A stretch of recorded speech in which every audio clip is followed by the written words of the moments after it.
Story 1. After years abroad, I came home and found my mom living as a maid in the $1.5 million house I bought, while my brother lived there like an owner. She didn't even know who I was. I called my lawyer that night. It's time for justice. After 5 long, grueling years in Japan working as an industrial welder amid noisy, freezing construction sites, I, Paul Rowe, was finally coming home. The plane touched down at Los Angeles International Airport, and I rushed straight out, hailed a taxi, and headed directly to the small house on the outskirts of the city that I had bought for my mother before I left. My heart was pounding with excitement, like a little kid waiting for his birthday present. My mother, Matilda Rowe, is the woman I love most in this world. She raised me and my younger brother, Colin, single-handedly after our father died early in a workplace accident. I still remember those evenings when she would sit by the fireplace telling us fairy tales to lull us to sleep, even though she was exhausted after her shift at the textile factory. Over the past 5 years, I sent money home regularly and video called every week. But nothing compares to holding her tight and feeling that familiar warmth again. The taxi stopped in front of the familiar iron gate. I paid, hurriedly grabbed my suitcase and stepped out. The late afternoon sun slanted through the row of trees along the street, casting the little house into sharp relief. But in that moment, I froze. The house looked different. The old-fashioned latch lock, I remembered, the simple kind Mom always used because she was afraid of losing keys, had been replaced by a sleek electronic lock with a numeric keypad and blinking LED lights. All around the gate and walls were surveillance cameras, at least 4 of them, sweeping back and forth like owl eyes. My mother, Matilda, 58 years old, gentle and completely clueless about technology. She was even scared of the smartphone I bought her, always saying, "Son, it's too complicated. I'll just stick with the old one." How could she possibly have decided to install all this herself? Maybe she hired someone for safety reasons. I tried to calm myself, but a strange feeling started creeping in. Something wasn't right. I took a deep breath, set my suitcase aside, and pressed the doorbell. The familiar chime from my childhood rang out clearly. I waited, smiling as I imagined Mom rushing to the door, eyes glistening with tears, shouting, "Paul, my boy is home." But nothing happened. I pressed again, holding it longer this time. Still silence. My heart started beating faster. Maybe she was napping or out at the market. No, I had told her I was coming. I rang a 3rd time, then a 4th, and finally started calling out loudly through the gate, "Mom, it's Paul. Your son is back." Still not a sound. The house was unnaturally quiet, as if no one was there. Or was Mom sick? That thought sent a chill down my spine. I glanced around. The neighbor next door was watering plants, but didn't look over. I thought about asking them, but decided to wait a little longer. Once I saw Mom, everything would make sense. Finally, after the 5th ring, I heard a clicking sound from inside. The door swung open, and I stood there stunned. It wasn't Mom. It was Colin, my 28-year-old younger brother. The brother I remembered as an unemployed deadbeat who lived recklessly, drank too much, and gambled. Colin stood there in a ratty old t-shirt, hair messy, eyes slightly red like he'd just woken up. When he saw me, he visibly flinched for a split second. I caught it clearly, as if he was genuinely shocked. Then instantly he broke into a huge, almost forced smile, teeth showing, but the smile not reaching his eyes. "Brother Paul, oh my God, you're back. Why didn't you tell me you were coming?" His voice was a little too high-pitched, nothing like his usual lazy drawl. Before I could answer, Colin rushed forward and threw his arms around me in a tight hug, slapping my back hard, acting over the top happy. I was taken aback. My brother had never been this affectionate. When we were younger, we fought all the time because he was lazy and I ended up doing all the chores. The last time I saw him before leaving for Japan, we had argued because he borrowed money and never paid it back. Now this hug, it made a slight weariness rise inside me. Something felt off. I patted his shoulder and gently pushed him away. "Yeah, I'm back, but why are you here? Where's Mom?" Colin laughed loudly and pulled me inside. Come in. Come in. We'll talk inside. Carla, babe, Paul's home." He ushered me in like he owned the place. I stepped through the gate, dragging my suitcase, and immediately noticed that the entire interior had been transformed. The familiar living room with the old sofa where Mom used to sit knitting was now furnished with shiny leather couches, a huge flat-screen TV mounted on the wall, and brand new shelves filled with trendy decorations. Little statues, modern voses. The whole atmosphere felt like it belonged to a young couple, not a kind old lady like my mother. I frowned and looked around. "The house has changed a lot, huh? You did all this?" Right then, Carla, Colin's 27-year-old wife, came out of the bedroom. She was wearing a short dress, hair tied up high, flashing a bright but strangely artificial smile like she was performing. "Paul, hi. It's been forever. Colin talks about you all the time." Her voice was sweet, but I could sense the strain. Carla and Colin had gotten married 2 years before I left, and I remembered her as the demanding type who constantly pushed Colin to make more money while she herself did nothing but shop. Now, watching her standing there holding a glass of water, eyes darting quickly toward the kitchen, everything felt even stranger. I sat down on the sofa, trying to stay calm. "Where's Mom? I've been calling and she never came out." Colin sat next to me, slapping my thigh. "Oh, Mom's in the kitchen. She's doing great. Don't worry." But he hesitated for a split second and his voice dropped a little. I raised an eyebrow. "In the kitchen? We've been talking so loudly. How come she didn't hear? She always used to rush out right away." Colin gave an awkward laugh. She's a bit tired doing something. I'll go call her." Before he could react further, I asked directly, "Why are you and Carla living here? This is Mom's house, the house I bought for her before I left. Don't you two have your own place?" Colin answered smoothly, as if he'd rehearsed it. "Well, about a year after you went abroad, Mom started getting weaker. She became forgetful, sometimes dizzy. I thought it was dangerous for her to live alone, so I suggested my wife and I move in to take care of her." Mom agreed right away. She said it's nicer to have family around, less lonely. I was a bit surprised since when had Mom gotten weak? Why hadn't she mentioned any of this during our video calls? But I didn't suspect too much because I knew Mom loved her children and grandchildren, especially Colin, even though he was a mess. She had lived alone for 5 years. It made sense that she agreed to let Colin move in to ease the loneliness and have someone to talk to and cook with. I nodded. "Oh, I see. That's good. I'm glad you thought of Mom." But deep down, a small doubt flickered. Why hadn't she ever told me about this? I glanced at Carla and caught her shooting a quick, unreadable look toward the kitchen, a mix of worry and caution before she immediately smiled again, hiding whatever it was. A cold shiver ran down my spine, like an invisible hand tightening around my throat. My heart raced, cold sweat breaking out on my back. Something was seriously wrong here. The changed house, new locks, cameras everywhere, Colin and Carla living here, and Mom not coming out to greet her son after 5 years apart. I stood up. "Never mind. I'll go see her in the kitchen myself." Colin jumped up, too.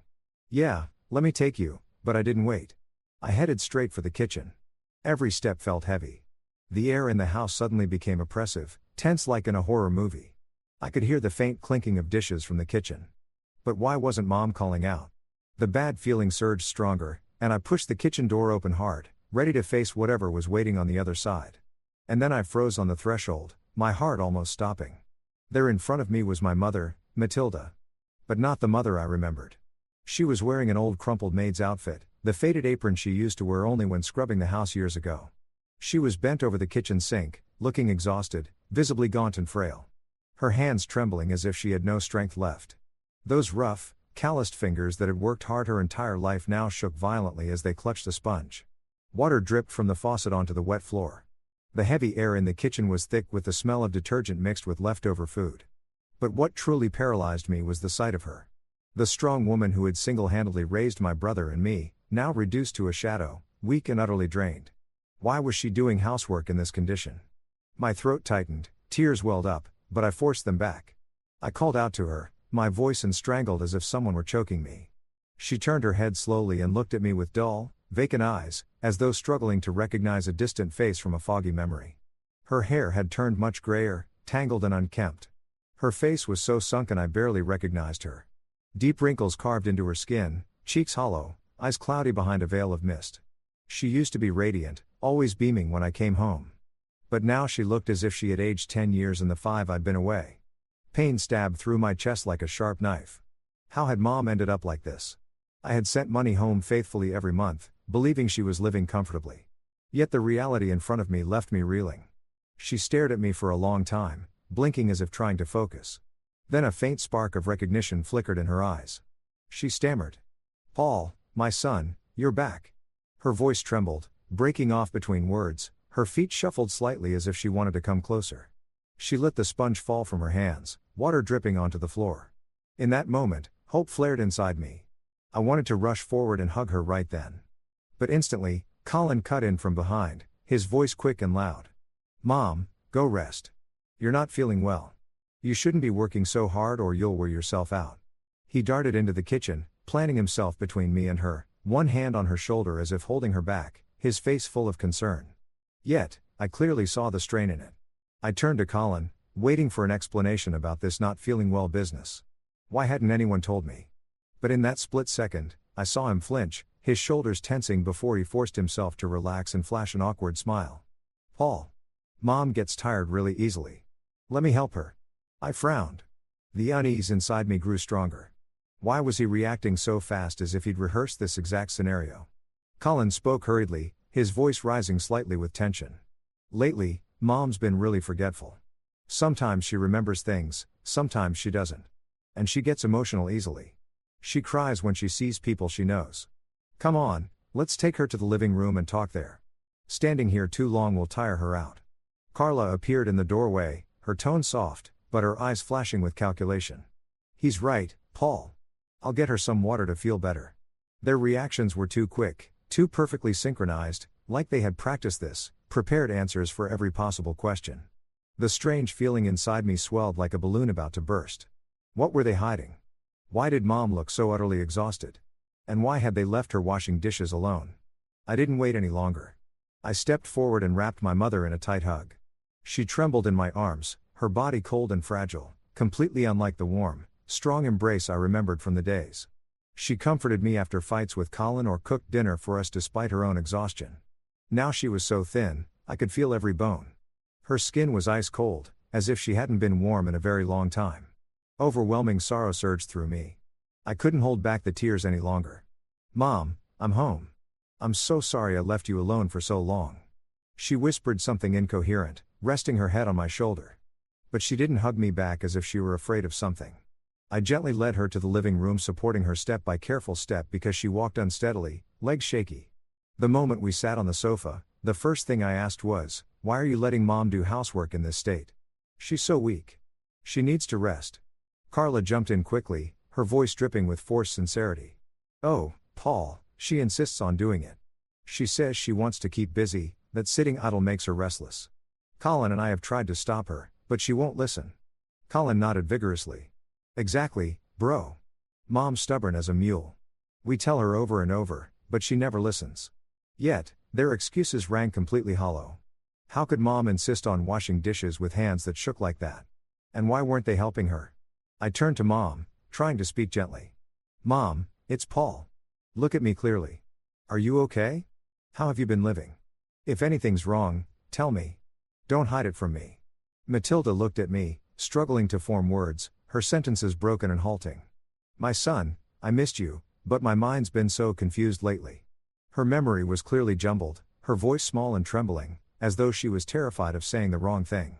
Every time she hesitated or seemed about to say something, Colin or Carla immediately interrupted, answering for her, talking over her.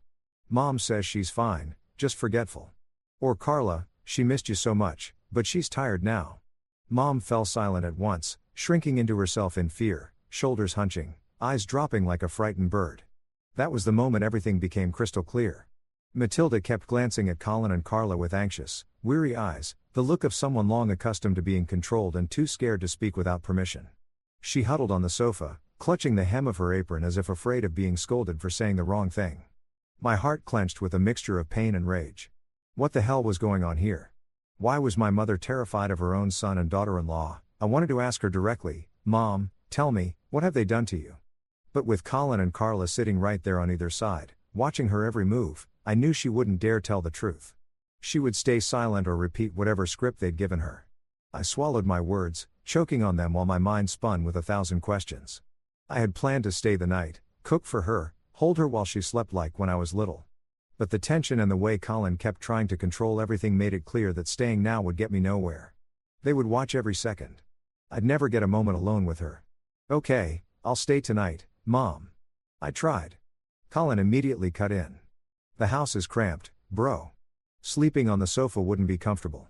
Just stay at a hotel and rest properly. Come back tomorrow. Carla nodded. Yeah, she's really weak these days. Let her sleep early so she feels better. Their intention was obvious. They wanted me gone so they could keep controlling her. In the end, I stood up, kissed Mom on the forehead, and said, "I'm going to visit some old friends for a bit. Take care of yourself, okay?" It was a lie. I needed time to think. Colin instantly asked, his voice thick with worry. "How many days will you be gone?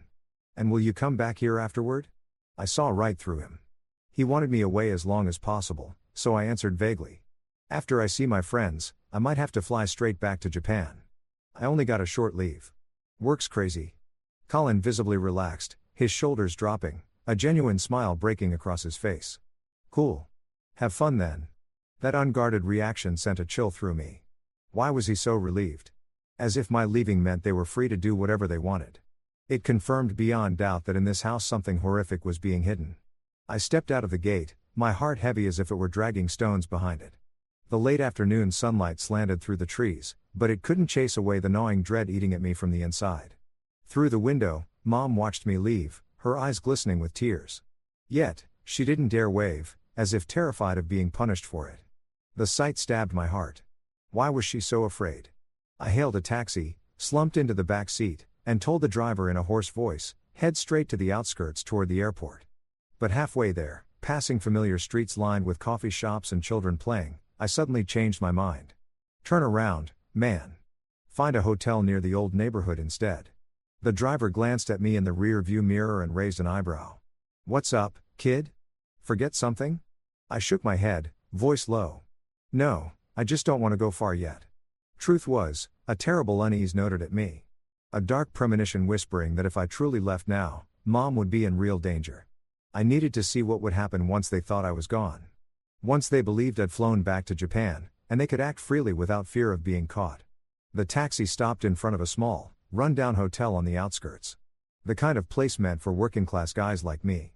Simple rooms, hard beds, but only a few miles from Mom's house. I paid, dragged my suitcase inside, and checked into the cheapest room available.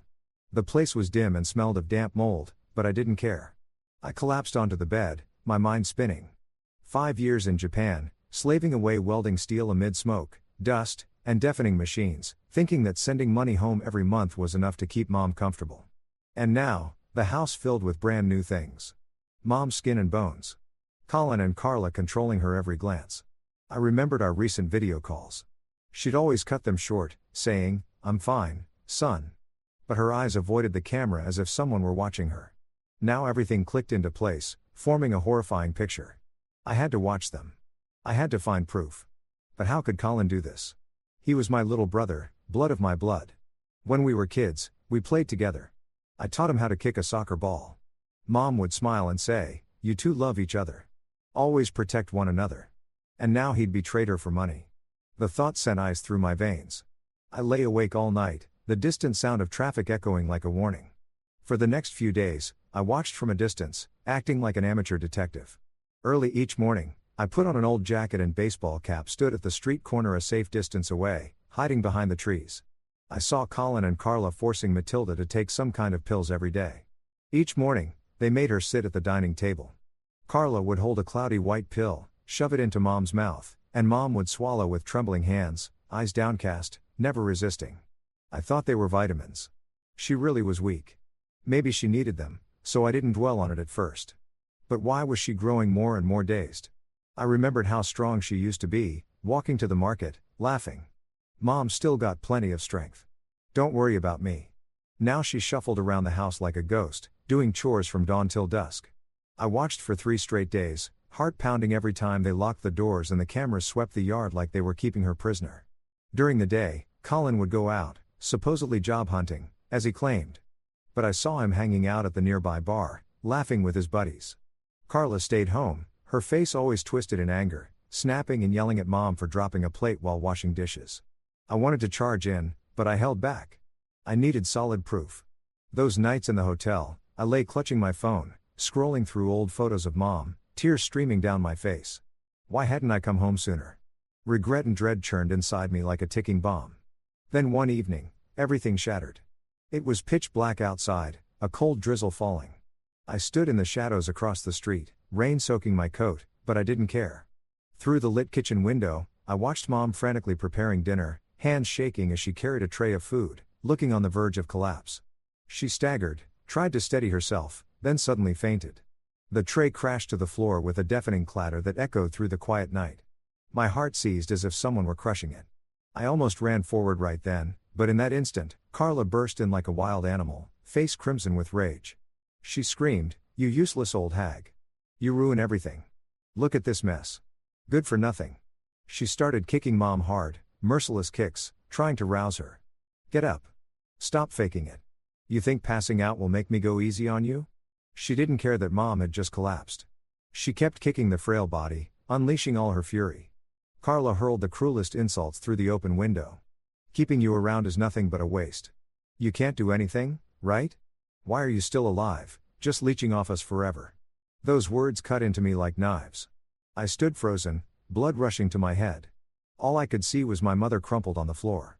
My mother, the woman who had sacrificed everything for her children, was being treated like garbage by her own daughter-in-law. Pain and rage exploded inside me like wildfire. I couldn't hold back anymore. I charged toward the house, heart pounding, breathless with fury. I kicked in the back door with a splintering crash and stormed into the kitchen, face burning, breathing ragged. Carla spun around, saw me, and turned deathly pale like she'd seen a ghost. She stammered, I didn't mean, why are you here?" Her mouth couldn't form a coherent sentence. Her hands shook as she pointed at Mom on the floor.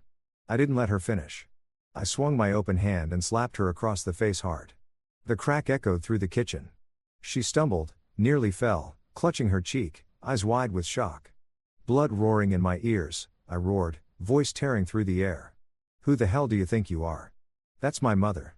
What did she ever do to you that you dare kick her like that? She fainted and you still scream at her?" The kitchen froze.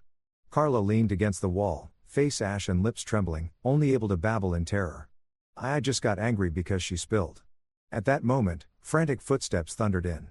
Colin rushed out from the bedroom and stopped dead when he saw me towering in the middle of the kitchen. "But bro, Paul, why are you still here?" His voice cracked with panic. Instinctively, he jumped in front of his wife, trying to sound tough. "Calm down. Don't make a scene. The neighbors will hear." One hand reached to hold me back, but his eyes darted wildly, panic and calculation plain to see. I pointed straight at my brother, voice like iron. "Shut up. Why do you let Mom work in that condition? She's weak. Why don't you help her? Why do you let your wife scream at her? Even knock her down? She's your mother, too." Colin desperately defended himself, voice shrill. "You've got it all wrong. Carla's been stressed from work lately. She just snapped. What just happened was an accident. Mom fell. Nobody pushed her. It's not a big deal." He forced an awkward smile and tried to put an arm around me, but I shoved him off and stared into the eyes of the little brother I once loved. My voice was still. If I hadn't been here, how would I have seen this? And if I'd really left, what worse things would the two of you do to her? Did you think once I was back in Japan, you could torture her freely? Colin was speechless, mouth opening and closing with lame excuses. "It's not like that. I take care of her." Meanwhile, Carla hid behind him, turning away, trying to mask her contempt. But her eyes burned with hatred toward Matilda as if Mom were her mortal enemy. I saw their true faces clearly, not children, but parasites. I wouldn't let Mom suffer one more second. I rushed forward, bent down, and scooped Matilda into my arms. Her body was limp, ice cold, her breathing so faint my heart nearly stopped. I turned to Colin, eyes like blades. "I'm taking Mom out of here right now." Colin lunged in panic to block the door. "What are you doing? She needs rest. Put her down." In that instant, every ounce of restraint inside me collapsed. I kicked him hard in the chest. He flew backward, slammed into the cabinets, doubled over in pain. I clutched Mom tightly to my chest, and strode out, ignoring Colin's groans of agony and Carla's look of pure terror behind me. In that moment, I understood perfectly. This was no longer just a family argument. This was the declaration of war, the beginning of the price they would pay. Carla stood there, eyes blazing with hatred, but not daring to lunge at me, only muttering under her breath. You'll regret this." I didn't look back. I stepped out into the pitch-black street, rain still falling, hailed a taxi, heart pounding like a war drum. Mom stirred in my arms, her eyes half open, breathing shallow, but I felt her fingers weakly clutch mine, clinging to a fragile thread of hope.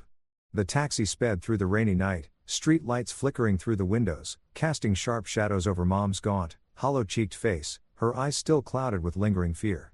I held her tighter and whispered, "It's okay, Mom. I'm taking you to the hospital right now." Everything's going to be all right. She didn't answer, just gave a faint nod and rested her head on my shoulder. My heart hung suspended between terror and guilt.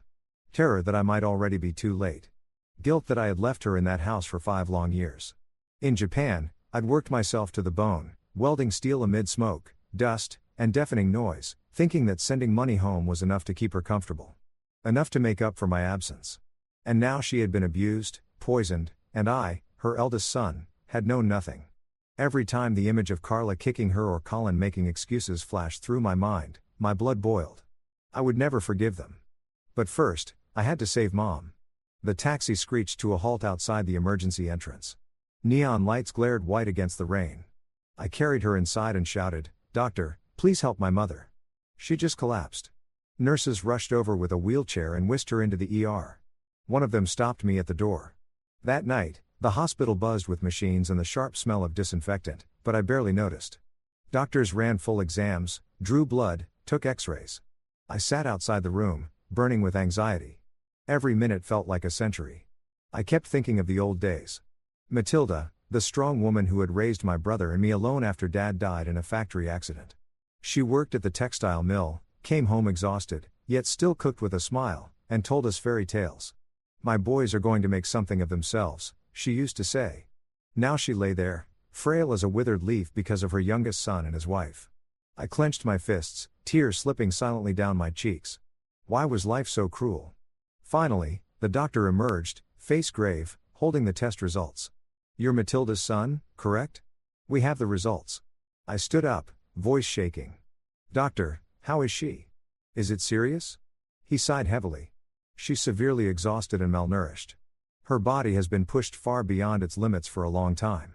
Weak heart, critical nutrient deficiencies, completely drained. But that's not the worst of it."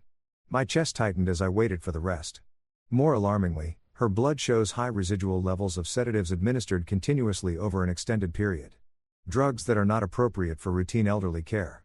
They suppress the nervous system, cause memory loss, and prolonged fatigue.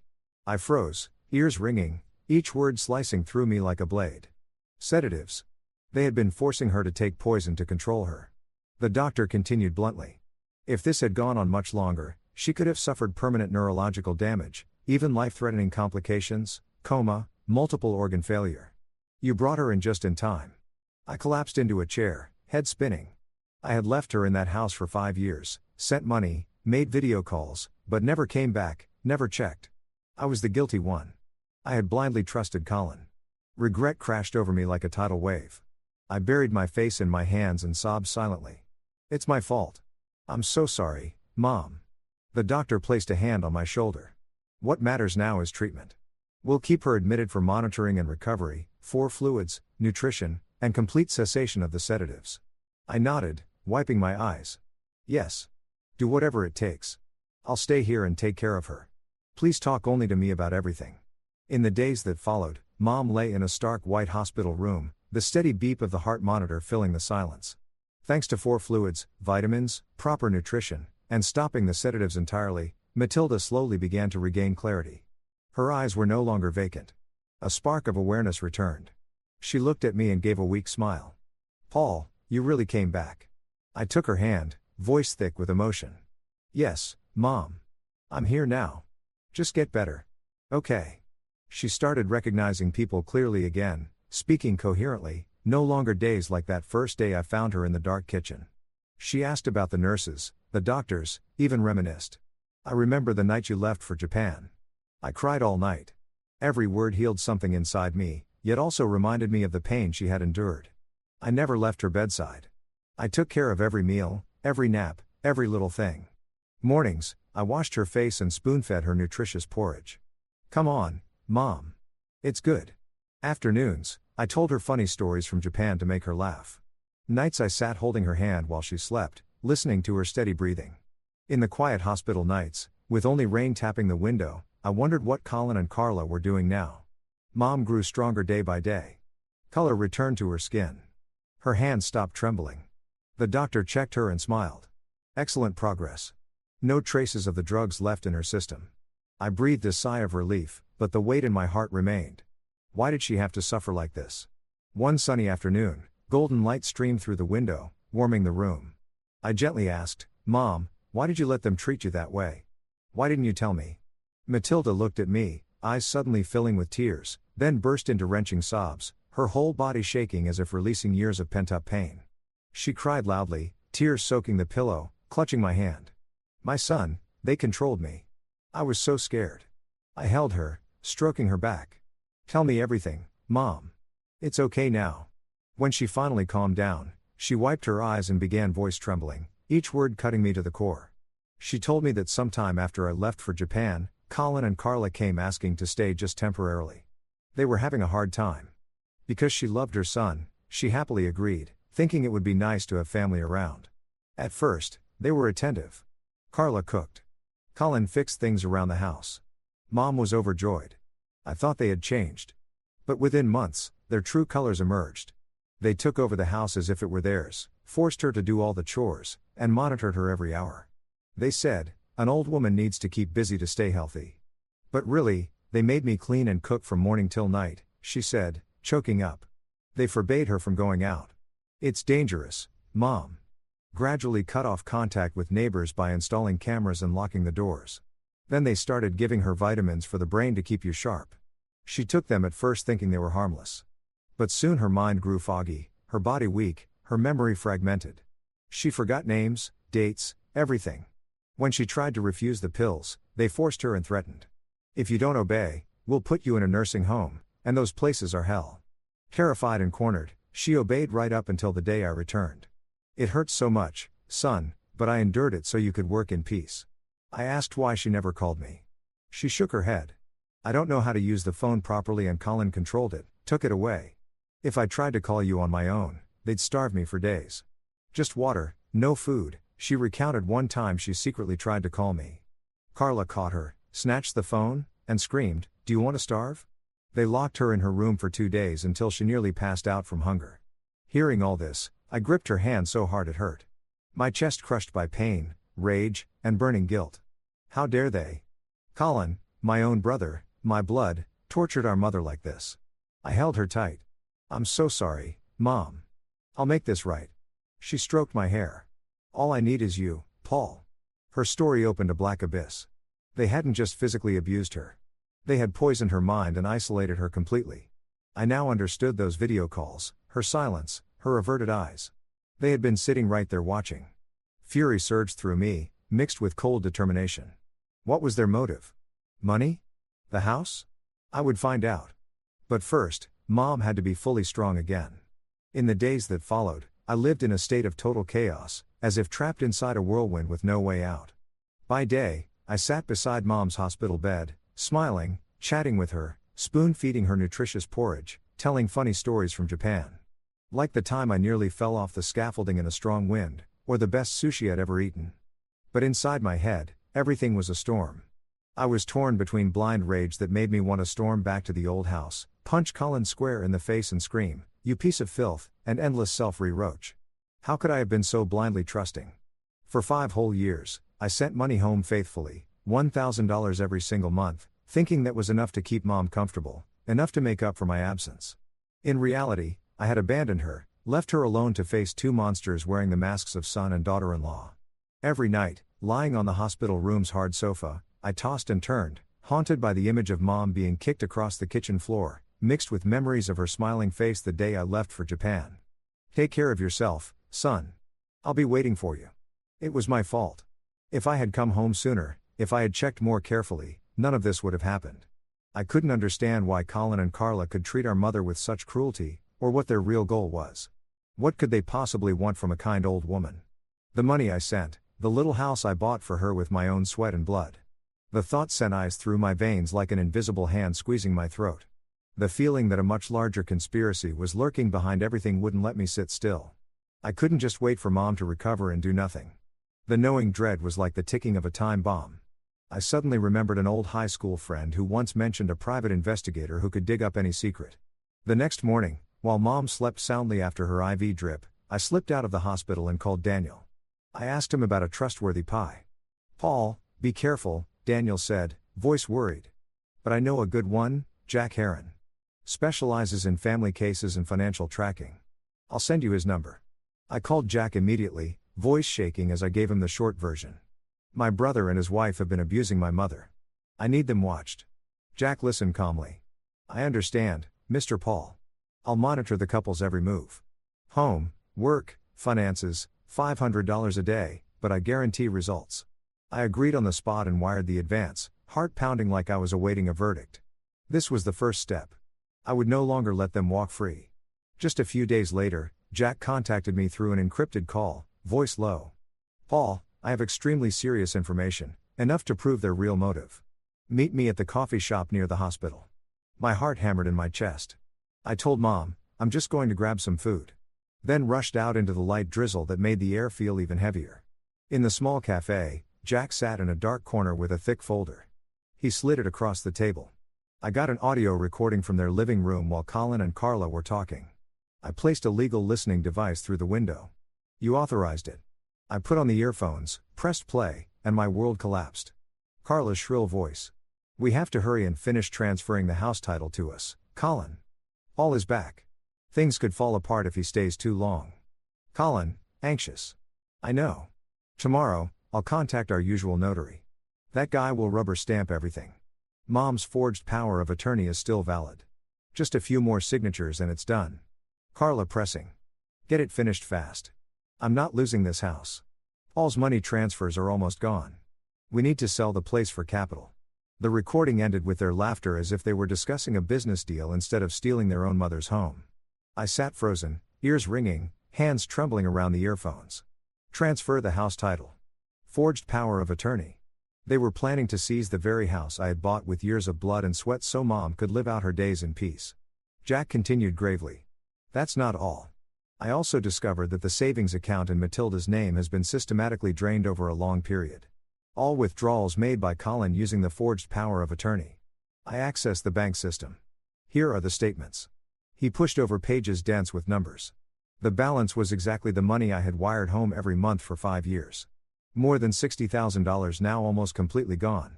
Only a few hundred left. The statement showed the money had been spent on gambling, luxury shopping, vacations, designer clothes, paying off gambling debts at local casinos, and personal indulgence for both of them. Transactions included $5,000 to a loan shark, $2,000 for a diamond ring for Carla, even expensive concert tickets. I held the folder and went numb, tears blurring my vision. I never imagined they weren't just stealing the money I sent. They were deliberately destroying Mom's health, drugging her into a stupor so she couldn't resist, isolating her so no one would interfere. All to seize everything. Now it all made sense. Forcing the sedatives, controlling her every move, cutting her off from the world. It wasn't random cruelty. It was a calculated plan from the start to strip her of her assets. They moved in pretending to care, gradually turned her into a slave, bled the bank account dry, and prepared to transfer the house. If I hadn't come back when I did, she would have been dumped in a nursing home or worse, slowly killed by the drugs, and they would have walked away with everything. Pain, rage, and guilt crashed over me like a tidal wave. I sat in that cafe, gripping the folder until my knuckles went white, tears streaming down my face. How could Colin do this? My little brother, who sobbed in my arms when Dad died. Now he sold our mother for money. Amid the chaos, one thing became crystal clear. There was no turning back. If I stopped now, Mom would remain a victim forever and people like them would keep destroying others. I wiped my tears and said firmly, "Thank you, Jack. I'm hiring you to expand the investigation. Dig deeper into the bank transactions. Trace the forged documents and all their contacts with the notary's office." Jack nodded. "Done, but be extremely careful. Cornered animals panic and lash out." I nodded in return. After that, I quietly prepared the rest myself. Called the bank to verify statements, backed up every record, photographed every piece of evidence I had, every tiny fragment saved for the coming confrontation. For the first time since returning, the pain and fury inside me were joined by something colder and unbreakable. Resolve. I would not let them get away with this. They would pay with prison, with losing everything they stole from my mother. I walked back to the hospital. Mom was sleeping peacefully under the pale yellow light. I sat beside her bed, took her thin hand in mine, and whispered, "I'll protect you. This time, no one will ever hurt you again." Outside, the night was deep and still. Inside my head, every link of a plan was quietly locking into place, silent, tense, like a massive storm, gathering strength before it breaks. After gathering all the documents from the detective, I took the entire dossier to Daniel Harper, a close friend from college who is now a criminal and civil attorney. Daniel is tall, wears thick glasses, and is always as calm as a rock. But when I gave him a quick summary over the phone, his voice turned dead serious. "Paul, get to my office right now. This is no joke." His office sat in the city center, a small but tidy room lined with law books and thick with the smell of strong black coffee. I walked in clutching the heavy folder, sweat beading on my forehead despite the cool weather. "Daniel, look at this. My own brother. They tortured my mother for money." He sat down and started flipping through page after page. Recordings, bank statements, photos of Colin meeting the notary. His face gradually palled, brows knitting tighter and tighter. I sat across from him, heart pounding, hands clasped so hard my knuckles went white. The heavy silence stretched for nearly half an hour. Finally, he spoke, voice low.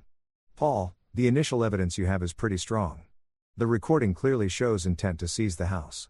The bank statements prove illegal withdrawals, but let's be straight. It's still not enough for me to feel confident filing charges or guaranteed to win in court." He looked me dead in the eye and continued without sugarcoating. "The recording can be attacked as invasion of privacy. The bank statements need official certification from the bank to be admissible. As for the abuse and forced medication, just your mother's testimony alone isn't enough. We need independent witnesses. Neighbors, doctors, or third parties who directly saw what happened." I froze, but then nodded. Daniel was right. I couldn't rush this. I had to make it airtight so they couldn't slip away. He clapped a hand on my shoulder. "You start gathering statements from the neighbors. I'll tell you exactly how to record them legally. At the same time, keep the pie digging into the sedatives. We have to connect all the dots to prove intent." I left his office heavy-hearted but more determined than ever.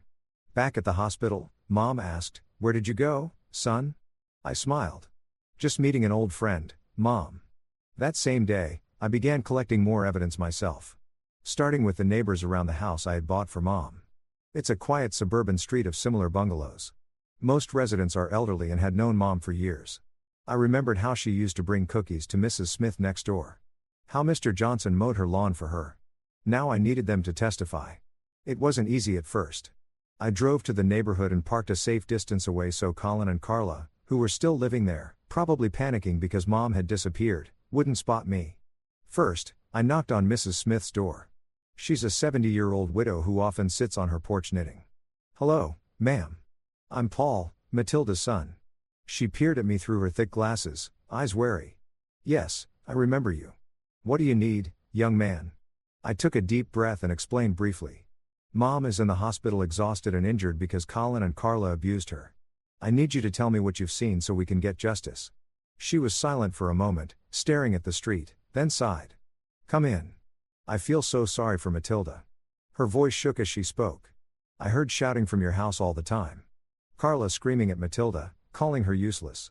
Several times I saw your mother pushed to the ground right in the front yard, crying, but too scared to call for help. I wrote everything down, my heart breaking. My strong mother shoved to the ground like that." Mrs. Smith signed the statement, my eyes burned with tears. Next was Mr. Johnson, a burly retired carpenter. At first, he was reluctant. "I don't want to get involved in family business." But when I showed him a photo of Mom lying in the hospital bed, skin and bones, 4 lines in her arms, his expression changed. He let out a heavy sigh. "Lord, Matilda is the kindest woman." Then he told me slowly. "Many nights I heard shouting. Colin yelling, 'Clean the floor. Don't be lazy.' Another time I personally saw Carla shove her so hard she fell when Matilda spilled some water. She just lay there crying, afraid to get up." He gave detailed accounts, signed the statement, and even offered his phone number for verification. I thanked him, pulse racing. These were independent witnesses. Then Mr. Ramirez, who has security cameras covering the whole block, provided footage showing Carla locking Mom outside on the porch one rainy night for 2 hours as punishment for not mopping properly. Mom sat shivering in a thin shirt while Carla smirked from inside. That video chilled me to the bone. "Take it," Ramirez said. "I hate elder abuse." Each testimony was another piece of the puzzle, making the picture clearer and more painful. Why had no one helped her sooner? I blamed myself but kept going, walking a tightrope of nerves.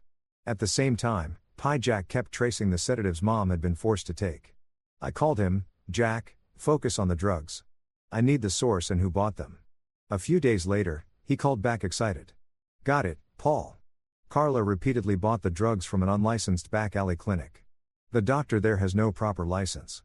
All transactions cash, no receipts, completely off the books. He sent photos and covert video. Carla entering the clinic leaving with bags of pills, hundreds of high doses benzodiazepines over many months, highly addictive and known to cause cognitive decline.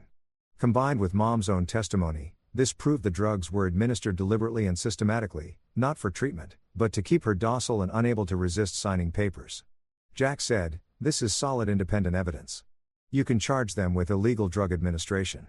When I finally had everything, neighbor statements, security footage, drug evidence, the original recording, and bank records, I brought the complete file back to Daniel for final legal review. His office looked like a war room, papers everywhere. After going through it all, he looked up, eyes gleaming. "Paul, you did an amazing job. Independent neighbors, clear video of abuse, drug evidence proving intent, bank fraud, the recording combined. This is rock-solid fraud, theft of property, elder abuse, illegal drug use." I exhaled, still nervous. "You're sure they'll deny everything?" Daniel grinned. "How can they deny physical evidence? I'll file the criminal complaint on your mother's behalf and submit the entire package to the police and prosecutor's office." We drafted the complaint together. I signed on mom's behalf with power of attorney, heart racing.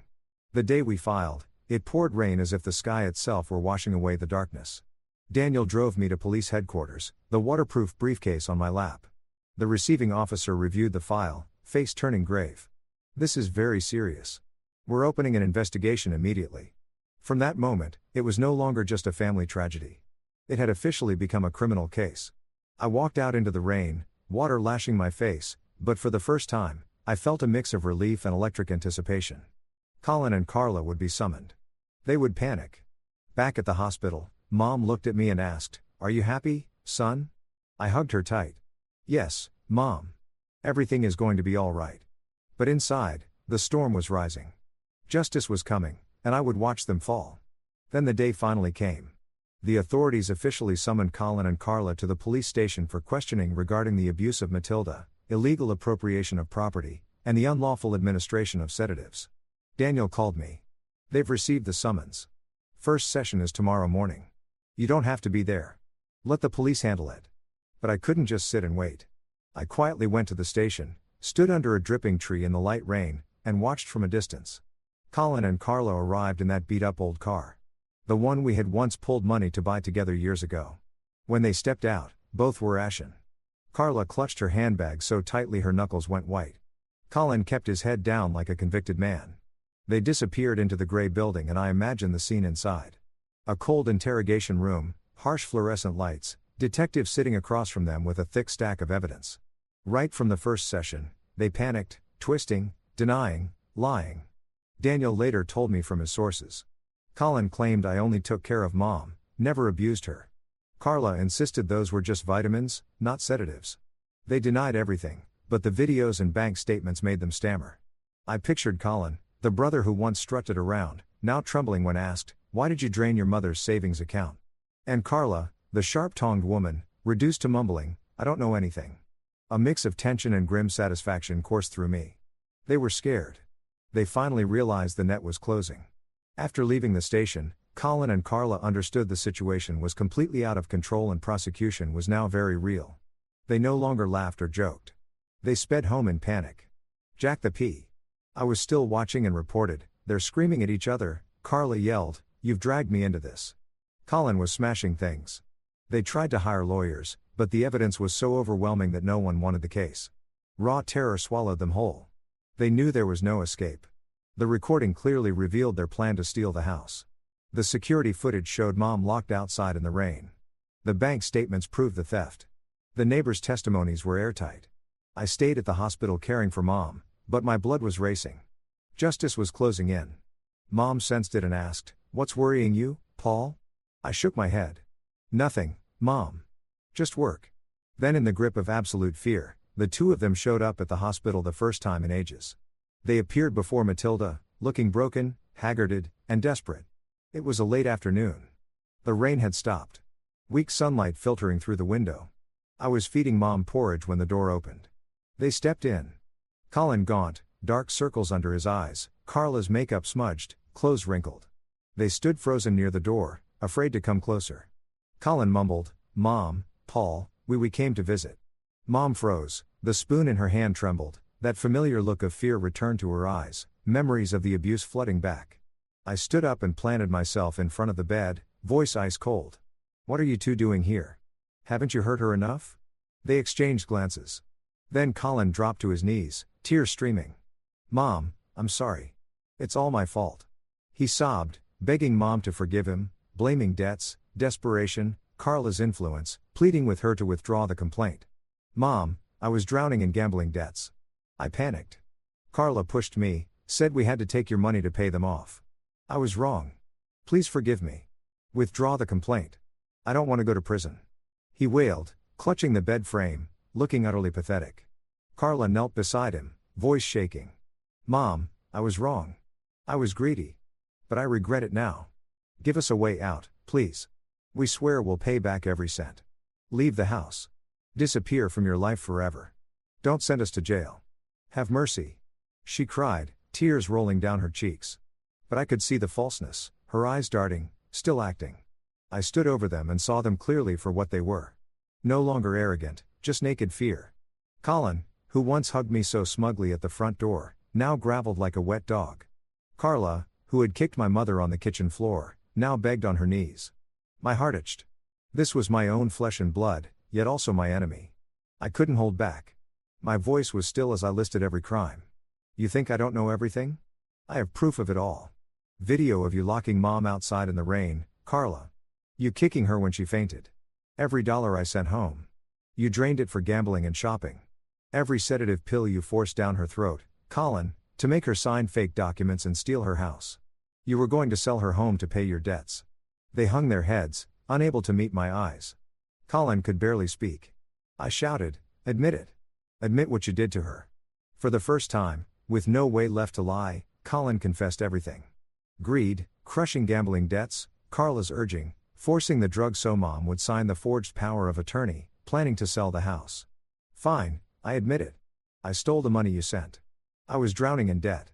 Carla convinced me to drug Mom so she'd sign papers. We were going to transfer the house and sell it. I was wrong." Carla nodded, sobbing. "I was greedy, too. I spent it on clothes trips." They bowed their heads in shame. All arrogance gone. I looked at them, rage boiling, yet pain twisting inside me. This was my little brother, now a stranger. Hearing their full confession. Mom understood everything. She trembled, tears falling endlessly. The pain of what they'd done was still raw, but a mother's love made her unable to bear seeing her son in prison. She sobbed, stroking Colin's hair. "My child, why did you hurt me like this? It hurts so much."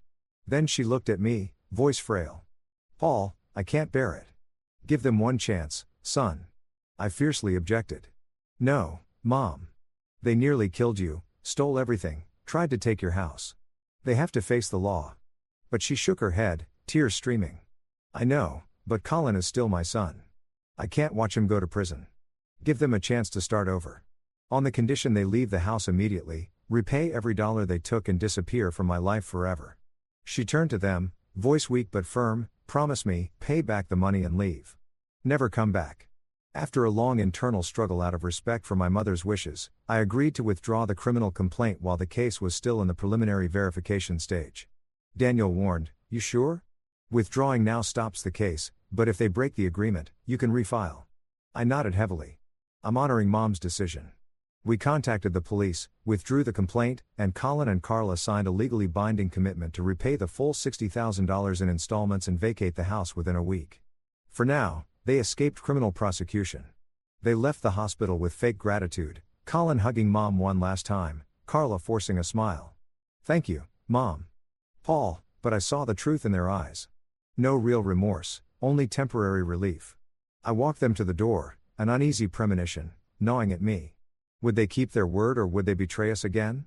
The rain began to fall once more, as if warning that the storm was far from over. Few days later, once Mom had fully recovered, and the doctors confirmed she was ready to be discharged, I drove her back to the old house so she could rest and regain her strength. It was a beautiful morning. Golden sunlight filtered through the trees. A gentle breeze carried the scent of damp earth after the rain. I drove slowly. Mom sat beside me, gazing out the window, her hand tightly holding mine. Paul, I've missed the garden so much.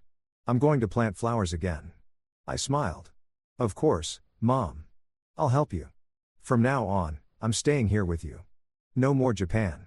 She stroked my hair, voice warm. My boy is all grown up, but you're still the same little child to me. My heart felt warm, yet a faint shadow of unease lingered. Why had Colin been completely silent? No calls, no messages.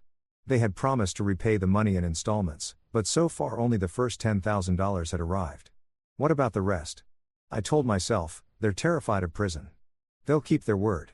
The car turned onto the familiar street. Trees rustled on both sides and the house appeared at the end of the road. Then I froze. My heart slammed against my ribs. I had been certain Colin and Carla had already moved out. But the moment the car turned the corner, a bright red for sale sign hanging on the iron gate stopped me cold for several seconds. The glaring red board with bold white letters swung gently in the breeze. For sale. Contact this number. My heart pounded so hard it felt like someone was squeezing it. What the hell? They're selling the house, I whispered, easing off the gas, eyes locked on the sign. Mom noticed, too. Her voice trembled. Paul, why is there a for sale sign? I pulled over a short distance away, trying to stay calm, though my hands shook slightly on the wheel. Strangers were coming in and out of the yard, measuring, taking photos, chatting loudly as if this were no longer Mom's home. A man in a suit held a clipboard and pointed at the porch. Renovate this part. Add a garage. Two others photographed the backyard, laughing. Great location, perfect for flowers. My heart stopped. This was Mom's house. The place where she planted flowers, cooked meals, where I grew up. How dare they? I stepped out of the car in a daze and walked over. When I asked what was going on, the man in the suit looked at me casually. This house title was transferred a while ago. We're a real estate company. Bought it from a young couple, Colin and Carla. I think they sold it fast. Good price. The new owner is measuring for renovations, turning it into a small office. The words title was transferred hit me like a thunderbolt. My ears rang. My mind went blank. My legs nearly gave out. Transferred? They had promised to leave the house and repay the money, but they sold it. This was betrayal. I leaned against the gate, gasping for air. The image of them kneeling in the hospital, begging for mercy, flashed before me. Fake smiles, crocodile tears. They had exploited Mom's kindness to get the final signatures. Mom got out of the car behind me. Her face was deathly pale, eyes wide with horror. Paul, they sold our house, she whispered, clutching my arm. I immediately tried calling Colin, number disconnected. Carla, no answer. All contacts blocked. Facebook, email, everything. Dread flooded me like a tidal wave. I called Daniel, almost shouting, voice breaking, Daniel. They sold the house. The title's been transferred. What do we do? Mom. Mom is collapsing. Daniel stayed calm. Paul, breathe. I'm checking the land registry office right now. Minutes later, he called back. Voice grave. Confirmed. The house was transferred using forged documents while Matilda was still under the influence of the sedatives. Her mental capacity was impaired at the time. The signatures were made when she was drugged and not legally competent. They used the fake power of attorney to rush it through. In that instant, I understood the moment they knelt and begged for forgiveness. They had already planned this final betrayal. They gravelled so Mom would soften, withdraw the complaint, and give them just enough time to transfer the title before the police dug deeper. They knew she wasn't mentally competent because of the very drugs they forced on her to contest it. Mom collapsed to the ground in front of the gate when she heard the news. Her face was ashen, eyes empty as the full realization hit. She had personally handed her betrayers their last chance. She sat down hard on the pavement, clutching her chest, sobbing without sound. I trusted them. I was wrong, Paul. Our house is gone, isn't it? I knelt and held her, tears streaming down my face. Mom, I'm sorry. I'll get the house back. I swear. But the pain was unbearable. She had suffered so much already, and now this final blow. I clenched my fists, rage, agony, and crushing guilt tearing me apart. It was my fault. I had opposed withdrawing the complaint, but I respected her wish. I gave them the opening. If I had stood firm, the house would still be hers. At that moment, I knew for certain. Colin and Carla never intended to change. They only used Mom's mercy to pull off one last theft. They begged for forgiveness to buy time, sold the house, took the money, and vanished. That uneasy premonition had become brutal reality, stabbing straight through my heart. I helped Mom back into the car. She leaned on me, crying the entire way to a hotel. We no longer had a home. I told Daniel to report it to the police immediately.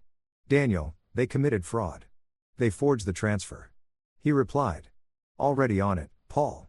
This is a far more serious crime now. Document forgery and large-scale property theft. Standing in front of the house that had sheltered Mom through her old age, watching strangers measure and plan while the Pharrell sign swayed in the wind, I finally understood. The real war was only just beginning. I looked at the house one last time. This was war, and I would not stop until they paid the price. The hours that followed were pure hell. I took Mom to stay temporarily in the old family home of a relative.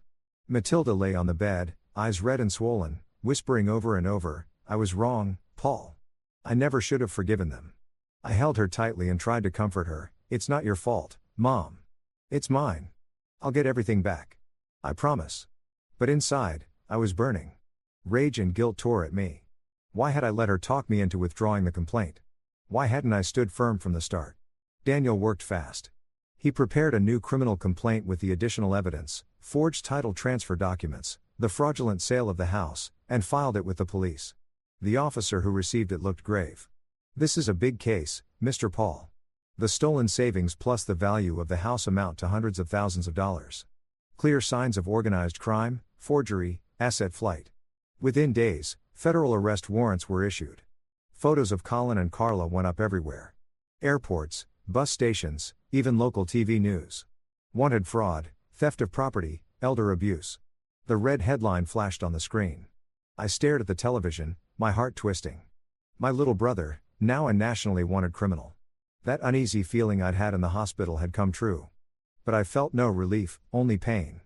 Pain that the family was shattered. Pain that Mom had to endure yet another blow. The days of waiting for news were torture. Constant tension and self-reproach. I cared for Mom by day, trying to make her smile, cooking nutritious porridge, taking her for slow walks in the nearby park, telling her stories about the old afternoons when she taught me to cook in our kitchen. The deepest torment was about Colin, my own flesh and blood. When we were kids, we shared a room. I told him ghost stories, and he'd curl up against me in fear. The first time he was bullied at school, I fought the other boys. I came home bruised. Mom scolded me, but he hugged me and whispered, "Thank you." Now he had betrayed everything, sold Mom's house, and fled with the money. How had he changed so much? Gambling debts, greed. Every night I lay awake, memory swirling, Colin grinning when I sent money home, never knowing he was using it to pay loan sharks. I called Daniel every day. "Any news?" He always answered. "They're tracking them, Paul. Stay calm." But how could I stay calm? The suspense was unbearable, like waiting for a bomb to explode. Where were they hiding? What were they doing with the money from Mom's house? After weeks of tracing financial transactions, traffic cameras, and witness statements, the police finally narrowed down their location. Daniel kept me updated. They followed the house sale money to a new account opened under fake names in a neighboring state.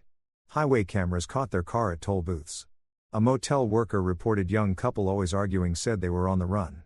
I pictured the police war room. Maps, photos, teams coordinating. It felt like a crime movie, but this was real life and the victim was my mother. Finally, after 3 agonizing weeks, Daniel called at midnight. "Paul, they've been caught." The arrest happened at dawn.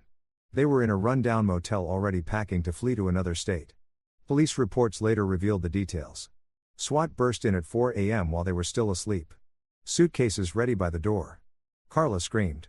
Colin tried to run but was tackled and cuffed. "You are under arrest for fraud and theft of property," the officer shouted. Mug shot spread across the news. Colin unshaven and wild-eyed, Carla disheveled, no longer glamorous. The day I learned of their arrest, I felt no relief, only a cold, hollow emptiness. I sat beside Mom. Daniel called to confirm. "They're in custody, Paul. The case is fully reopened." Mom wept. "My son, why did it come to this?" I held her, but my heart was numb. No joy, no triumph, just emptiness. Colin was my brother. Now he was a prisoner. The betrayal hurt too much, like a wound that would never heal. I remembered the day Dad died. We clung to each other, crying while Mom whispered, "Take care of each other." That was gone forever. Justice had come, but the family was broken beyond repair. The investigation reopened in full. Every crime, abusing Matilda, forcing sedatives on her, forging documents, Draining the savings account, selling the house, and fleeing was added to the charges. Police searched the motel and found forged papers and over $200,000 in cash from the house sale hidden in their luggage. Interrogations combined with old evidence, security footage of mom locked outside, the recorded conversation about stealing the house, bank statements, neighbor testimonies, drug records from the shady clinic left no room for denial. Daniel helped. Your mom gave a detailed statement, Paul. They can't talk their way out. The investigation lasted 2 months. The file was massive. The indictment was clear. Organized fraud, elder abuse, illegal drug administration, asset flight. I followed every step, nerves on edge, waiting for the trial, the moment the truth would finally be laid bare. The trial came a few months later. Mom and I attended as victims facing Colin and Carla for the first time since their arrest. The courtroom was packed, reporters, spectators, the air thick with the smell of old wood and paper. I helped Mom to the victim's bench. She sat trembling, eyes fixed on the floor. Colin and Carla were let in, wearing prison uniforms and shackles. Colin, head bowed, gaunt, unshaven. Carla hair in a messy ponytail, face sunken, no makeup. I looked straight at them. My heart itched. My brother now looked like a stranger, an enemy. The trial began. The prosecutor read the charges. Defendants Colin Rowe and Carla Rowe are charged with organized fraud, theft of property, forgery of documents, elder abuse, illegal administration of sedatives, and flight with stolen assets following the unlawful sale of the victim's home. Colin kept his head down the entire time, barely able to speak, only muttering, "I was wrong." When questioned, Carla tried to shift blame. "I wasn't the mastermind. I just followed my husband. Those pills were supplements." But every piece of evidence crushed her lies. The bank records showing $60,000 drained. The recorded conversation about transferring the house. Neighbor testimonies of abuse. Video of mom locked outside in the rain. Forged drug prescriptions. Their lawyer pleaded, "My clients are remorseful and request leniency." The prosecutor shot back remorseful. After selling the house and fleeing the state, witnesses took the stand. Mrs. Smith recounted the shouting. Mr. Ramirez showed the video. Mom wept as she described being forced to take the drugs. The evidence piled up like a mountain. The judge delivered the sentence. Colin Rowe, 18 years imprisonment for organized fraud, forgery, elder abuse, and asset flight. Carla Rowe, 22 years imprisonment for masterminding the abuse, illegal forced administration of sedatives, forging notary documents, and complicity in theft. The gavel fell. The judge's voice echoed. The defendants exploited family trust and systematically tormented the victim for financial gain. Sentences as stated. The court voided the house sale due to forgery, ordered full restitution of the stolen savings and the proceeds from the illegal sale to be returned to Matilda and seized all related assets, cash from the motel, bank accounts, even their car to enforce repayment. As the trial ended, I quietly helped Mom out of the courtroom. For the first time in years, she walked slowly but with a lightness, as if an enormous burden had finally been lifted from her life. She leaned on me and whispered, "It's over, son. I'm so tired." I held her close, tears falling. "Yes, Mom. Let's go home and rest." A few months after the trial, I visited the prison at Colin's request. A letter had arrived in shaky handwriting. "Paul, I want to see you one last time." I hesitated, but Mom said, "Go, son. Hear what he has to say." The prison was far away, high walls, razor wire, cold air. I sat in the visiting room, heart in turmoil. Why meet? What was left to say? Behind the glass partition sat the man who used to be my little brother. Thin, worn, in a gray uniform, hair cropped short, eyes ringed with exhaustion. He picked up the phone, head bowed, and admitted every mistake. He begged me to take care of Mom for the rest of her life. "Paul, I was wrong. Greed and debt swallowed me. Carla pushed me, but it was my fault. Please forgive me even though I don't deserve it. Take care of Mom for me. I regret everything." He cried, wiping tears on the glass that separated us. I looked at him for a long time. The hatred was gone. Hatred only exhausts you, but forgiveness was impossible. The wounds ran too deep. I spoke slowly, each word heavy. "Colin, do you have any idea how much Mom suffered because of you? I'll be there for her until her last day. But not for you. You lost that right the moment you betrayed her." I stood, turned, and walked out of the prison. Inside me, there was no rage, no loud sorrow, only a deep, quiet pain. I understood one thing clearly. Some cracks in a family, no matter how the law closes the case, can never be mended. They stay broken forever. 2 weeks after the trial, I took Mom away from the old city, a place now filled with too many painful memories. To begin a completely new life, that city with its familiar streets and the old house now seized and awaiting execution of the judgment felt like a ghost that wouldn't stop haunting us. Every corner held a reminder. The iron gate with its surveillance cameras, the kitchen where Mom had been kicked to the floor, the living room where they had controlled her every glance. "Mom, it's time to go," I said firmly, helping her pack the few personal belongings we still had from the temporary hotel. She nodded, eyes red. "I don't want to stay here anymore. There's been too much suffering." We got in the car and drove south, far from the noisy industrial city toward a quiet coastal town. I had sold a few things I still owned in Japan and combined that with the money recovered through the court judgment, more than $60,000 from the savings account, plus the full value of the illegally sold house to secure our future. Mom sat beside me, gazing out the window, holding my hand tightly. "Paul, I'm scared to start over from nothing." I stroked her hand. "It's okay, Mom. I'm here now. We'll have a new home, a new life." Inside, I was nervous, too. Would she ever forget? Would I? I bought a small, peaceful house near the ocean. Nothing luxurious, but filled with the sunlight and calm that Mom had been denied for so many years. I found it online. A white wooden bungalow with a wide front yard of soft white sand just a few hundred meters from the beach. Only 2 bedrooms, a tiny kitchen, but big windows that welcomed the morning light and the constant soothing sound of waves day and night. In the beginning, Matilda still startled awake at night, still flinched at the sound of strangers. But with each passing day, the panic in her eyes slowly faded. At night, she would sometimes wake and call out, "Paul, where are you?" I'd rush in and hold her. "I'm right here, Mom. Go back to sleep." She'd cry. I dreamed Colin was hitting me. I'd rub her back, heart aching. "It's over, Mom. Now it's just you and me." Gradually, the sound of the ocean became nature's own sedative.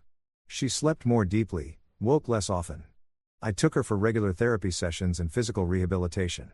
Little by little, helping her reclaim a normal rhythm of life. The psychologist in the nearby town, a kind middle-aged woman, listened as Mom poured out the years of control, forced medication, and betrayal. "You're very strong, Mrs. Matilda," the doctor said after the first session. Mom cried, but slowly opened up. "I'm afraid of my own son, yet I still love him." I waited outside, anxious. Would she ever heal? At the same time, I got her moving again. Early morning walks on the beach, breathing the salt air, eating fresh seafood. Her frail body began to fill out. Color returned to her skin. Her hand stopped shaking when she held a glass. One afternoon, she said, smiling. A real smile. "Paul, I feel stronger now." I hugged her tight. "That's all I need, Mom. Seeing you like this makes everything worth it." Matilda started planting flowers on the front porch again, cooking simple meals, and for the first time in years, I saw her laugh without fear. She bought rose seeds at the local market, knelt in the dirt, hands still a little unsteady, and planted them. "I'll make a garden as beautiful as the old one." I helped dig water and watched the green shoots appear. The kitchen smelled of the fish soup she made the old way, simple but warm. "Eat, son." Mom cooked it just like before. She smiled, the lines around her eyes softening, no longer tense with dread. Watching her, my heart felt full. This was the light after all the darkness. I decided to return to the work I loved, but this time not as an escape. I wanted to build a real stable future for us. In Japan, I had worked only to send money home, running from true responsibility. Now, I found local work. A welder at a ship repair yard near the coast. The pay wasn't high, but it was enough. And most importantly, I came home every night, ate dinner with Mom, and told her about my day. The future felt steady. I saved to buy a little more land, maybe open a small workshop one day, and care for her until the end. My heart was calmer, though the memories remained, now as fuel to keep me strong. Some evenings we sat on the porch together, watching the sunset paint the sea red, waves whispering endlessly. I thought back over the entire journey from the moment I stood in front of the old gate to the day I faced them in court. My soul grew quiet. I realized the deepest pain was not the loss of money or the house, but the betrayal of trust by my own blood. Money can be recovered. A house reclaimed, but trust in Colin, my little brother, was shattered forever. I once believed family was unbreakable. Now I know betrayal from within hurts 100 times more. Yet I also understood this. If I hadn't come home that day, if I hadn't dared to face the truth, Mom might never have had these peaceful years. If I'd flown straight back to Japan as planned, She would likely have died slowly from the drugs, the house lost, and no one would ever have known. Coming home, even though it hurt, was the right choice. Watching Matilda quietly water her flowers each morning, I realized that justice doesn't always come quickly. But when you keep walking to the end, it always finds a way. She waters the roses under the morning sun, smiling to herself, rediscovering who she is. Justice through detectives' evidence in the courtroom was slow but certain, like the ocean wearing down stone. I learned that greed can turn a loved one into a monster, but love and awareness can pull a person back from the edge of darkness. Colin's greed made him a monster. My love and Mom's love saved her. Awareness, recognizing the warning signs, was the key and the hardest lesson. Never leave the fate of those you love to blind trust, because evil can sometimes wear the mask of family. Compassion is noble, but misplaced, it can become the knife that cuts the compassionate one. Mom forgave them, and they used that mercy to sell her house. Blind trust nearly killed her. My advice to anyone reading this: truly care for your aging parents, not just with money, but with your presence and your listening ears. When something feels wrong, don't stay silent and endure. And don't delay the truth. Every day you wait can be a day you can never get back. I sent money, but I didn't come home.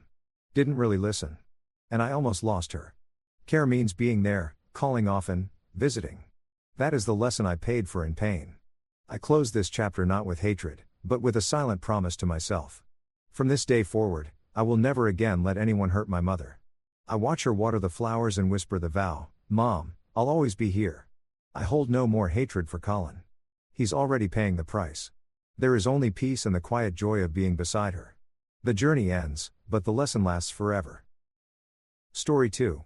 I gave my daughter a small cafe so she could start a new life. When I arrived, she was crying. Her mother-in-law had taken over the cafe, forced her to do all the dirty work for free, and made fun of her. I acted quickly, the bells above morning brew. Cafe jingled when I pushed through the glass door. Burnt coffee hit my nose first. Then something sour from the kitchen. Wrong. All wrong. Then I saw her. My daughter Delaney on her knees in the bathroom doorway. Door propped open for the whole world to see. Scrubbing tile grout with a toothbrush. Her face was red wet. She wiped at her eyes with the back of one hand, kept scrubbing with the other. "Delaney, you missed a spot." Again, the voice came from behind the counter. Sharp, sweet as artificial sweetener. A woman in her early 60s sat at the register like it was a throne. Silver hair, perfect designer glasses on a chain. Aura Foster, my daughter's mother-in-law in the cafe I bought for Delphine 3 months ago with every penny I had. Delphi's head jerked up. Our eyes met. Hers went wide. Panicked. "Dad." Lemuel. Aura's smile could have sold insurance. "What a lovely surprise. We weren't expecting you." My jaw tightened. I came to see my daughter. I walked toward Delphine. And her cafe. "Our cafe, dear. Delaney and I are partners now." Laura tilted her head. "Didn't she tell you?" The toothbrush fell from Delphine's hand, clattered on tile. "Hi, Dad." "Sorry, I'm just," her voice cracked. "Finishing something." "Partners." The words sat in my chest like spoiled meat. I'd spent 35 years as a health inspector. Knew when something was rotting. Travis sat in the corner. Delaney's husband, Aura's son, laptop open, eyes down.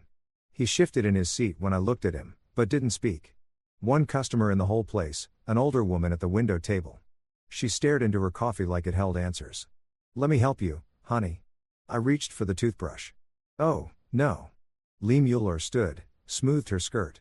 "She needs to understand proper cleaning standards. The health inspector was very clear last month." My hand stopped. "What health inspector?" Aura waved dismissively. "Just routine. Delphine had a few oversights. We fixed everything." Her smile widened. "Oh, you'd know about that, wouldn't you? Your old profession." The coffee machine hissed behind the counter. Steam rose. I counted to 5. "Travis." I turned to my son-in-law. "How's work treating you?" He barely looked up. "Fine, Dad. Busy. He's been such a help here," or answered for him. "Managing the finances, dealing with suppliers. Someone needs to handle the serious work." "I can handle," Delaney started. "Sweetheart, we've discussed this. Stick to what you're good at." Aura's voice dripped honey. "The baking." Deli's hands curled into fists. She stood, grabbed a rag, moved to the nearest table, started wiping in circles.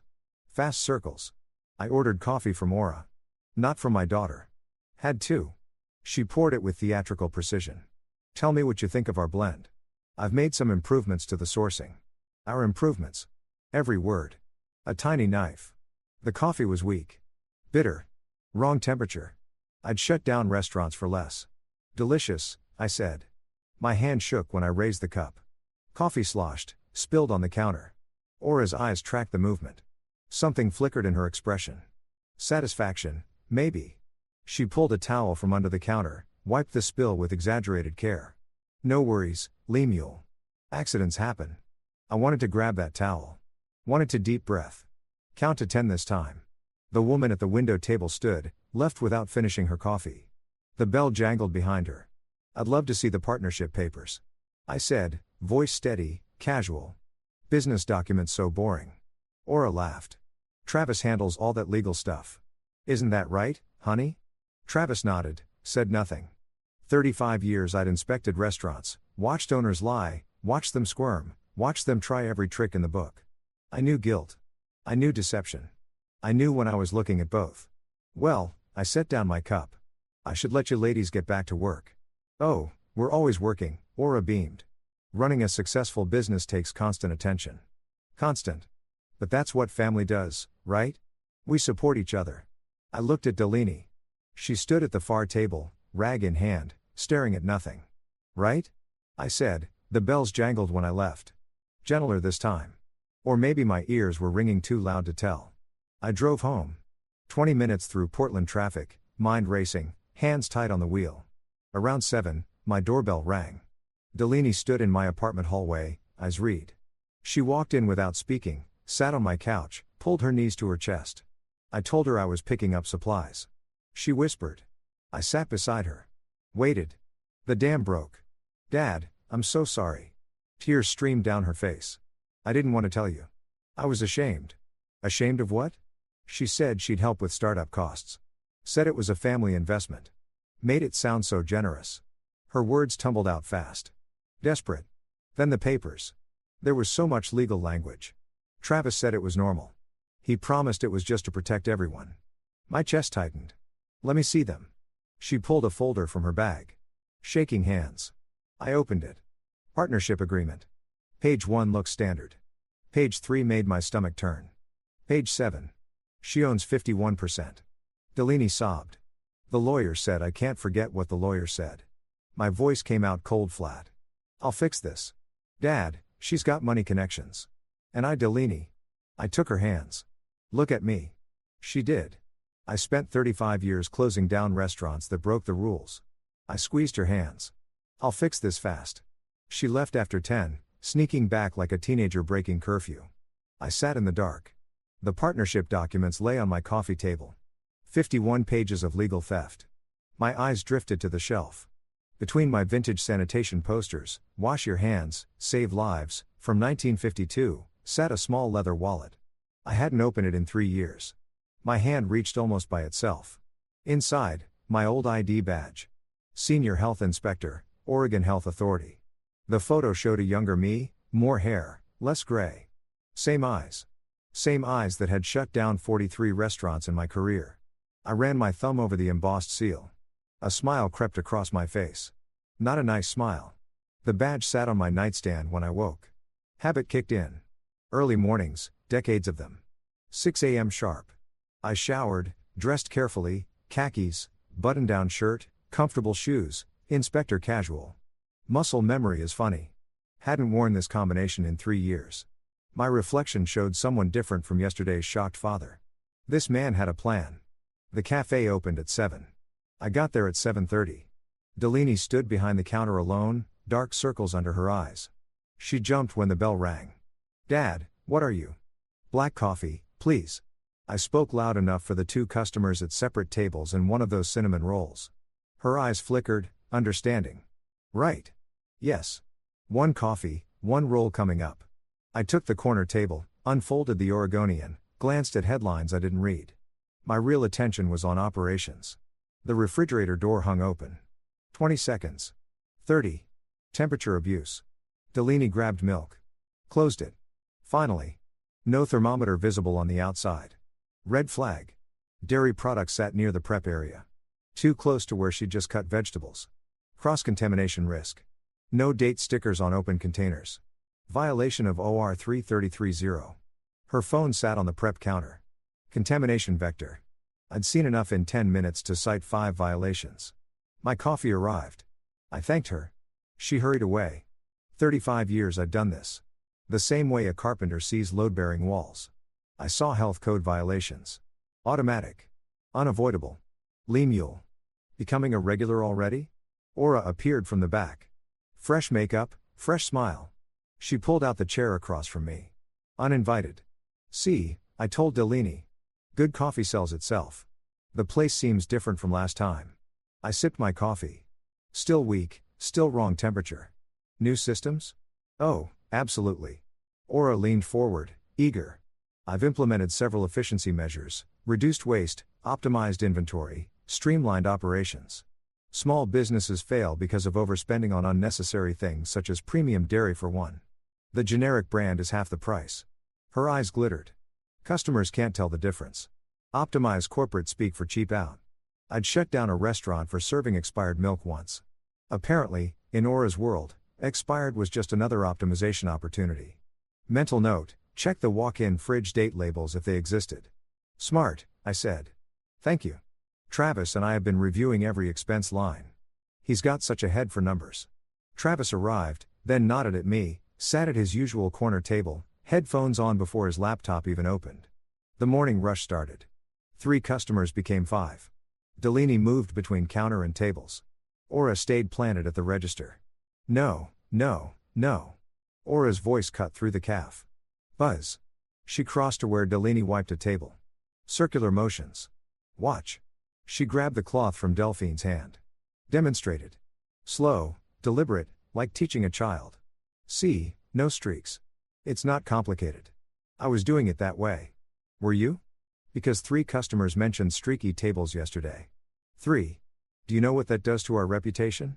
2 customers at nearby tables shifted. Uncomfortable. Travis looked up. Mom, maybe. Travis, please. I'm training her. Someone has too.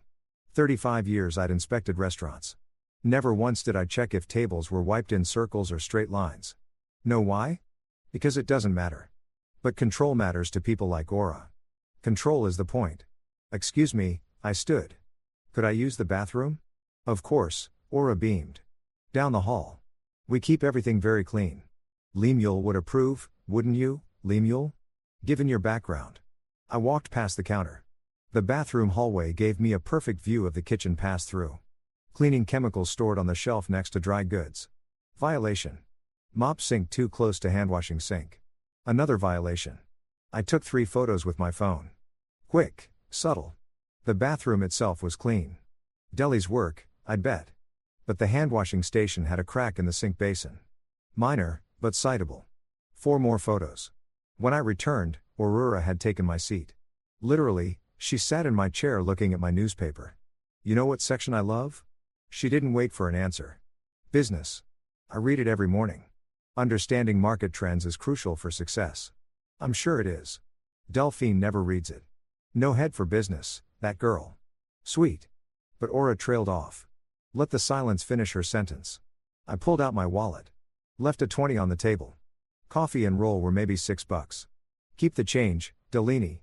Aura's hand shot out, took the 20, smiled at me while she counted it, pocketed it. How generous. We'll put it toward new equipment. The espresso machine needs repairs. Delaney stood by the counter, staring. I left without looking back. Home laptop. 3 hours reviewing Oregon Administrative Rules, Chapter 33. The health code I'd memorized decades ago. Some things had changed. Most hadn't. My notebook filled with violations. I'd observed temperature control failure, cross-contamination risks, improper date labeling, chemical storage violations, equipment maintenance issues, all minor individually. Together, different story. Around 6, I called Dwight Clark. 40 years in the health authority. We'd trained together, worked together, closed down the Morrison Street Bistro together in 6 hours flat. He picked up on the 3rd ring. Lim Patterson, 3 years retired and suddenly calling about health code violations. What's the occasion? Can an old friend check in? His laugh barked through the phone. You never checked in once in 3 years. Spill it. Who screwed up? Hypothetically. I leaned back in my chair. Small calf. New ownership. Several or 333 violations. Temperature control. Date labeling. Cross-contamination risks. Hypothetically, his tone shifted. Professional. That's 3 citable offenses. How bad? Bad enough, but the owner's confident. Thinks rules don't apply. Those are always my favorite. Dwee's smile came through the phone. The confident ones. We talked for an hour about nothing, about everything, about the old days. You know what, LM? I miss working with you. The department's different now. Younger guys, all about computers and risk assessments. Nobody's got that instinct anymore, that feel for when something's wrong. I pulled open my old filing cabinet, the one I'd kept from my office. 43 years of contacts, inspectors, supervisors, department heads, people who owed me favors, people I'd trained, people who remembered when Senior Inspector Patterson shut down that bistro in 6 hours flat for flagrant violations. Martinez Chen O'Donnell. My finger traced down the pages. Do we? I said, voice soft. Someone's about to get a refresher course on Oregon Administrative Rules, Chapter 333. Time to see if Aurora Foster really understands what business optimization means. I hung up. In the silence of my apartment, I whispered 5 words to the empty room. Welcome to my world, Aura. 2 days after I'd whispered the threat into my empty apartment, I sat at my kitchen table surrounded by paper. Not just any paper. 35 years of accumulated knowledge, Oregon administrative rules, printouts, health code violation checklists, complaint form templates. My coffee had gone cold. Hadn't noticed. The filing cabinet in the corner stood open. Contact lists, inspection protocols, enforcement procedures. Everything I'd promised myself I'd forget in retirement. Funny how it all comes rushing back when you need it. I pulled up the Oregon Health Authority's website, official complaint form, right there in the public portal. Simple, clean, bureaucratic. But I didn't just fill it out. I crafted it. Every word chosen to trigger red flags. Multiple violations observed. Cross-contamination risks. Temperature abuse of potentially hazardous foods. Repeated concerns from vulnerable populations. Magic phrases, the kind that bump a complaint from routine follow-up to immediate inspection. I'd written 3,000 inspection reports in my career. This one felt different, better, more personal. My yellow legal pad sat next to the laptop. 4 stages outlined in my cramped handwriting. Stage 1, health inspection. Stage 2, social reputation damage. Stage 3, legal action. Stage 4, financial consequences. Stage 1 was almost ready, just needed the final pieces. My burner phone app downloaded the night before. Paid account, untraceable to my main number sat open on my phone. I dialed Delaney. She answered on the first ring. Hello, honey. You alone? Silence. Then Travis is at his mother's. Dad, what's going on? Listen carefully. I kept my voice level. Tomorrow when you close, I need you to forget a few things. The date labels on the dairy. Don't replace them. That temperature log by the walk-in. Maybe you're too tired to fill it in. Long pause. You're setting her up. I'm letting the truth show itself. I gripped the phone tighter. Will you help me? Her voice dropped to a whisper. What time should I expect? Truth. Day after tomorrow. Mid-morning. You'll know when. After we hung up, I stared at my laptop screen. The complaint form was complete. Perfect. Devastating. My finger hovered over the submit button. This was it. Once I clicked this, I'd be using 35 years of professional knowledge to target my own daughter's business. Sure, Aurora had created the violations. Aurora had cut corners, endangered customers, but Delaney's name was on the license. Her calf, her dream, the one I'd bought with every penny I had. I remembered her face on her knees, scrubbing grout with a toothbrush, crying. Click submit. The coffee shop Wi-Fi made the upload smooth. I'd driven to a Starbucks blocks away at 3 o'clock in the morning.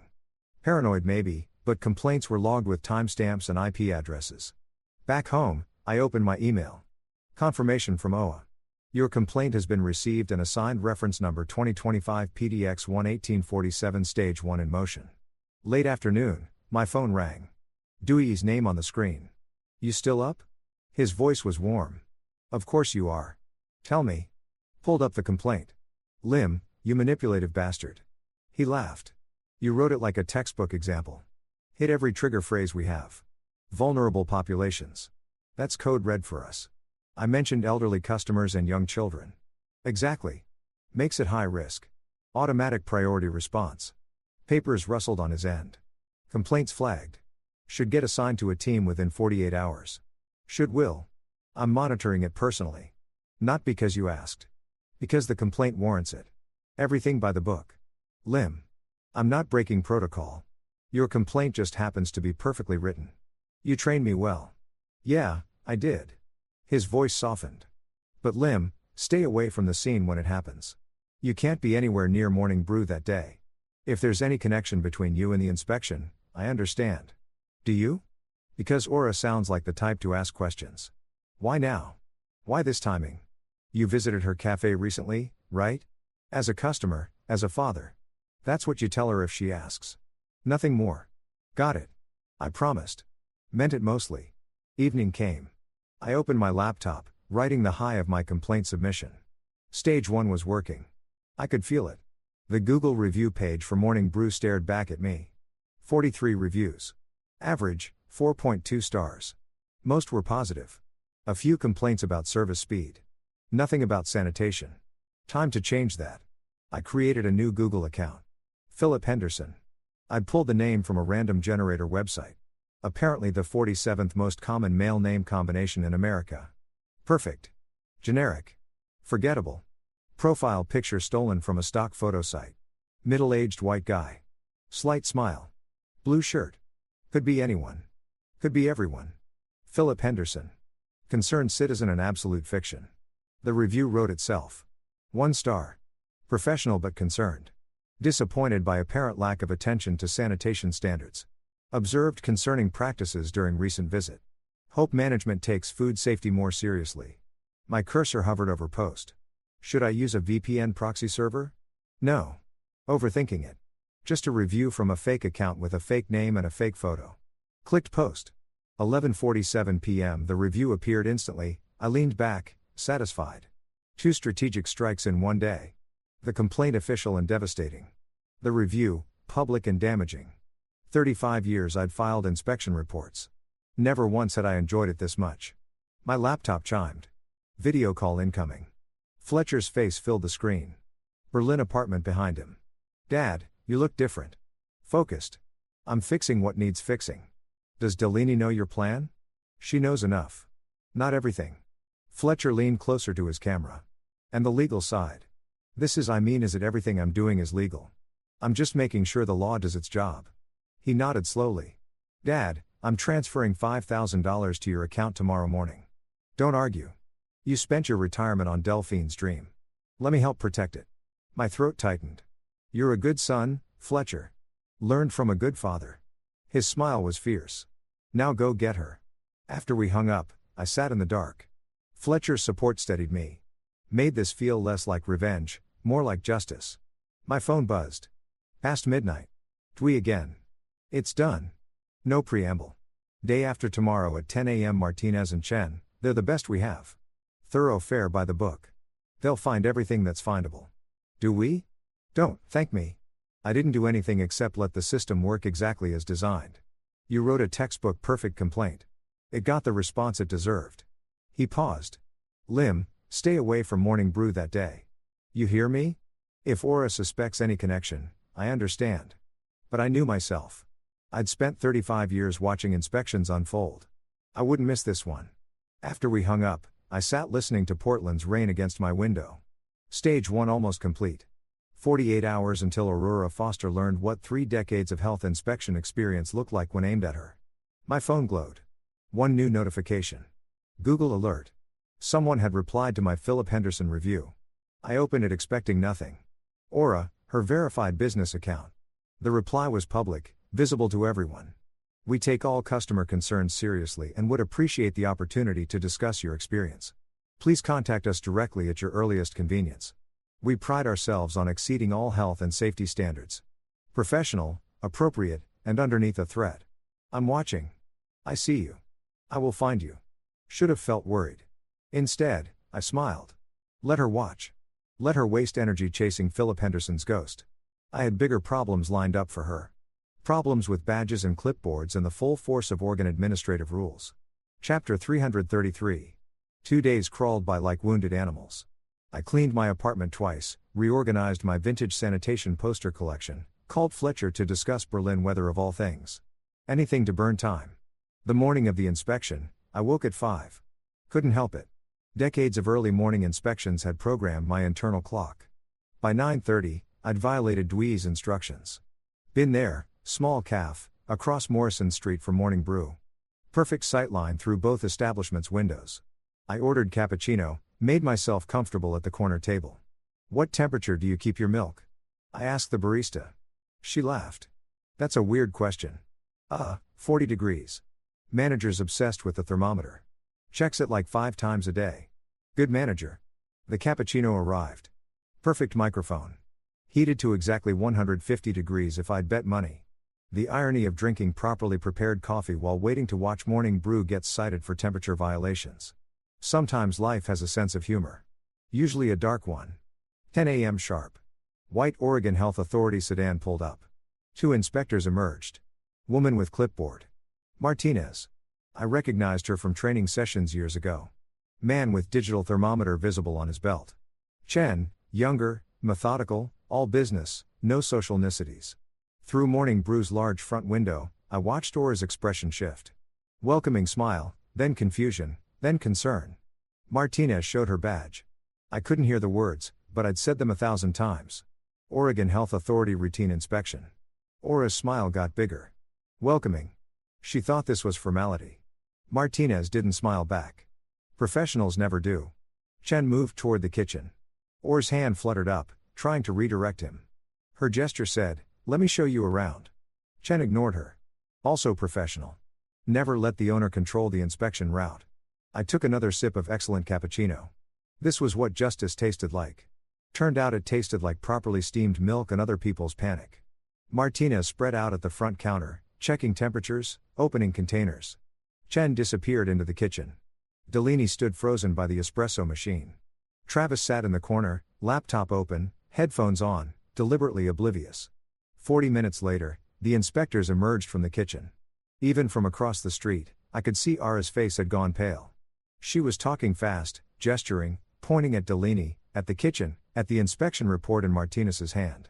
The universal language of, "This isn't my fault, it's her fault." Martinez's face stayed flat as concrete. I trained her well. Never react to the show, just write up the violations. Through being there's window, I watched Aura's performance like it was Netflix. Better than Netflix. This had real consequences. Her face went from concerned business owner to I need to speak to the manager to full Karen nuclear option in about 6 minutes. Martinez handed her papers, official forms, yellow copies. Aura snatched them, started reading, her expression transformed. Rage, pure rage. She wheeled on Delaney.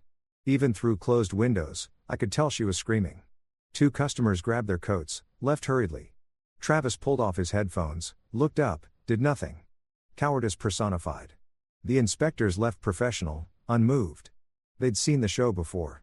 I finished my cappuccino, left cash on the table, walked to my car 3 blocks away. Home. 20 minutes through traffic. My hands shook on the wheel. Stage 1 complete. Late afternoon, my burner app rang. Delaney. "Dad, I can't talk." She's Aurora's voice in the background. "Who are you calling?" "Nobody. Just call disconnected." I stared at my phone, texted instead. "You did perfect. Stay strong. This isn't over." Response came an hour later. "She's blaming me for everything. Says I ruined the business. Travis won't defend me. Dad, I'm scared." I poured whiskey. "Neat. 2 fingers. Drank it." Fletcher called around 6. "How did it go?" $2,500 fine. Written warning. 30-day follow-up inspection scheduled. "That's huge. Dad, you did it. Stage 1 complete." "Yeah, it worked. Maybe too well." "What do you mean?" "Aura's smart? She's going to ask questions." "Why now? Why this timing?" "But you filed anonymously. There's no connection." "I hope you're right." 5 minutes later, my phone rang. Unknown number. I answered. Aura's voice. "Ice cold. Lemuel. Not Lem. Formal. Cold. We need to talk." My stomach dropped. "Aura, what can I do for you?" "Don't play innocent. It's insulting to both of us." "I don't know what." "The inspection, the Google review, the timing. You think I'm stupid?" My heart pounded. Played dumb anyway. The cafe got inspected. That's unfortunate, but these things. Philip Henderson. Ring a bell? Her voice was sharp. No, because Philip Henderson doesn't exist, but his IP address does. Want to guess what address that is? Silence. My mouth went dry. We need to talk face to face. Tonight, or I go to the police with harassment evidence tomorrow morning. Your choice. My apartment. 1 hour. See you then, Lemuel. She hung up. I sat on my couch. Phone still warm in my hand. Felt something I hadn't felt in 40 years of restaurant inspections. Fear. Not abstract fear. Real concrete fear. Aura had evidence, a lawyer, resources. She could frame this as harassment, stalking, interference with business. The Google review, my own stupid Google review, was proof I'd targeted her establishment. What if I had miscalculated? What if protecting Delphine meant destroying myself? I was 70 years old, no savings left, living on Social Security and a modest pension. One lawsuit could wipe me out. My apartment, my dignity, everything. My hand shook as I poured another whiskey. Then my phone buzzed. Text from Delphine. Dad, she knows you helped me somehow. She's coming for you. I'm so sorry. This is my fault. I read it 3 times. My fault, she said. No. I drank the whiskey. Put the glass down hard enough to crack it. This was Aurora's fault. She'd stolen from my daughter. Humiliated her. Turned her dream into a nightmare. I didn't start this war. I just wasn't going to lose it. 20 minutes until Aurora arrived. I paced between kitchen and living room, wearing a path in my cheap carpet. I pulled out the partnership documents. 51 pages. 51 pages of legal theft. My phone buzzed. Text from unknown number. I'm parking. Bring coffee. This will take a while. Oh, the audacity. I didn't make coffee. The knock came exactly 1 hour after her call. Firm. 3 times. Official. I opened the door. Aura stood in my hallway wearing a cream-colored suit and pearls like she was attending a board meeting. Silver hair perfect. Makeup perfect, smile sharp enough to cut glass. Behind her stood a man in his 50s. Gray suit, leather briefcase. He extended his hand. Mr. Patterson, I'm Richard Donovan, Miss Foster's attorney. Thank you for agreeing to meet with us. Us? She'd brought her lawyer. Come in. I stepped back, though I didn't agree to anything. You threatened me, and I'm curious why. Aura swept past me, scanning my apartment like she was assessing property value. The lawyer followed, setting his briefcase on my coffee table, the same table where I'd planned this entire revenge. She turned to face me. Smile disappeared. Lemuel, let's stop playing games. I know you filed that health complaint. I know you posted that Google review. I know you're trying to destroy my business. Your business? I let the words hang. Interesting choice. Yes, my business.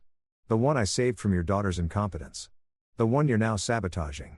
She pulled out her phone, tapped it, turned the screen toward me. Philip Henderson's review, posted from your IP address at 11:47 p.m., 2 days before the inspection. Want to explain that? The lawyer opened his briefcase, pulled out papers, placed them on my coffee table with practiced precision. Mr. Patterson, you're looking at a harassment claim. Intentional interference with business operations and defamation. Miss Foster is prepared to file. I laughed, couldn't help it, or his eyes narrowed. You think this is funny? I think you came into my home to threaten me with lawyers. I picked up the partnership documents from my coffee table, held them up. Want to talk about illegal activity? Let's discuss fraud, coercion, theft by deception. Those documents are legitimate, are they? Because the Oregon Secretary of State website shows you filed LLC paperwork 3 weeks before the partnership conversation, premeditation. That's interesting timing, don't you think? The lawyer looked at Aura. Miss Foster, you didn't mention because it's lies. He's making it up. Public records, I said. Anyone can look them up. I've already sent screenshots to my son and to a lawyer friend just in case something happens to me. The room went quiet. Aura stared at me. For the first time since I'd met her, she looked uncertain. Then her phone rang. She glanced at it. Expression shifted, confusion, then alarm. What? When? How many? Listened. I'll be right there. Hung up. Looked at me with something close to hatred. Someone just posted photos on Facebook. The health inspection, the violations list, the fine. Portland Foodies Group, 12,000 members, they're destroying us. I kept my face neutral.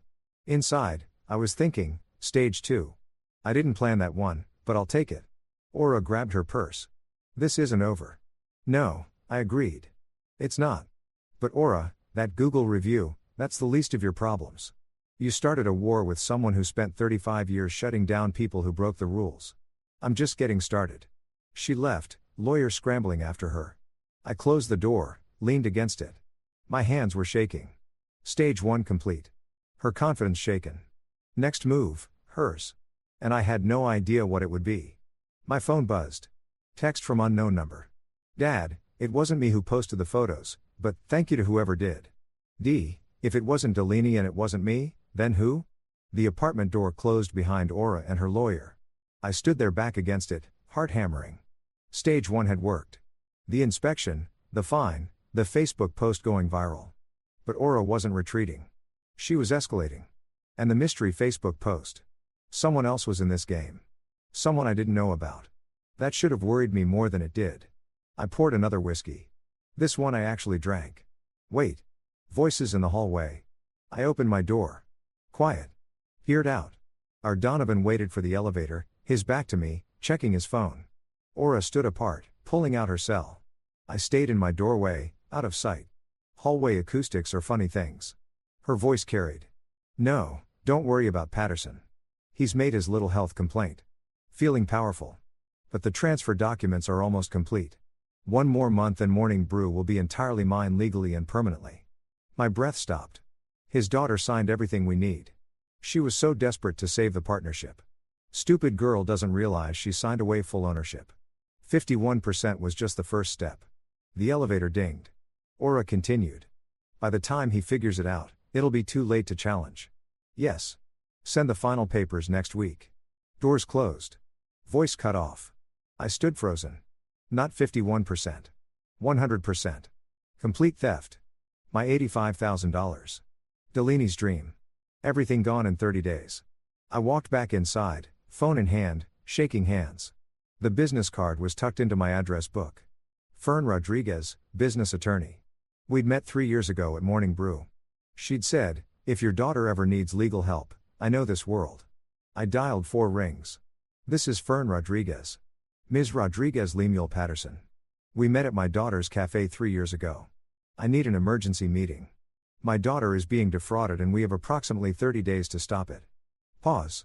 The cafe with the excellent cinnamon rolls. Yes. What kind of fraud? The kind where someone steals a business through forged partnership documents. The kind that's almost complete. Long pause. Mr. Patterson, I can meet you tomorrow morning, 8 a.m. my office downtown. Bring every document you have. I'll be there. If this is what you say it is, we have very limited time. Oregon has strict statutes on partnership agreements. Once documents are filed and processed, they're extremely difficult to challenge. I understand. Do you? Because proving fraud requires substantial evidence. Do you have that? I thought about Delphine's texts, the business records, the health inspection, and the phone call I just overheard. No recording, just my word. Worthless in court. I have some evidence and 30 days to get more. Then that's what we'll do. 8 a.m. tomorrow. She hung up. I looked at my apartment. Documents everywhere. My kitchen table looked like a conspiracy theorist's workspace. Stage 1 had worked. Aura had been fined, embarrassed, exposed. I thought that was enough. Wrong. She wasn't backing down.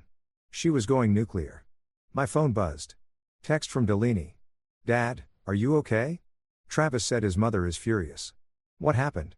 What happened? I'd started a war I might not win. I typed. Meeting with a lawyer tomorrow morning. Things are going to get worse before they get better. Trust me. Can you do that?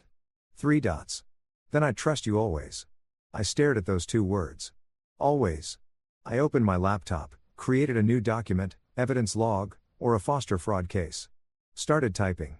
Date, time, location, what I'd overheard, verbatim quotes. It wasn't much, but it was a start. Stage 2 was about to begin. This time it wasn't about health inspections and online reviews. This time it was about the law. And in that arena, I wasn't the expert. Aura knew that. That's why she'd brought a lawyer to threaten me. She'd been 1 step ahead. I needed to catch up fast. 8 a.m. came too fast and too slow. I'd spent the night organizing evidence, printed texts, screenshot business records, timeline, notes from the overheard conversation. By dawn, my kitchen table looked like a crime scene. Fern Rodriguez's office was downtown. Converted warehouse, exposed brick, modern glass, her name on brass plate on the third floor. Rodriguez and Associates, Business Law. I knocked at 7:53 a.m. She opened the door herself, coffee in hand, already reviewing documents on her laptop. "Mr. Patterson, you're early." "Good." Her conference room smelled like expensive coffee and desperation. Mostly the coffee. My desperation was free. She spread the partnership documents across the table like a forensic investigator displaying murder evidence, which legally speaking, this kind of was. "These are thorough." Fern's tone was neutral, professional. "That's lawyer speak for whoever screwed, you knew what they were doing." "Great. I've been screwed by a professional." "Comforting. Can we challenge them?" "Legally, they're valid. Deli signed, notarized. Filed properly." She looked up. "But if she signed under duress, if she didn't understand the terms, if Aura misrepresented what she was signing, that's actionable. We need evidence." I heard her on the phone. She admitted the whole plan. "Your testimony of an overheard conversation." Fern shook her head. "Hearsay inadmissible. We need her words recorded. Undeniable. Oregon's a one-party consent state." Fern's eyebrows rose. "You've been researching 35 years as a health inspector. I know recording laws. If Delphi records conversations, she's part of its legal evidence." "Exactly." Fern smiled. "So, we need Delphi to provoke Aura into admitting the fraud on record." "She'll do it." "Are you sure?" "Because if Aura discovers the recording, my daughter spent months being humiliated by this woman." "She'll do it." I called Dewey. "I need tech help. Someone who knows recording devices discreet legal today." Pause. "My nephew Oliver, IT security." 3 hours later, I met Oliver Clark at a coffee shop. Dewey's nephew, 24, IT security specialist. Hoodie, laptop, bag, energy drink instead of coffee. "Uncle," Dewey said, "you need recording equipment." He pulled out a small device. Sony ICD-PX 470. "Looks like a calf. Order tracker, right?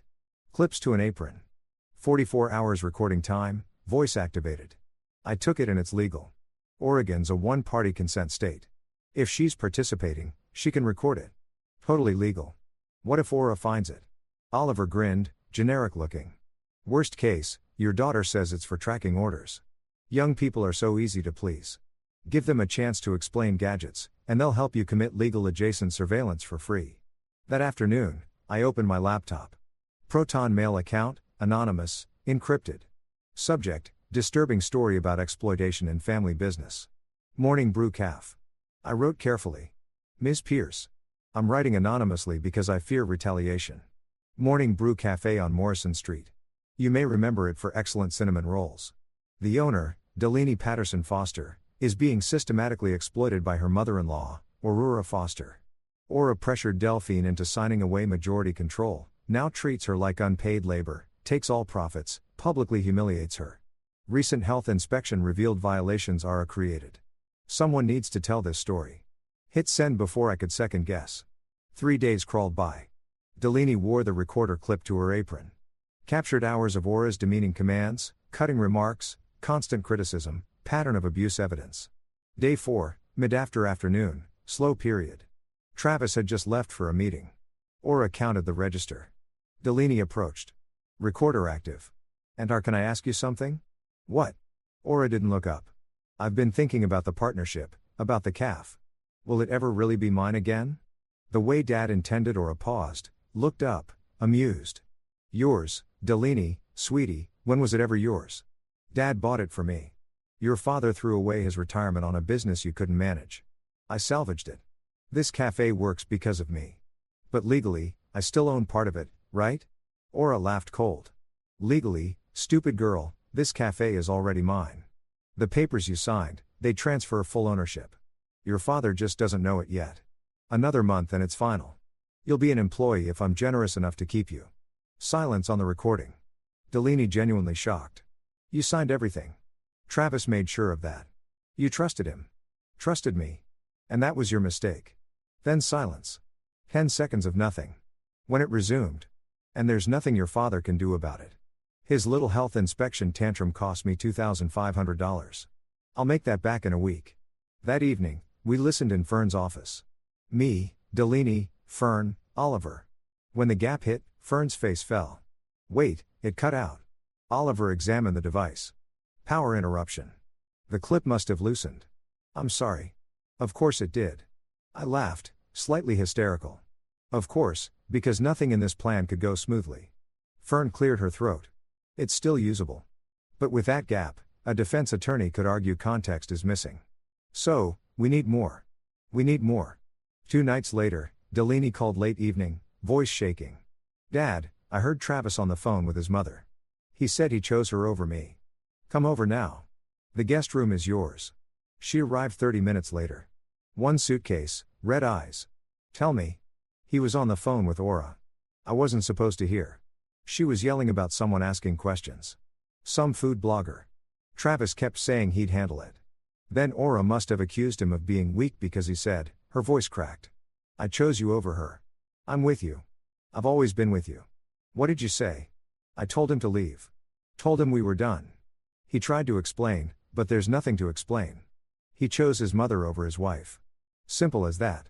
My phone pinged. Email address I didn't recognize. Foodscene247gmail.com. Subject, REM morning brew situation. I opened it. Mr. Patterson, I'm guessing. I received your message. I'm Octavia Pierce. I remember Delaney. I remember her cinnamon rolls and her smile. I did some digging. Talked to regulars. Something's very wrong at Morning Brew. I'd like to hear Delaney's side. My article publishes in 3 days. Octavia. 3 days. I hadn't expected her to move this fast. I responded, thank you. I can arrange a meeting. Delphine is ready, but we need discretion. The people exploiting her have resources. Her response came within minutes. I can and will. This story matters. Portland supports its own. Tell Delphine I've got her back. I closed the laptop, looked at Delphine on my couch, suitcase at her feet. Marriage ended. There's a food blogger who wants to hear your story. Article publishes in 3 days. Will it help? It'll make the health inspection look like a parking ticket. She almost smiled. Good. I pulled up the evidence log. Added entries. Recorded admission from Aurora Foster. Partial confession. 10-second gap, but substantial incriminating statements. Travis Foster chose mother over wife. Delaney witness. Marriage ending. Support system secured. Social media investigation initiated. Public opinion campaign beginning. We were building a case. Piece by piece. Stage 2. In motion. Stage 3. Coming in 72 hours. My phone glowed with Octavia's last message. Portland supports its own. I smiled. Not a nice smile. Aura thought she'd won. Thought she had everything locked down. She was about to learn what happens when you underestimate a father protecting his daughter and a daughter who's finally done being the victim. 3 days later, I sat at my kitchen table with Delaney, watching her laptop screen refresh. Octavia Pierce's article had gone live at 6 a.m. By 6:30, 200 shares. By 7, 800. By the time we finished our coffee, around 8, we'd stopped counting. The title sat at the top in bold letters. The Dark Side of Morning Brew, a story of financial abuse and family exploitation. Below it, Delaney's story, not anonymous. She'd insisted on using her real name. People need to know it's real, she'd said. I'm done hiding. I'd been proud of her courage. Now, watching the numbers climb, I wondered if I'd prepared her for what came next. Internet justice moves fast, and it's never neat. Listen to this one, Delaney said, reading. I used to go to Morning Brew weekly until I saw how the owner treated her daughter-in-law. Never going back. Delaney deserves better. It has 847 likes. Keep reading. That woman Aura is exactly the kind of toxic person who ruins small businesses. I witnessed Aura screaming at Delaney for dropping a spoon. A spoon? The comments kept coming. Hundreds, then thousands. By noon, Morning Brew's Google reviews were flooded. 1 star, 1 star, 1 star. People posted photos of themselves at other cafes. Hashtags, support Delaney and I boycott Morning Brew. My phone rang. Do we limb? You crazy bastard. It's working. Everyone's talking about it. That's the problem. Everyone's talking. No, that's the solution. Public opinion is a weapon. You just fired it. He was right. But weapons have consequences. That afternoon, Aura posted a response. Official Morning Brew account. Delphine read it aloud. Morning Brew management wishes to address recent defamatory allegations. Management? I said she's calling herself management of your calf. Claims made are one-sided and omit crucial context. Morning Brew was facing financial insolvency when Ms. Foster invested capital to save it.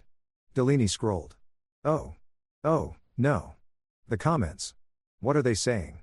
Top comment has 400 likes. Found Aura's burner account. Next one. This is exactly the gaslighting described in the article. She was making it worse for herself. Good. Let her dig deeper. Around 4 o'clock, my phone buzzed. Text from Delaney. Dad, turn on TikTok. Search Morning Brew. The video had 120,000 views. Aura red-faced screaming at Delaney in the cafe while customers recorded, "You leaked this. You told that blogger lies about me." Delphian stood quietly, calm, while Aura unraveled.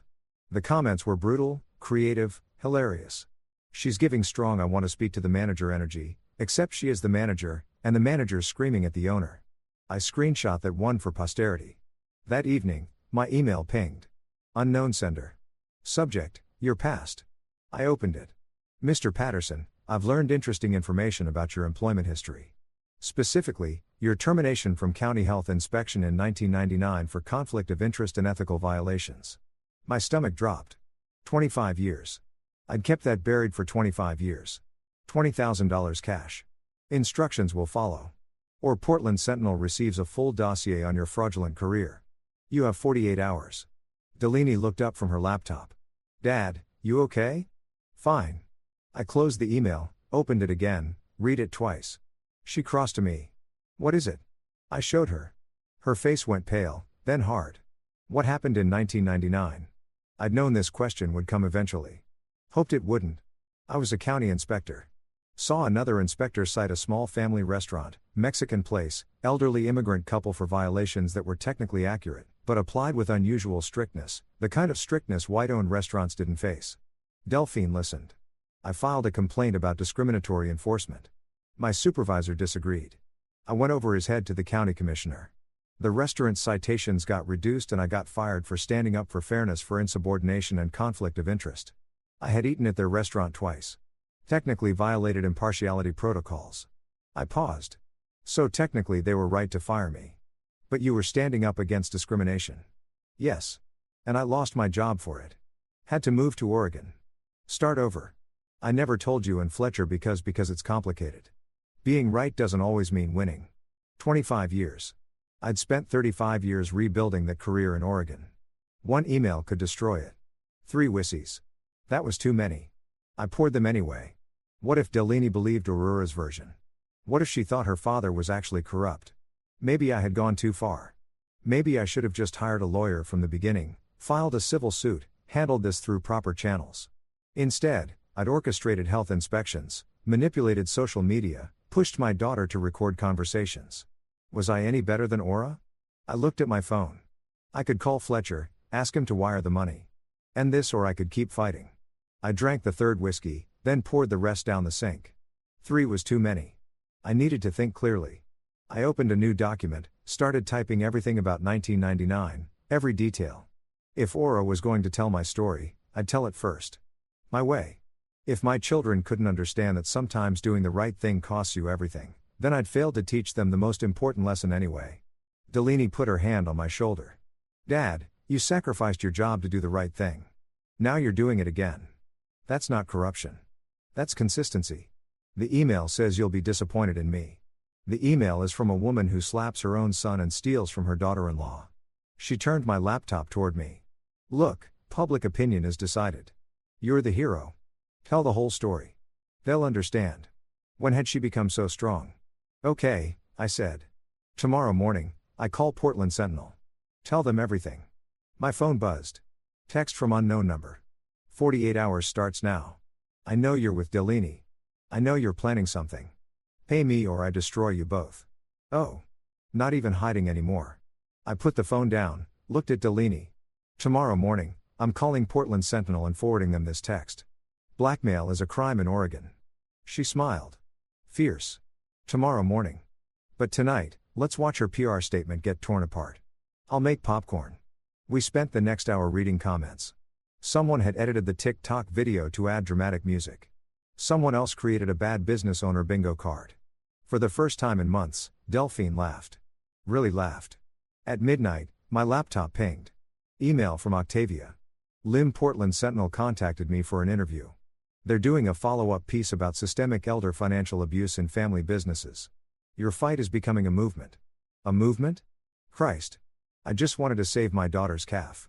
I type back, Octavia, I'm calling Sentinel tomorrow with a story about my own past. Can you connect me with the right reporter? Her response already done.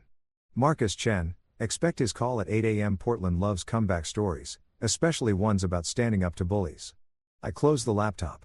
46 hours until Aura's deadline. 8 hours until Marcus Chen called.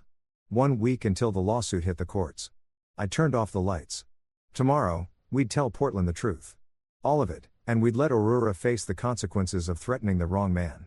Morning came with Marcus Chen's phone call at exactly 8 a.m. I'd been awake since 6 rehearsing.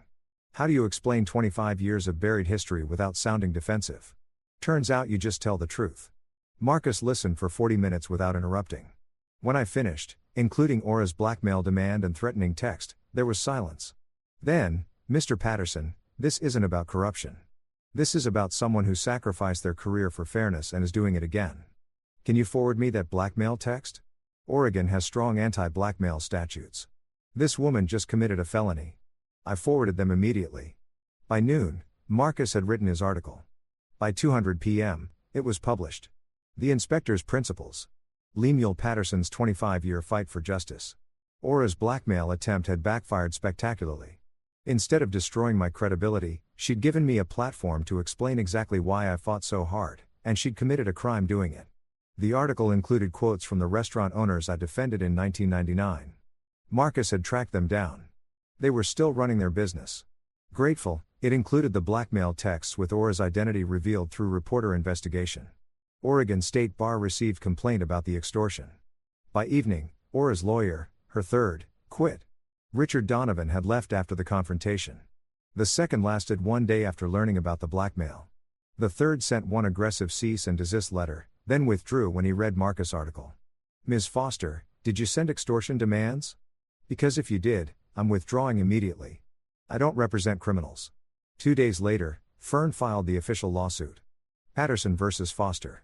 Multnomah County Court. Fraud, coercion, theft by deception. Court date, 1 week. That afternoon, I walked past a Bank of America branch, saw Aura at the ATM. She tried to withdraw cash. Screen said, transaction denied. Limit exceeded. She tried again. Denied again. Denied. Her hands shook. She leaned her forehead against the machine. Her shoulders shook, crying. For a moment, I saw not the villain, but a desperate woman who'd gambled everything and lost. Then I remembered Delphine scrubbing bathroom floors while crying. The pity faded. I walked away. That night, Delaney got a text from Travis. I'm sorry for everything. Tell your father he won. We're leaving Portland. Don't look for us. The next morning, we arrived at court for the hearing. Aura and Travis didn't show. The BAWAF confirmed. No contact, no lawyer, no response. Fern requested warrant for Aura's arrest. We drove to her apartment. Neighbors said they'd seen them loading a car with suitcases around 2 a.m. The apartment was empty. Lease unpaid. Aura Foster had fled. 2 days later, Delaney returned to Morning Brew for the first time as undisputed owner. Fern had got an emergency order preventing Aura from accessing the property. We unlocked the door. Me, Delaney, Fletcher, who'd flown in from Berlin, and Fern. The register was empty. Aura had taken the cash. Inventory was decimated. Bills piled on the counter. Utilities, suppliers, rent, a note taped to the espresso machine in Aurora's handwriting. This could have been successful if you just stayed out of the way. You ruined everything. Oh, Fletcher read it, started laughing. She stole your business, embezzled money, committed fraud and blackmail, and we ruined everything. Delphi took the note, folded it carefully, put it in her pocket. I'm framing this. The last words of Aurora Foster, still managing to be the victim while fleeing the state. Fern spread documents across a table with the default judgment, which we'll get since they fled. Delaney owns the calf. Free and clear, but she inherits all the debts Aura created. How much? Delphine asked. Total liabilities approximately $70,000. Assets maybe $30,000. Net position $40,000 in debt. Fletcher cleared his throat. I have $40,000 in savings. It's yours. Fletcher? No. Not negotiable. Dad gave you $85,000 to start this place. I'm giving you $40,000 to save it. We're family. The bell above the door jingled. A woman in her 60s walked in. I heard on the news. Is this place open? Are you Delaney? We're not officially open yet, Delaney said. But I'm making coffee. I would love some. The woman pulled out a folded check. This is from my book club. We want to help. She handed Delphine a check for $800. More people started arriving. Some wanting coffee, most bringing donations, flowers, gift cards, checks, cash. One man brought a toolbox. I'm a plumber. Heard you might need repairs. No charge. By noon, we'd collected $6,000. By evening, $12,000. Volunteers scrubbing floors, painting walls, fixing hinges. Fletcher posted photos to Instagram. Morning brew is rising from the ashes. Community support is incredible. 2,000 likes. That night, back at my apartment, I poured one whiskey. Celebratory. Delaney was asleep on my couch, exhausted, but smiling. Fletcher was on the phone with his partner, laughing. My phone buzzed. Email from Fern. Court date rescheduled for next month. Filing for default judgment. Should be straightforward. However, there's one complication about the property deed. Call me in the morning. A complication, of course, because nothing in this nightmare had been simple. But I'd learned something. Complications can be overcome. Villains can be defeated. Justice sometimes actually wins. And family, real family, is worth any price. I closed the laptop, drank the whiskey, turned off the lights. 1 month until the court date. 1 month until this nightmare was officially over. Unless Fern's complication turned out to be another battle. I'd find out tomorrow. Tonight, I was going to sleep well because my daughter was safe. Her business was saved and Aura Foster was gone. That was enough. The complication turned out to be simple and devastating. Aura had cleaned out the cafe register before fleeing. $15,000. Community donations deposited as cash. Money Delaney needed for suppliers. Security footage showed her entering at 1 a.m. She still had keys. Theft. Stupid, desperate theft. I filed the police report at 8 a.m. Detective Morrison was unsurprised. Fleeing suspects grab whatever liquid assets they can. We've issued warrants. Warrants don't pay suppliers. By noon, I had a lead. We called. You sitting down? My buddy at PDX Airport Security ran the names. Aura Foster bought a one-way ticket to Las Vegas yesterday morning. Southwest departed 6 p.m. Travis was on the same flight. Las Vegas, of course, the city where desperate people gamble their last dollars, hoping for miracles. We flew out the next day. Me, Fletcher, Delaney. Detective Morrison provided Aurora's credit card trail, Motel 6, East Tropicana Avenue, 2 miles from the Strip, not the glamorous casino hotels, the kind of place where people hide when they've run out of everything. We arrived mid-afternoon. Nevada heat hit like a wall. 105 degrees merciless. The motel was sun-bleached pink stucco. Cracked asphalt. Aura's rental car sat in spot 47. Room 128. Ground floor. Curtains drawn. I knocked. Silence. Knocked again. Aura. It's Lemuel Patterson. We need to talk. Long pause. The curtain shifted. Someone looking out. Finally, the door cracked. Chain still on. Travis's face appeared, unshaven dark circles, looking 10 years older than 3 days ago. She doesn't want to talk to you. I don't care. Open the door or I call Las Vegas police. Your choice. The door closed. Chain rattled. Opened fully. The room smelled like stale cigarettes. 2 unmade beds. Empty wine bottles. Fast food wrappers scattered. Aura sat on the far bed back against the headboard. Yesterday's clothes. Her silver hair unwashed, tangled, no makeup. She looked small, defeated, nothing like the woman who'd swept into my apartment with her lawyer. She didn't look up when we entered. You stole $15,000 from my daughter's cafe before you ran, I said. Money community members donated. That's a new low. Silence. Why Las Vegas? I continued. Did you really think you could gamble your way out? Aura's voice came flat. I thought I don't know what I thought. That maybe I'd win. That maybe I'd have money to pay you back. Make it right by stealing another $15,000 on your way out. I panicked. I needed cash. The cards were maxed. I just grabbed what I could. Delaney stepped forward. That was money people donated to help me. Community members who gave out of kindness. Aura finally looked up, eyes red. I know what it was. Do you want to know why? Aura said quietly. Why I did all of it. Greed, I said. She shook her head. When my boutique went bankrupt 10 years ago, I lost everything. Not just money, my friends, my reputation, my place in the world. I was someone. Then, nothing. Just a broke old woman with failed dreams. She looked at Delaney. When you got that calf, I saw an opportunity. Not just to make money, to be someone again, to matter. I started with genuine help, but then I realized I could have this. I could own it. The cafe became my last chance to prove I was still worth something. So, you stole my dream to rebuild yours, Delaney said coldly. Yes, that's exactly what I did. Travis stepped forward. Delphi, I know you hate me. I deserve it. But please understand. Don't call me Delphi. Don't blame your mother entirely. You made choices. Every step you chose. I was weak. She's controlled me my whole life. You're 37 years old. You had a choice every day. When she made me scrub toilets, when she humiliated me publicly, you could have said no. You chose comfort over courage. You chose her approval over my dignity. Travis started crying. I love you. I still love you. I don't care. I'm filing for divorce. I want you out of my life completely. Delaney, please. We're done forever. You don't get redemption. You don't get forgiveness. You get to live with what you did. A knock on the door. Las Vegas PD. I'd called them before we entered. Aura Foster. Aura stood slowly. That's me. You're under arrest on warrants from Portland, Oregon. Felony theft, fraud, and embezzlement. She extended her wrists, got handcuffed, looked at me one last time. Did you really need to chase me to Las Vegas? Couldn't you just let me disappear? You stole $15,000 from community donations meant to help my daughter. No, she was let out. You know what the funny part is? I almost respect you. You're as ruthless as I am. You just have better PR. The difference is I fight for my family. You fight for yourself.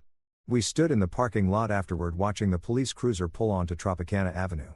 Travis remained by the motel room, not arrested. No proof he knew about the theft, but destroyed anyway. He looked at Delphine, mouth opening.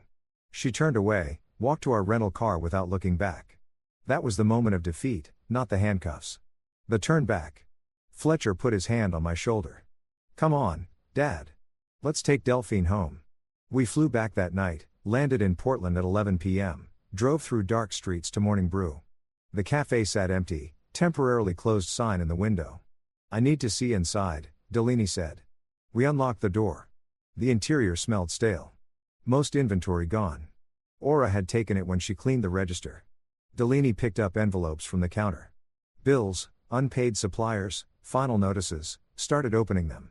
Her expression never changed, but I watched the light dim with each envelope. Dad. Her voice was small.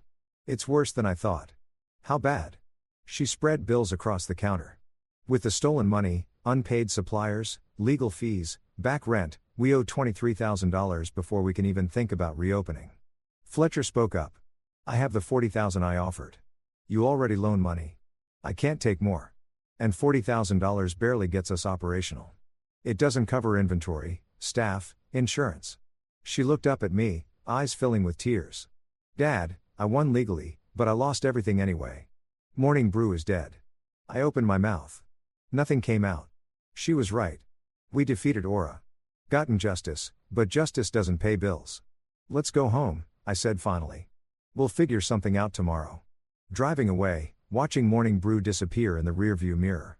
I wondered what was there to figure out. We'd saved the cafe legally, but destroyed it financially. Maybe Aura had won after all.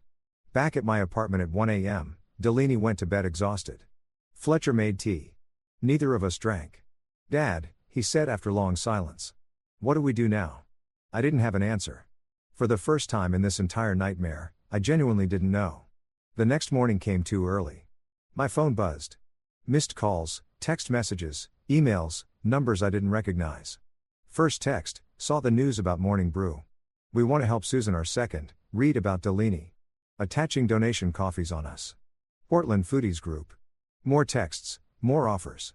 By the time Delphine woke, my phone had 73 messages. Fletcher's had 42. News of Aurora's arrest had made the Portland Mercury, the Sentinel, every food blog, and Portland had decided to do what Portland does best, take care of its own. Octavia Pierce posted at 6 a.m. Morning Brew needs our help. Delaney fought and won legally, but faces $23K debt from Aurora's destruction. I'm starting a GoFundMe. Who's with me? Within 2 hours, $8,000. Delaney read messages crying, "Dad, listen. We're a commercial kitchen. We'll donate 20 pounds of flour and 10 pounds of butter monthly for 6 months. And this, I'm a licensed electrician. I'll update the wiring free." "That's Portland," I said. "We take care of our own." Fletcher looked up from his phone. "There's a Facebook group. Save Morning Brew. 4,000 members organizing supply drives. Volunteer shifts. By end of first week, $31,000. 8,000 more than needed. 6 weeks of renovation followed. Fresh paint from volunteers. New tables donated. Equipment repairs at cost. Delaney's 8-year-old daughter, Faye, helped paint a mural. Stick figure woman holding a coffee cup like a shield. Mom the superhero. Reopening day. Line around the block. Local news coverage. Octavia documenting everything. Delaney's apple cinnamon pie sold out in 20 minutes. 6 weeks after that. Aura's sentencing. Moulton County Courthouse. Orange jumpsuit. Hair pulled back. No pearls. Judge Martinez. 18 months county jail plus $15,000 restitution. Before being led away, Aura asked permission to speak. "Delaney, Mr. Patterson, I destroyed your family. I stole from you. Everything they said about me is true. I am exactly the villain everyone says I am." Her voice cracked. "What I told you in Vegas was true. I wanted to matter again, and I destroyed your lives to get it. That's unforgivable. I'm not asking forgiveness. I'm just acknowledging what I did. For the first time, I'm telling the complete truth. I'm sorry." She looked at Delaney. "Your cafe is beautiful. I saw photos online. You did that, not me. Everything good about Morning Brew was always you." Delaney stood, walked out without a word. Aura watched her go, nodded slowly. "I understand." 1 month later, a letter arrived from Travis from jail. Unpaid child support from his first marriage. Delphine read it aloud. "I'm not asking forgiveness. I'm writing to tell you I understand now. I wasn't just weak. I was complicit. I chose comfort over courage. I watched my mother hurt you and did nothing. That's cowardice. You deserve better. I signed the divorce papers. No contest. I hope Morning Brew succeeds. I won't contact you again. Travis." She folded it. Put it in a drawer. Didn't respond. 2 weeks later, an envelope arrived. No return address. Eugene postmark. $5,000 check. Note from Travis. Everything I could gather. She deserves this tea. I stared at it a long time. Then forwarded it to Delphine without comment. She deposited it without comment. 6 months after reopening, Morning Brew thrived. Not wildly successful, but stable. I sat at my usual corner table most mornings. Newspaper, black coffee. Delaney behind the counter chatting with customers. Faye doing homework at a table. Fletcher video called weekly from Berlin. His photo hung on the cafe family wall next to my vintage sanitation poster. Octavia came in twice weekly writing a book about Portland's food community. Morning Brew featured prominently. Travis sent child support payments on time, never with notes, just checks. Delphine deposited them without comment. Aura still had 8 months left. Delaney never visited, didn't plan to. Aura wrote letters occasionally. Delphine didn't open them. Kept them in a drawer, not for closure, just because throwing them away felt like caring enough to make the effort. The cafe was Delian's, fully hers. No one could take that away. It wasn't the life she'd imagined when I first gave her the keys. It was harder, more complicated, built on rubble and community goodwill, but it was hers. One Saturday morning, someone asked me, was it worth it all that fighting? I looked at my daughter, smiled slightly. Ask me in 10 years, because that's the truth. Victory isn't a moment, it's what you build after.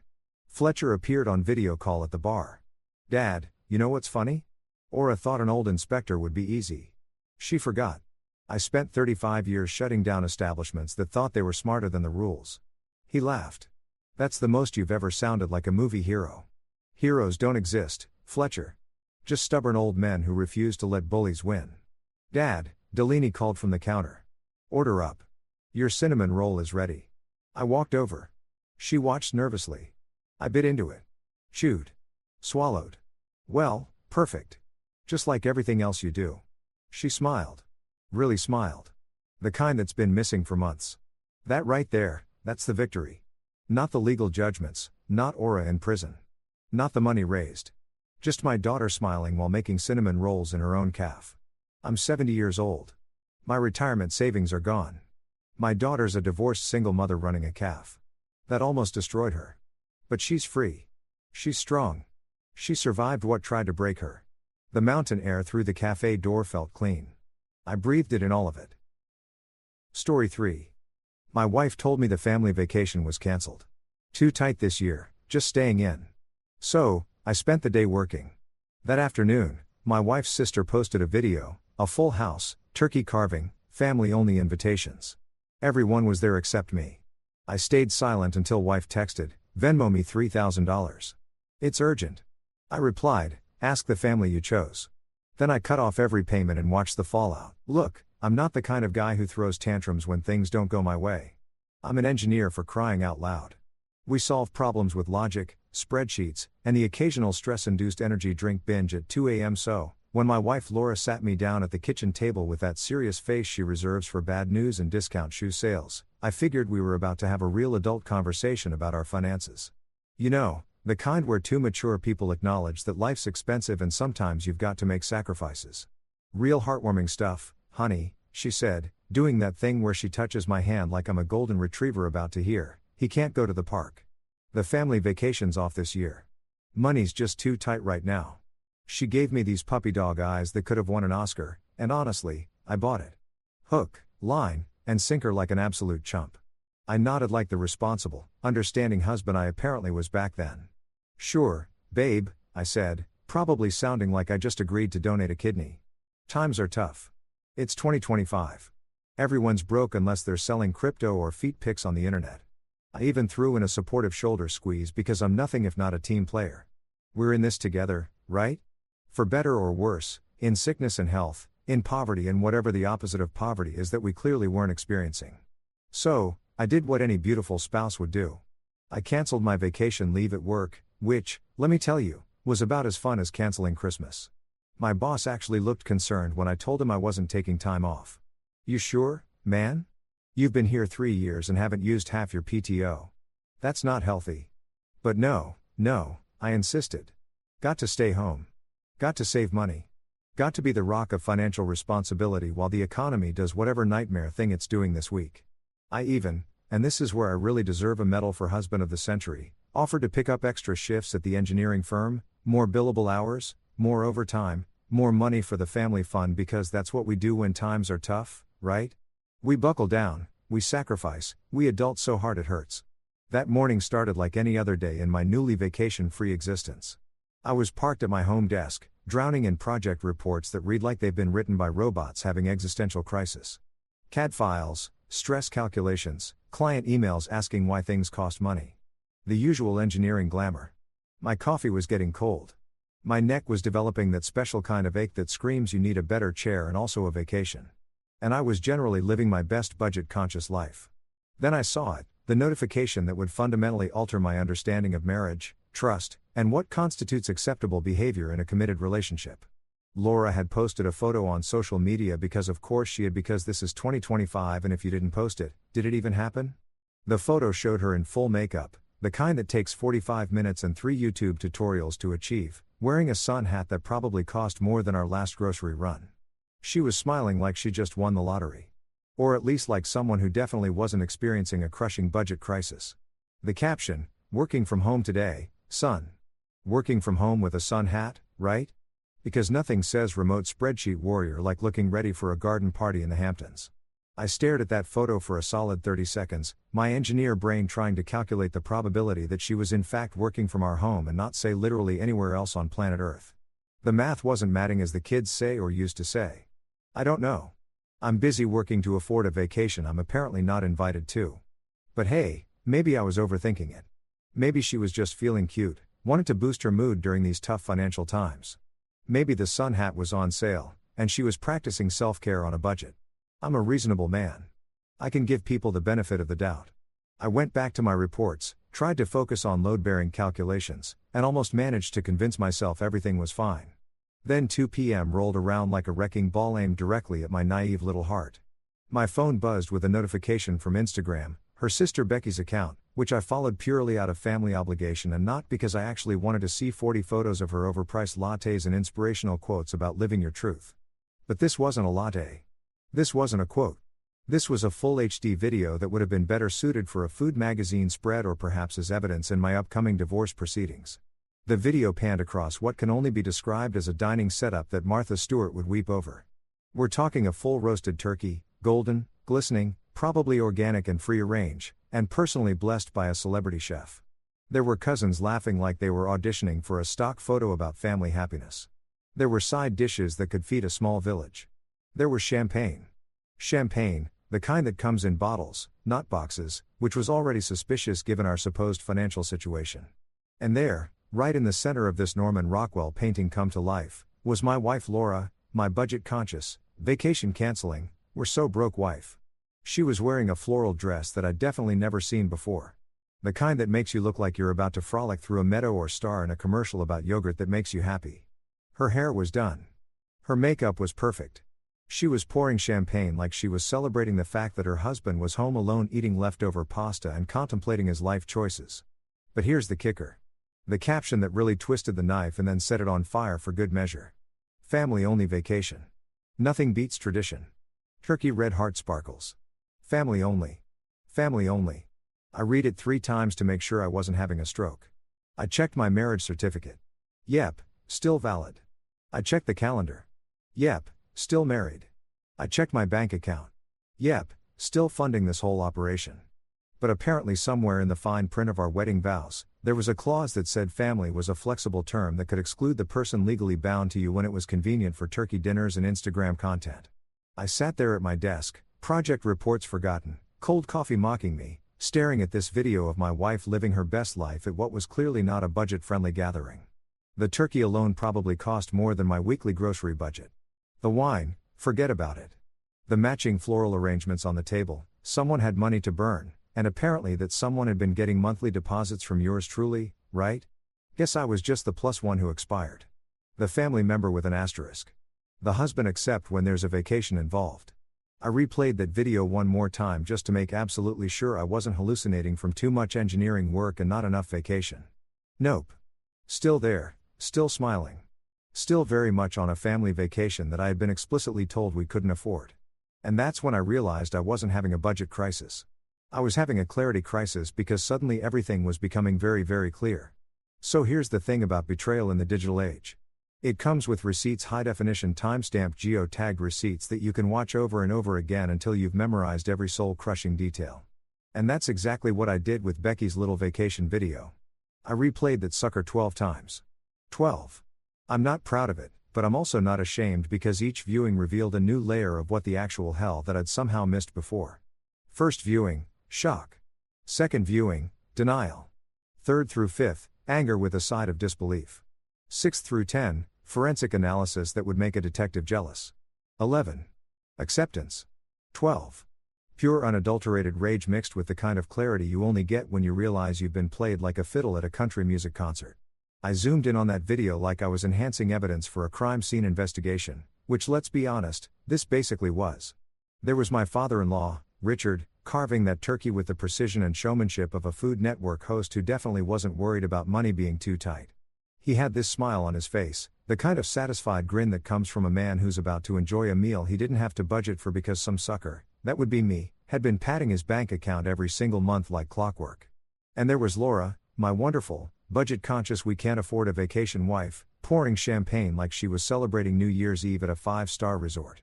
Not the cheap stuff either. I could tell from the bottle shape. We're talking the real deal. The kind that costs more per bottle than I spend on lunch for a week. Her hands weren't shaking with guilt. She wasn't looking around nervously wondering if her husband might see this. Nope. She was living in the moment, fully committed to this family-only experience, completely unbothered by the fact that she'd lied straight to my face 72 hours earlier. But the real kicker, the table, that glorious, abundant, absolutely not budget-friendly table. I zoomed in on the spread and started doing a mental inventory because that's what engineers do when we're spiraling. We quantify things. There was the turkey, obviously, which had to be at least 20 pounds of organic free range, probably named it before the cooked poultry. There were side dishes that stretched from one end of the table to the other. Mashed potatoes that looked like they'd been whipped by angels. Green bean casserole. Sweet potato something or other with marshmallows on top. Cranberry sauce that was definitely homemade and not from a can like normal broke people use. And then I spotted the seafood. We're talking shrimp cocktail, crab legs, what looked like lobster tails just casually chilling there like they hadn't cost someone's entire paycheck.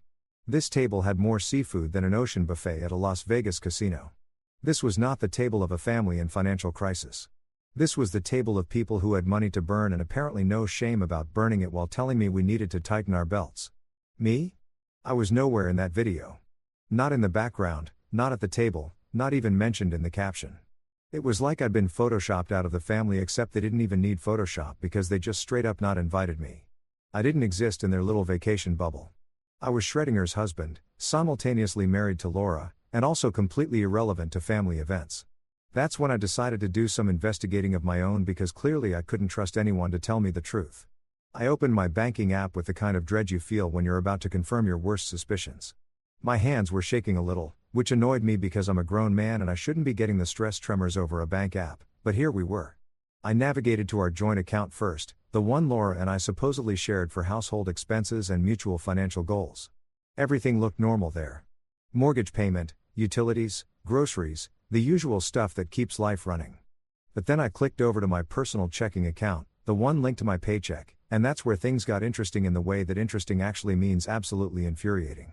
There they were, lined up like little soldiers of financial deception. Recurring transfers. Every single month, like clockwork, $3,000 vanishing from my account. The category, family expenses. I scrolled back through the history. 6 months, 12 months, 2 years, $3,000, month after month after month, going to Laura's family. Not our family, not the mortgage or our future or our retirement or literally anything that benefited both of us, her family. I did the math because that's what you do when your entire reality is crumbling and you need something concrete to hold on to. 12 months time $3,000 equals $36,000 a year. 2 years, $72,000. That's a new car. That's a down payment on a second property. That's a retirement fund that could actually retire. That's 72,000 reasons why we supposedly couldn't afford a vacation while her family was out here living like they had won the lottery. They said money's too tight. But that table had more food on it than most people see at Thanksgiving. They said we needed to budget, but they were popping champagne bottles like they were celebrating something.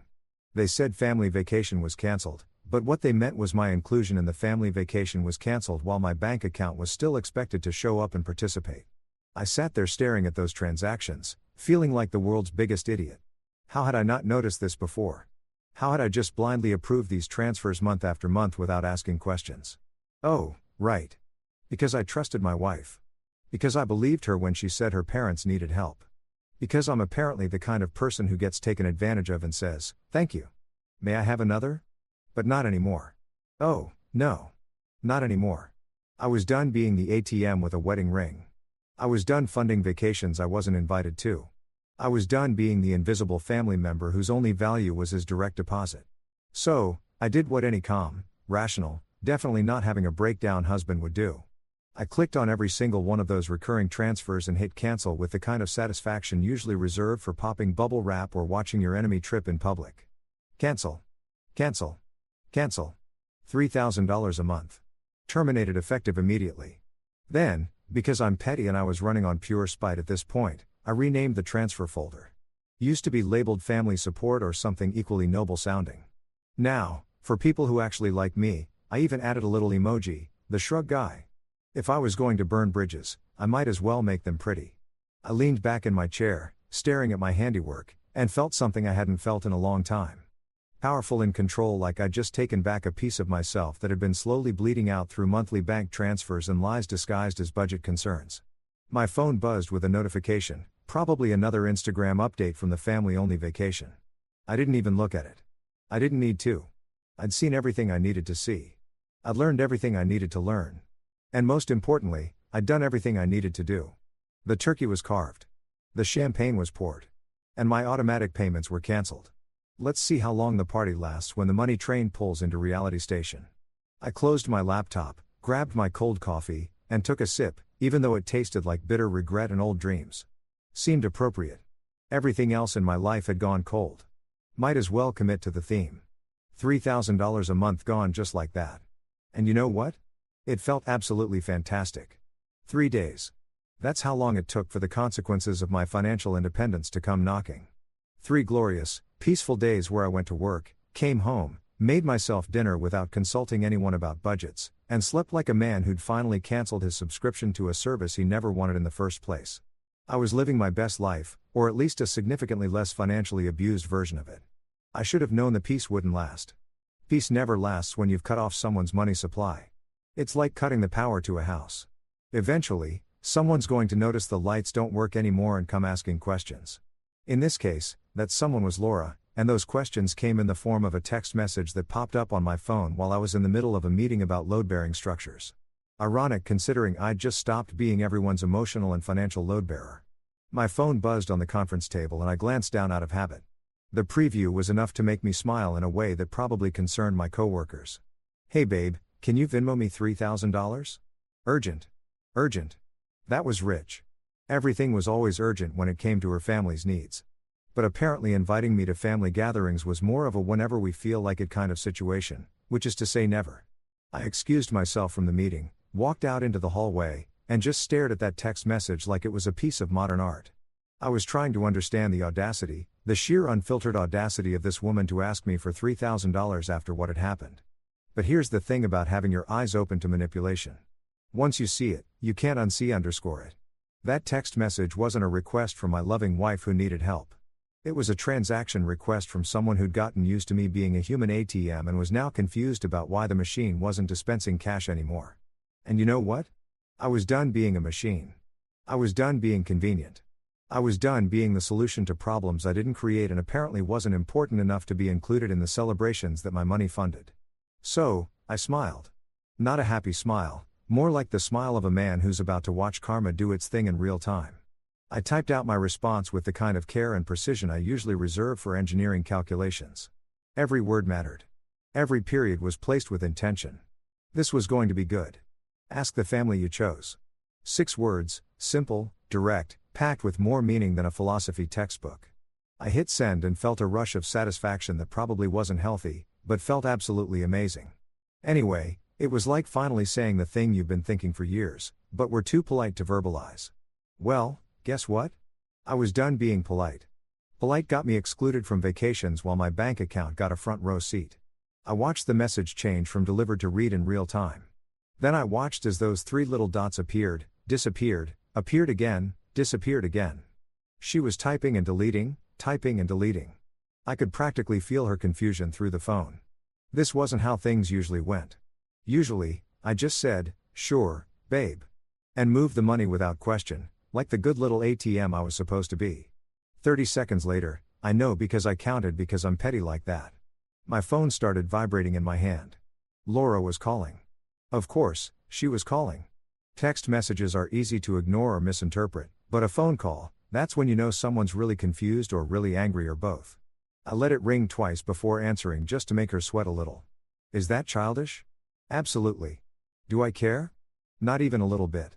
"Hello," I answered using my most casual voice like I hadn't just dropped a bomb on our entire financial arrangement. "What does that mean?" Her voice was sharp with an edge of panic that honestly felt like music to my ears. Not because I wanted her to panic, but because it meant she was finally understanding that something had fundamentally changed. I could have played dumb. I could have pretended I didn't know what she was talking about. But where's the fun in that? Where's the growth? Where's the standing up for yourself and refusing to be treated like a second-class citizen in your own marriage? "It means," I said, keeping my voice calm and level like I was explaining a basic engineering concept to a first-year student. "I finally took your budgeting advice. I'm tightening things up, too. You know, being fiscally responsible, cutting unnecessary expenses, all that good stuff you were so concerned about 3 days ago when you told me we couldn't afford a vacation." The silence on the other end of the line was beautiful. And I mean beautiful in the way that silence can be when it's filled with the sound of someone's entire worldview crashing down around them. It was the silence of realization, of consequences meeting actions, of the chickens coming home to roost and finding out the coop had been foreclosed.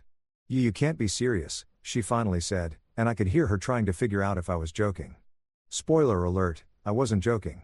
I'd never been more serious about anything in my entire life, including my wedding vows, which apparently meant more to me than they did to her. "Oh, I'm absolutely serious," I replied. And I was still smiling even though she couldn't see it. Maybe she could hear it in my voice, though. That edge of satisfaction that comes from finally standing up for yourself after being stepped on for way too long. See, I did some thinking after you canceled our vacation due to budget concerns. I thought, you know what? She's right.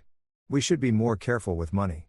We should really examine where our dollars are going and whether those expenses are actually benefiting us. Both of us together as a married couple.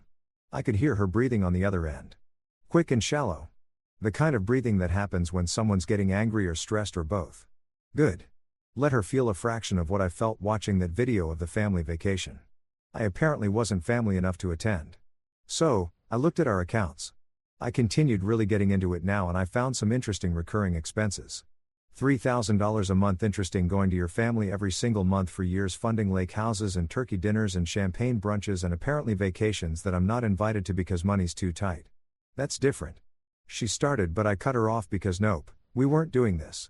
We weren't doing the thing where she tried to justify or explain or make excuses for why it was totally fine to lie to my face and exclude me from family events while draining my bank account. It's not different, I said, my voice harder now. It's exactly the same. It's money leaving our household. Money that could have paid for the vacation you canceled. Money that could have done a lot of things, but instead it paid for a party I wasn't invited to. And honestly, I'm done paying for parties I'm not invited to. I'm done funding a family that doesn't consider me family. More silence. This one felt different though. Less shocked, more angry. I could practically hear her gearing up for a fight, getting ready to throw out all the usual arguments about how her parents needed help, about family obligations, about how I was being selfish and cruel, and probably several other things that would be designed to make me feel guilty and reverse my decision. But here's the thing about clarity. Once you have it, it's really hard to guilt trip someone back into ignorance. So, to answer your original question, I said, wrapping this up before she could launch into whatever speech she was preparing, no, I won't Venmo you $3,000. Not today, not tomorrow, not until someone can explain to me why I'm family enough to fund vacations, but not family enough to attend them. Ask the people you actually chose to spend time with. Ask the family that was important enough to include in your family-only vacation. I'm sure they've got the money. I've been sending it to them for years. Her voice came back cold and sharp. You're being ridiculous. This is about my parents potentially losing their house. Then maybe I interrupted. They should have thought about that before planning an expensive vacation and posting about it on social media. Just a thought, you know, from someone who actually understands budgeting. I hung up before she could respond. Just pressed that red button and ended the call. And let me tell you, it felt incredible. It felt like reclaiming power I'd given away without even realizing it. It felt like respect, self-respect, the kind you can only get when you finally stop letting people treat you like you're optional. My phone immediately started buzzing again. Laura calling back, probably ready to really lay into me now. I declined the call. She called again, declined. Again, declined. After the fourth attempt, I just turned my phone to silent and went back to my meeting about load-bearing structures. Turns out, I just tested my own load-bearing capacity. And guess what? I was stronger than I thought. You know what's wild about people who get caught doing shady things? They don't apologize. They don't acknowledge what they did wrong. No, they gaslight you so hard you start wondering if maybe you're the crazy one for being upset about it. And Laura, oh, she had a PhD in gaslighting that I swear she earned somewhere between our wedding day and the turkey dinner I wasn't invited to. She came home that evening acting like nothing had happened. Not like, oops, we had a fight. Let me ease back in a normal conversation. Nothing happened. I mean full-on Oscar-worthy performance of a woman who genuinely believed that if she just acted normal enough, reality would bend to accommodate her delusion. She walked through the door, dropped her purse on the counter, kicked off her shoes, and said, I kid you not. What do you want for dinner? I was sitting on the couch, laptop open, pretending to work, but actually scrolling through job listings in cities far away from this circus. I looked up at her like she just asked me to solve a quantum physics equation using only interpretive dance. Excuse me, dinner, she repeated. Opening the fridge like this was just another Tuesday and not the day she tried to Venmo shake me down for $3,000 after excluding me from a family vacation. I was thinking maybe we could do that pasta thing you like, the one with the garlic. And you're joking, right? I closed my laptop and just stared at her. You're actually standing there asking me about pasta like you didn't just get caught lying to my face about budget issues while vacationing with your family on my dime? She sighed. Actually sighed like I was the one being difficult, like I was the problem here. She closed the fridge door and turned to face me with this expression that I can only describe as patient mother dealing with a toddler throwing a tantrum. "You're overreacting," she said. And those two words right there, that's how I knew we were entering the gaslight zone. "You're overreacting" is the battle cry of people who know they messed up but are hoping you'll doubt yourself enough to let it slide. "Overreacting," I repeated, tasting the word like it was something rotten. "I'm overreacting. That's your take on this situation." "It was a small family thing," she continued, moving into the living room like she was going to sit down next to me and have a reasonable conversation. I shifted away before she could get too close. I wasn't falling for the physical proximity trick, the one where she sits next to me and touches my arm. And suddenly, I'm supposed to forget that I have a functioning brain. "You hate crowded places anyway. I thought I was doing you a favor." "A favor?" She thought excluding me from a family vacation I'd been funding for 2 years was a favor. This woman really said that out loud with her whole chest and expected me to nod along like it made sense. "Oh, right," I said, my voice dripping with enough sarcasm to corrode metal.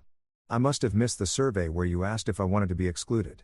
You know, the one where you consulted me about whether I'd prefer to stay home working while you all lived it up on my monthly $3,000 donations. That survey. Refresh my memory. When did I fill that out?" She rolled her eyes. She actually rolled her eyes at me like I was being absurd. "Don't be dramatic. You were working. You told me you picked up extra shifts. I didn't want to disturb you with family stuff when you were so busy being responsible." There it was. The twist, the spin. Suddenly, my decision to work extra, a decision I made because she told me we couldn't afford a vacation, was being used as justification for why they didn't invite me to the vacation we supposedly couldn't afford. It was beautiful in a horrifying kind of way, like watching someone build a house of cards during an earthquake and insisting it's structurally sound. "You disturb me anyway," I said, leaning forward digitally on Becky's Instagram. "You know the post with the caption "family only vacation"? That one disturbed me quite a bit. Actually really interrupted my workflow when I saw my wife pouring champagne at a feast that could feed a small nation while I was eating leftover pizza because we're supposedly broke. She had the audacity to look annoyed. Not guilty. Not apologetic. Annoyed. So this is what this is about. Social media. You're punishing my entire family because of an Instagram caption. "No," I said, standing up because I needed the height advantage for this conversation. "I'm stopping financial support to people who don't consider me family. There's a difference, a pretty significant one, actually. One involves punishment. The other involves basic self-respect and financial boundaries." That's when she switched tactics. I could see it happening in real time, like watching someone change lanes without signaling. Her face shifted from annoyed to concerned. Her voice got softer, and here came the guilt trip I'd been waiting for. "My parents could lose their house if you stopped sending money," she said quietly. And there were actual tears forming in her eyes. Actual tears for a house that her parents apparently had enough money to leave for a luxury vacation, but not enough money to maintain without my monthly contributions. Make it make sense. I wanted to feel bad. Part of me, the part that had been conditioned over years of marriage to prioritize her feelings over my own dignity, wanted to cave right there. Wanted to say, "Okay, you're right. I'll turn the transfers back on." But then I remembered the turkey, the champagne, the lobster tails, the caption, the lies. "Oh, no," I said, and I made sure my voice was loaded with the most theatrical concern I could muster. I even put my hand over my heart for dramatic effect. "Maybe they can Airbnb that dining room they used for my funeral. You know, the one where you all gathered to celebrate family while I was dead to you. That dining room, I bet it's nice. Probably has good natural lighting for Instagram photos. Should rent for a decent price." Her tears dried up real quick after that. "Funny how that happens. That's not fair," she snapped. "We weren't celebrating your absence. We were just having a normal family gathering. With a family-only caption." I reminded her, "Let's not forget that part. The part where you specifically clarified that this event was for family only, which apparently I'm not, despite being legally bound to you in a relationship that's supposed to make us, you know, family." "You're twisting everything," she said. And now her voice was rising. Good. Let it rise. Let her get angry. At least anger was honest. Unlike whatever performance she'd been attempting when she walked through the door asking about pasta. "I'm not twisting anything," I shot back. "I'm just reading what you wrote. Family only. Your words, not mine. Posted publicly for everyone to see, including me. The guy who's been bankrolling your family's lifestyle for years. I'm sorry if the truth is inconvenient for you, but that's kind of how truth works." She tried a different approach, softening again. Everyone regrets not inviting you now. They feel terrible about it. I laughed. Actually laughed out loud because that was genuinely funny. Sure they do. I bet they're just devastated. Crying into their lobster tails. Weeping over their champagne flutes. So overcome with regret that they what? Called to apologize, texted me directly, sent a carrier pigeon with a note that says, "Sorry we treated you like garbage." Or did they just express these regrets to you in private while hoping the money train would start running again? She didn't answer, which was an answer in itself. That's what I thought. I said, people regret things when the ATM stops working. It's amazing how quickly family values return when the cash flow dries up. Really restores your faith in humanity, doesn't it? You're being cruel, she said. And there was real hurt in her voice. Now, part of me felt bad about that. But the bigger part of me, the part that had watched that vacation video 12 times and counted every dollar I'd sent to people who didn't value me, didn't feel bad at all. I'm being honest. I corrected. There's a difference. Cruel would be continuing to fund a family that excludes me and then pretending everything's fine. Cruel would be lying to your face about budget concerns while planning expensive vacations. Cruel would be posting family-only captions about events funded by someone you don't consider family enough to invite. But hey, what do I know? I'm just the guy who's apparently been overreacting this whole time. She started crying again. Real tears this time, not the tactical ones from earlier. She sank onto the couch and put her face in her hands and her shoulders shook with genuine sobs. And I almost felt bad enough to take it all back. Almost wanted to sit next to her and say, okay, let's talk about this rationally.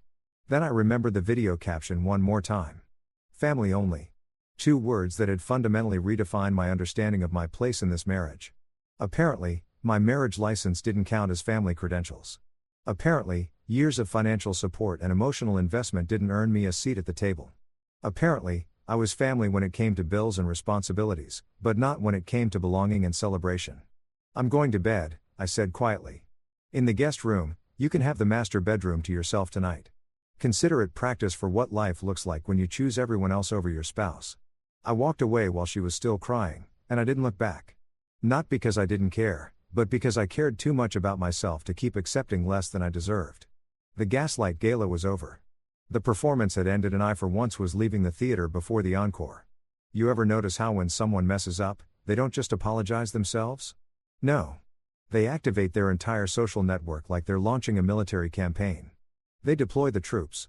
They call in reinforcements. They turn damage control into a group project. And Laura's family.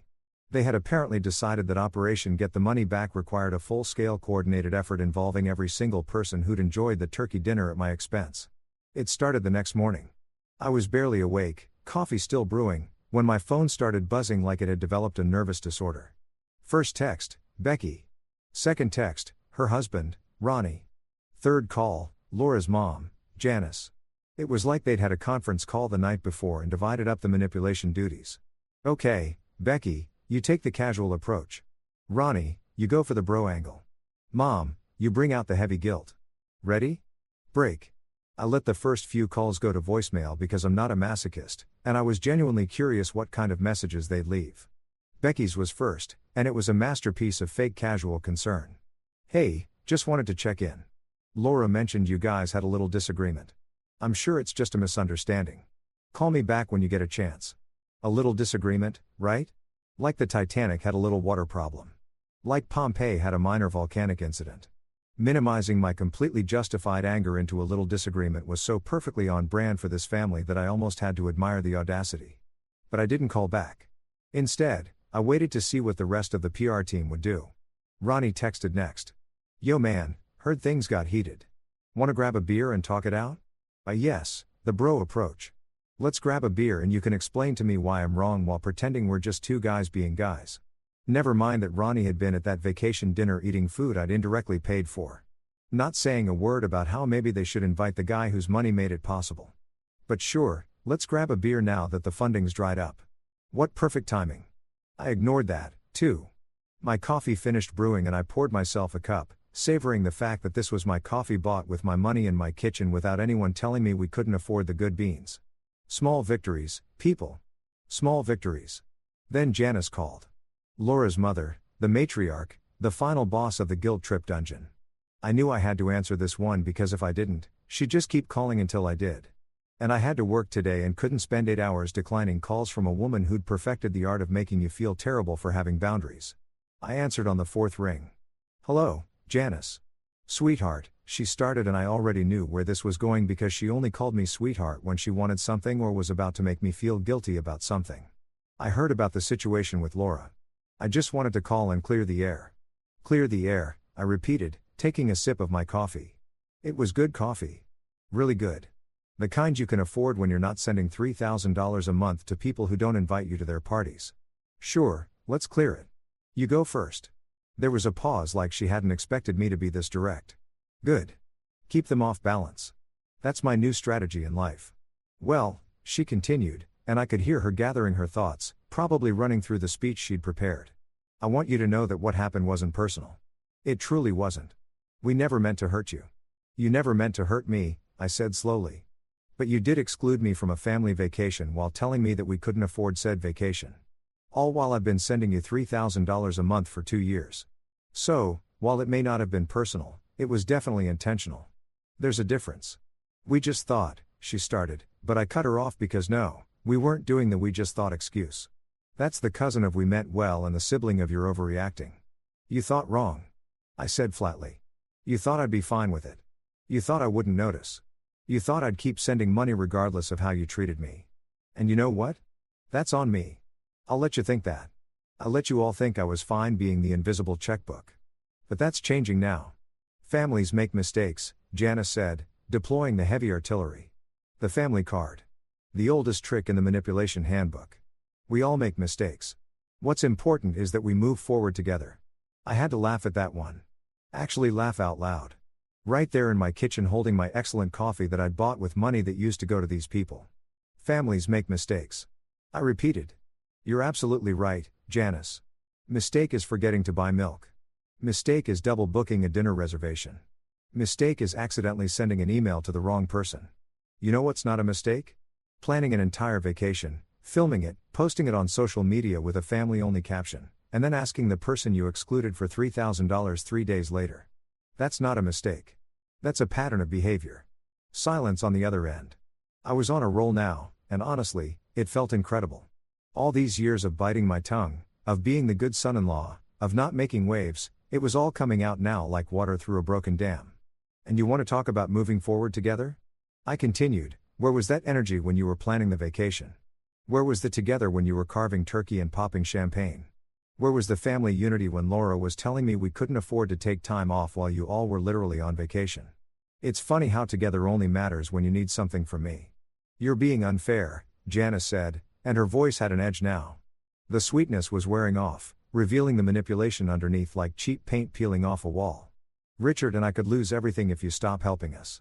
Then maybe, I said, and I made sure my voice was crystal clear so she couldn't misunderstand a single word. You should have thought about that before planning an expensive vacation and posting about it on Instagram for everyone to see, including me. Just a thought, you know, from someone who actually understands what financial responsibility looks like. We're family, she said, playing the card again like it was a magic spell that would make me forget everything that had happened. No, I corrected her. You're Laura's family. I'm apparently just the guy who pays for stuff, and I'm done with that role. I'm done being the ATM with a wedding ring. I'm done financing a family that doesn't consider me family enough to include in their celebrations. I'm done pretending that my feelings don't matter as long as my direct deposit shows up on time. So what? Janice's voice turned cold now. You're just going to abandon us after everything we've done for you. And there it was, the final form, the ultimate guilt trip, the "after everything we've done for you" card, which is particularly hilarious when you consider that the main thing they'd done for me was accept my money every month without question. What exactly have you done for me, Janice? I asked, genuinely curious. Please enlighten me. Because from where I'm sitting, I've sent you $72,000 over the past 2 years, and in return, I got excluded from family events and lied to about budget issues. So, please itemize for me what you've done that somehow balances that equation. She sputtered. Actually sputtered. We welcomed you into the family. We included you in holidays. You included me in holidays when it was convenient. I interrupted. You welcomed me into the family as long as I was useful. And the second you had a vacation you actually wanted to enjoy. Suddenly I wasn't family enough to invite. So forgive me if I'm not overwhelmed with gratitude for the privilege of funding my own exclusion. I can't believe you're being this selfish. She said. Wow, the projection was strong with this one. I was being selfish. Me, the guy who'd been hemorrhaging money to support people who didn't value him. That was rich. I'm not being selfish. I said calmly. I'm being rational. I'm allocating my resources to people and things that actually value me. That's not selfishness. That's basic self-respect.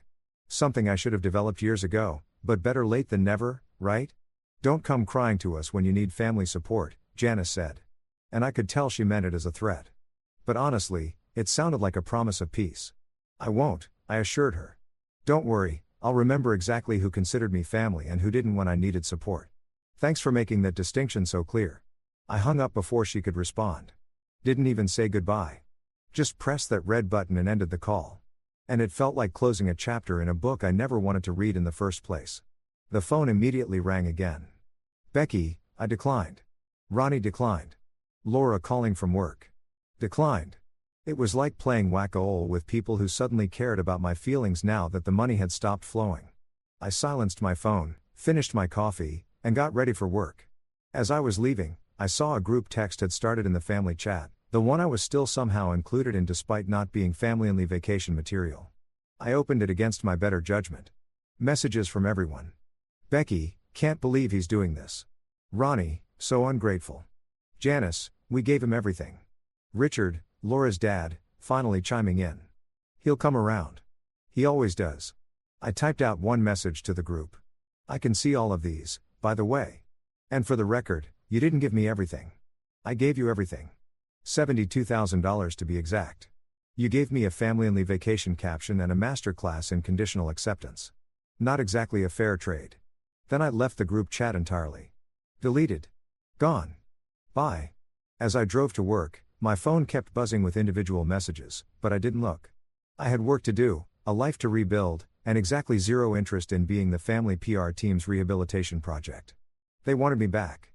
They could start by actually treating me like family.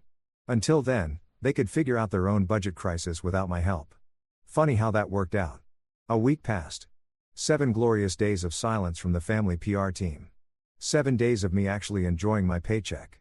7 days of sleeping in the guest room because Laura and I were in this weird limbo where we lived in the same house but existed in completely different realities. She kept trying to act like everything was fine while simultaneously giving me the cold shoulder, which is a special kind of cognitive dissonance that probably deserves its own psychology term. Then on day 8, Laura tried again, and this time she came armed with what I can only describe as full rom-com mode. I came home from work to find candles lit in the living room. The expensive ones that smell like bergamot and regret or whatever. And dinner was already made, not takeout. Actual homemade dinner, the kind she used to make when we were dating. And she was trying to convince me she was wife material. She was wearing the dress. You know the one. Every guy knows the one. The dress that's supposed to make you forget every argument you've ever had and turn your brain into smooth mush that just agrees with everything. She'd done her hair, put on makeup, and was smiling at me like we were about to have a romantic evening, and not like we were in the middle of the worst marital crisis of our relationship. Hey, babe, she said, all sweet and soft. I made your favorite. Thought we could have a nice dinner together and talk. I stood in the doorway, briefcase still in hand, looking at this whole setup like it was a crime scene I was trying to piece together. The candles, the dress, the food, the smile. It was all evidence of a woman who thought she could seduce me back into financial submission. And the sad part, a month ago, it probably would have worked. We can talk without the candles, I said, setting my briefcase down. And I'm not really hungry. Her smile faltered, but she recovered quickly. Props for resilience, I guess. Come on, just sit with me, please. I really want to make things right. Against my better judgment, and probably because some part of me still loved this woman despite everything, I sat down at the table. She served me a plate of chicken parmesan, which was indeed my favorite, and poured me a glass of wine that probably cost more than it should have given our supposed budget constraints. Babe, she started, and I could tell she'd rehearsed this.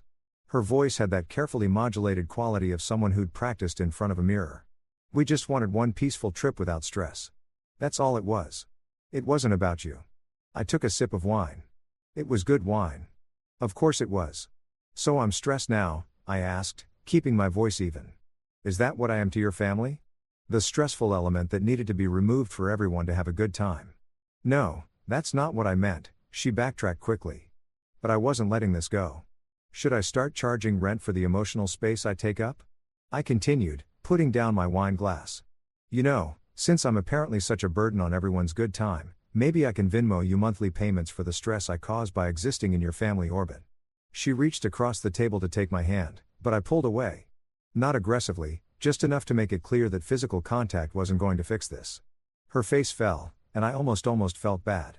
Everyone regrets not inviting you, she said. And there was real emotion in her voice now. Not the rehearsed kind, but actual feeling. My mom feels terrible. Becky's been crying. Even my dad said he wishes things had gone differently. Sure they do, I said, picking up my fork, but not actually eating anything. People regret things when the ATM stops working. It's like clockwork. Funny how the guilt only shows up when the money disappears. Really makes you think about what people actually value, doesn't it? That's not fair, Laura said. And her eyes were getting watery now. They genuinely feel bad. They want to make it right. Make it right how? I asked, leaning back in my chair. By apologizing? By feeling bad? By lighting some candles and making chicken parmesan and hoping I'll forget that my wife looked me in the eye and said we couldn't afford a vacation while planning to go on one without me. What exactly makes this right, Laura? She started crying. Real tears this time, not the tactical ones from before. They rolled down her cheeks and dripped onto her untouched dinner plate, and I watched it happen with a weird detachment, like I was observing a scientific experiment instead of my marriage falling apart. I'm sorry, she sobbed. I'm so sorry. I was wrong. We were all wrong. I should have invited you. I should have told the truth. I should have valued you more than I valued keeping the peace with my family. And you know what? I almost believed her. Almost let those tears soften me up. Almost reached across the table and said it was okay. We could work through this. Almost fell back into the pattern of prioritizing her feelings over my own self-respect. Then I remembered the video caption. Family only. 2 words that were permanently burned into my brain like a brand. You're sorry because I cut off the money, I said quietly. Not because you hurt me. Not because you lied. Not because you excluded me. You're sorry because there are consequences now and consequences are uncomfortable. That's not true, she insisted, wiping at her tears with her napkin. I'm sorry because I love you and I hurt you and I hate that I did that. Do you though? I asked. And I genuinely wanted to know. Do you love me or do you love what I provide? Because from where I'm sitting, it seems like I'm valued for my paycheck and tolerated for everything else. And I've got to tell you, that's not what I signed up for when I said I do.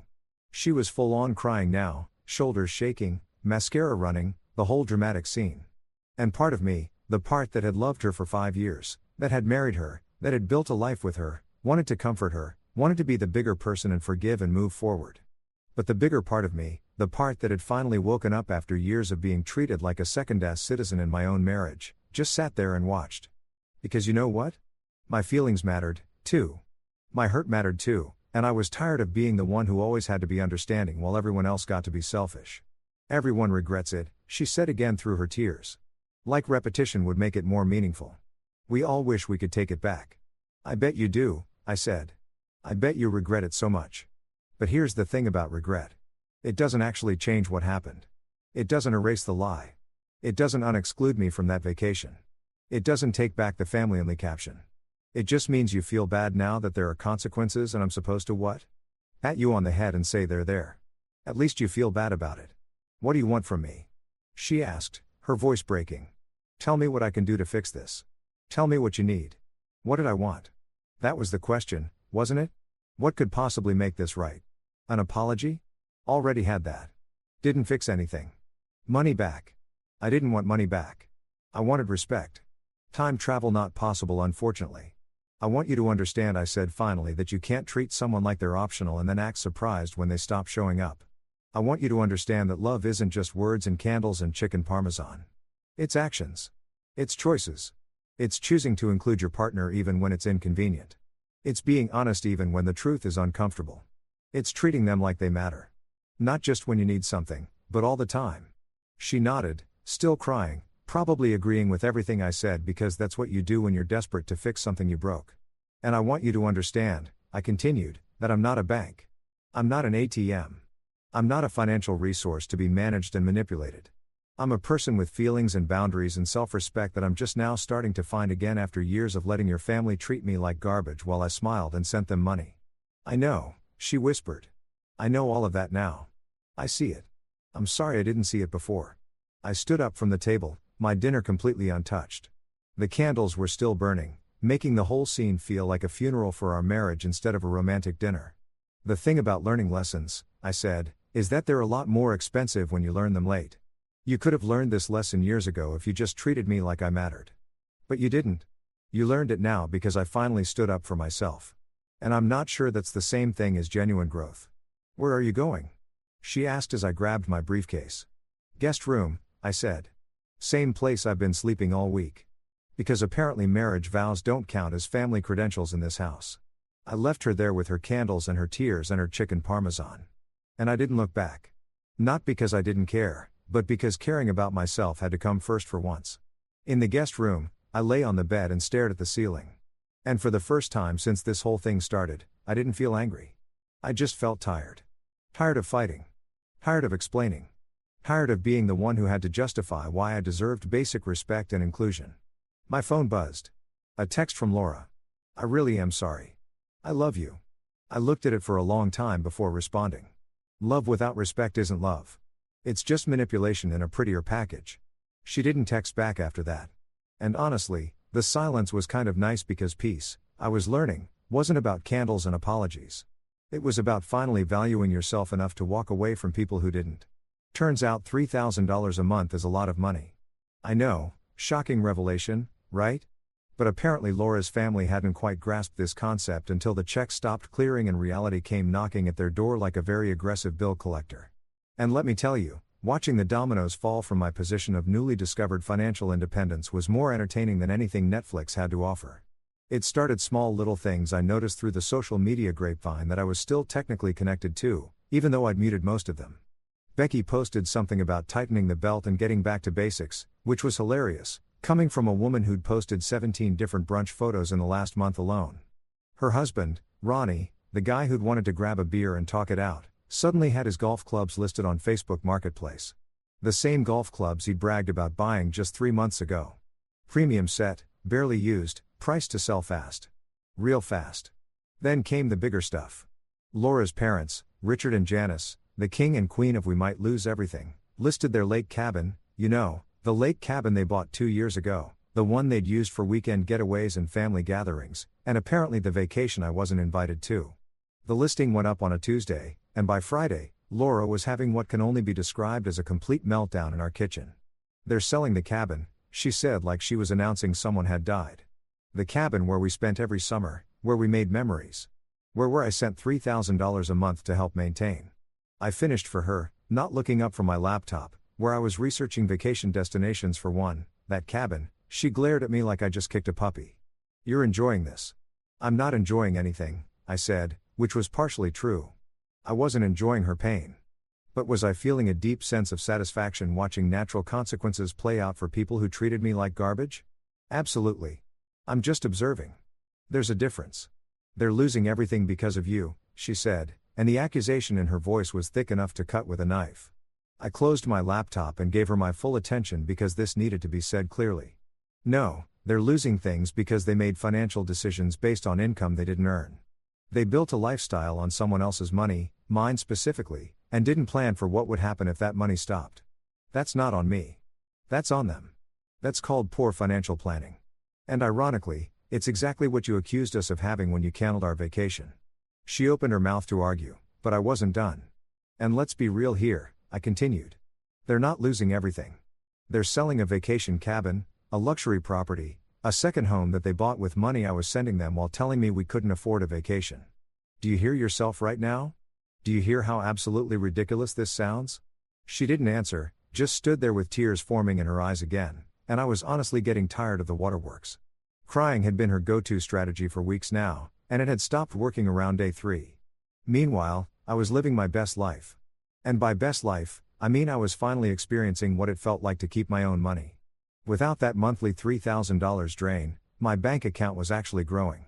Revolutionary concept, I know. I'd look at my balance and just smile. Sometimes I'd transfer money into savings just for the thrill of it. Sometimes I'd buy the expensive coffee beans without checking the price first. Sometimes I'd order dinner from the nice restaurant instead of eating leftovers. And every single time I felt a little more free at work, Things were actually getting better, too. My colleague Mike noticed the change first. "Dude, you seem different lately," he said during lunch one day. "Like lighter or something. Did you start meditating?" "Nah," I said, biting into my sandwich. A really good sandwich from the deli I usually avoided because it was too expensive. I just cut off some toxic expenses. Freed up a lot of resources. "Smart man," Mike said. "Cutting expenses is good financial planning." "Yeah," I agreed, smiling. "That's what I keep telling people." Funny how it only counts as good planning when it's not affecting them personally. My boss even noticed during my quarterly review. She said, "I don't know what's changed, but your work has been exceptional lately. You seem more focused, more confident. Whatever you're doing, keep it up. Just practicing better boundaries." I told her. "Turns out when you stop letting people drain your energy, you have more of it for things that actually matter." She nodded approvingly. Good leadership skill. Knowing when to say no is just as important as knowing when to say yes. Best performance review of my life. And all I had to do was stop funding my own emotional abuse. Who knew? But back at home, the atmosphere was getting increasingly tense. Laura was caught between defending her family and acknowledging that maybe, just maybe, they'd screwed up. She'd go back and forth, sometimes trying to guilt me, sometimes trying to seduce me, sometimes just crying at random intervals like a sprinkler system with faulty wiring. The family group chat that I'd left, apparently, it had turned into a full-blown crisis management center. Laura would read messages from it out loud to me like I was supposed to care. "Becky says they might have to take the kids out of private school," she announced one evening. "Public school is free and perfectly adequate." I replied without looking up from my book. Millions of kids go to public school and turn out fine.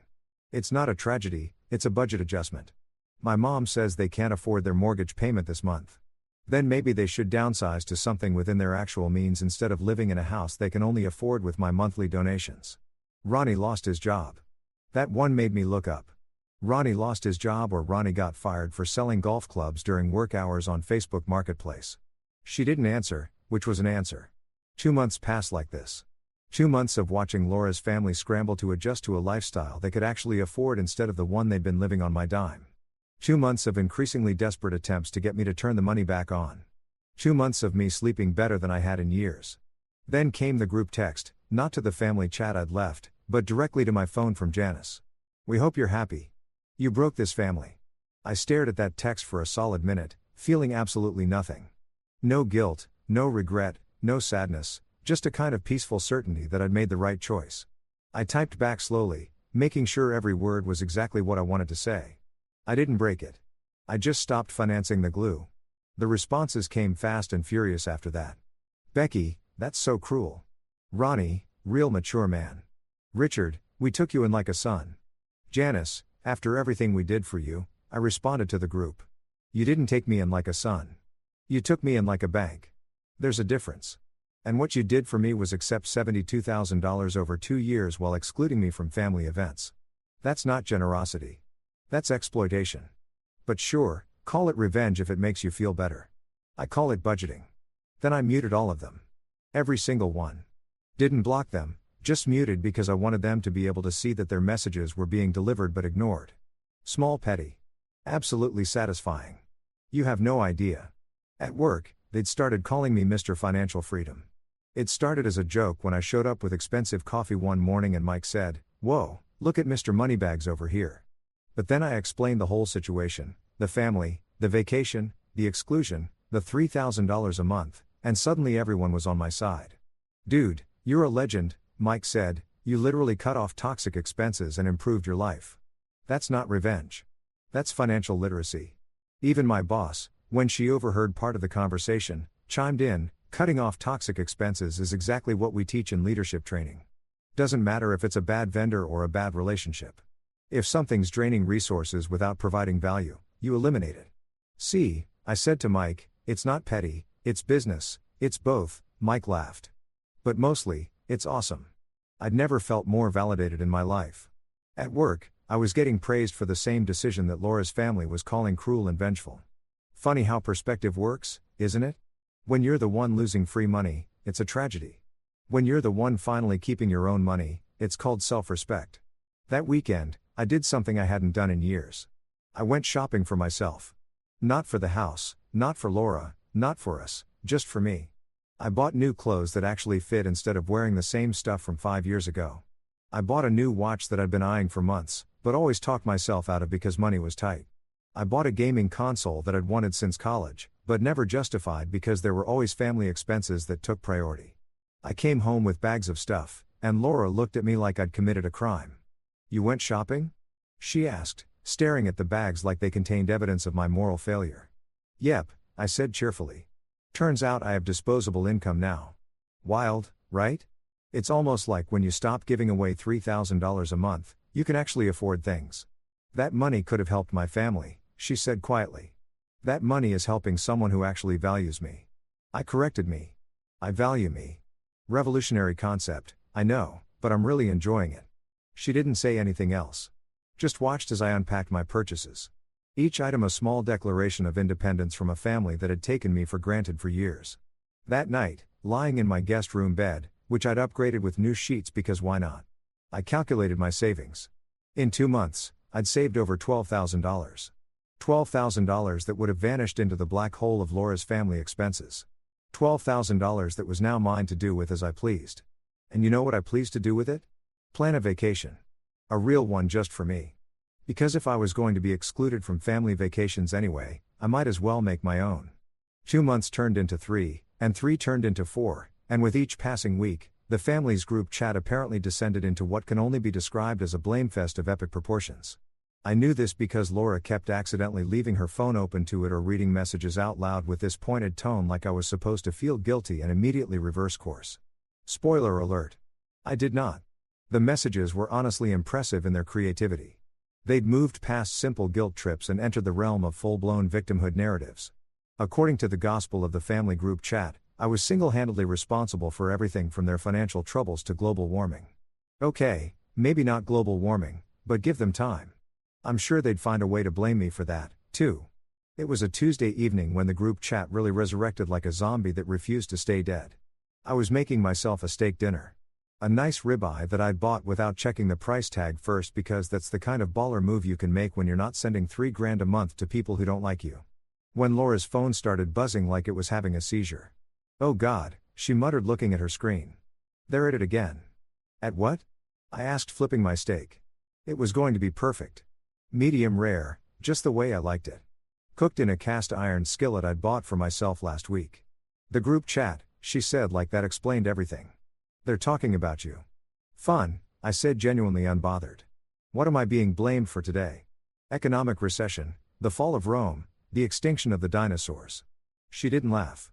She never laughed anymore. "They're saying you broke the family."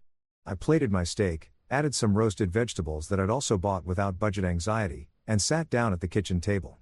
"Read it to me," I said. "I want to hear this." Laura hesitated, but I could tell she wanted to.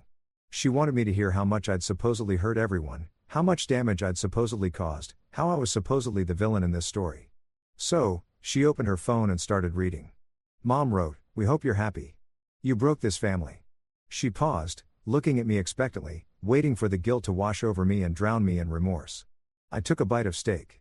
It was delicious, perfectly cooked, worth every penny I didn't send to her family. "Okay," I said. "What else?" She scrolled. "Becky says, he's tearing us apart. We used to be so close." "We did." I asked genuinely. "Were we close when you were planning a vacation without me? Was that the closeness everyone's mourning? Because I must have missed that memo." Laura ignored me and kept reading. "Dad says a real man would help his family in times of need."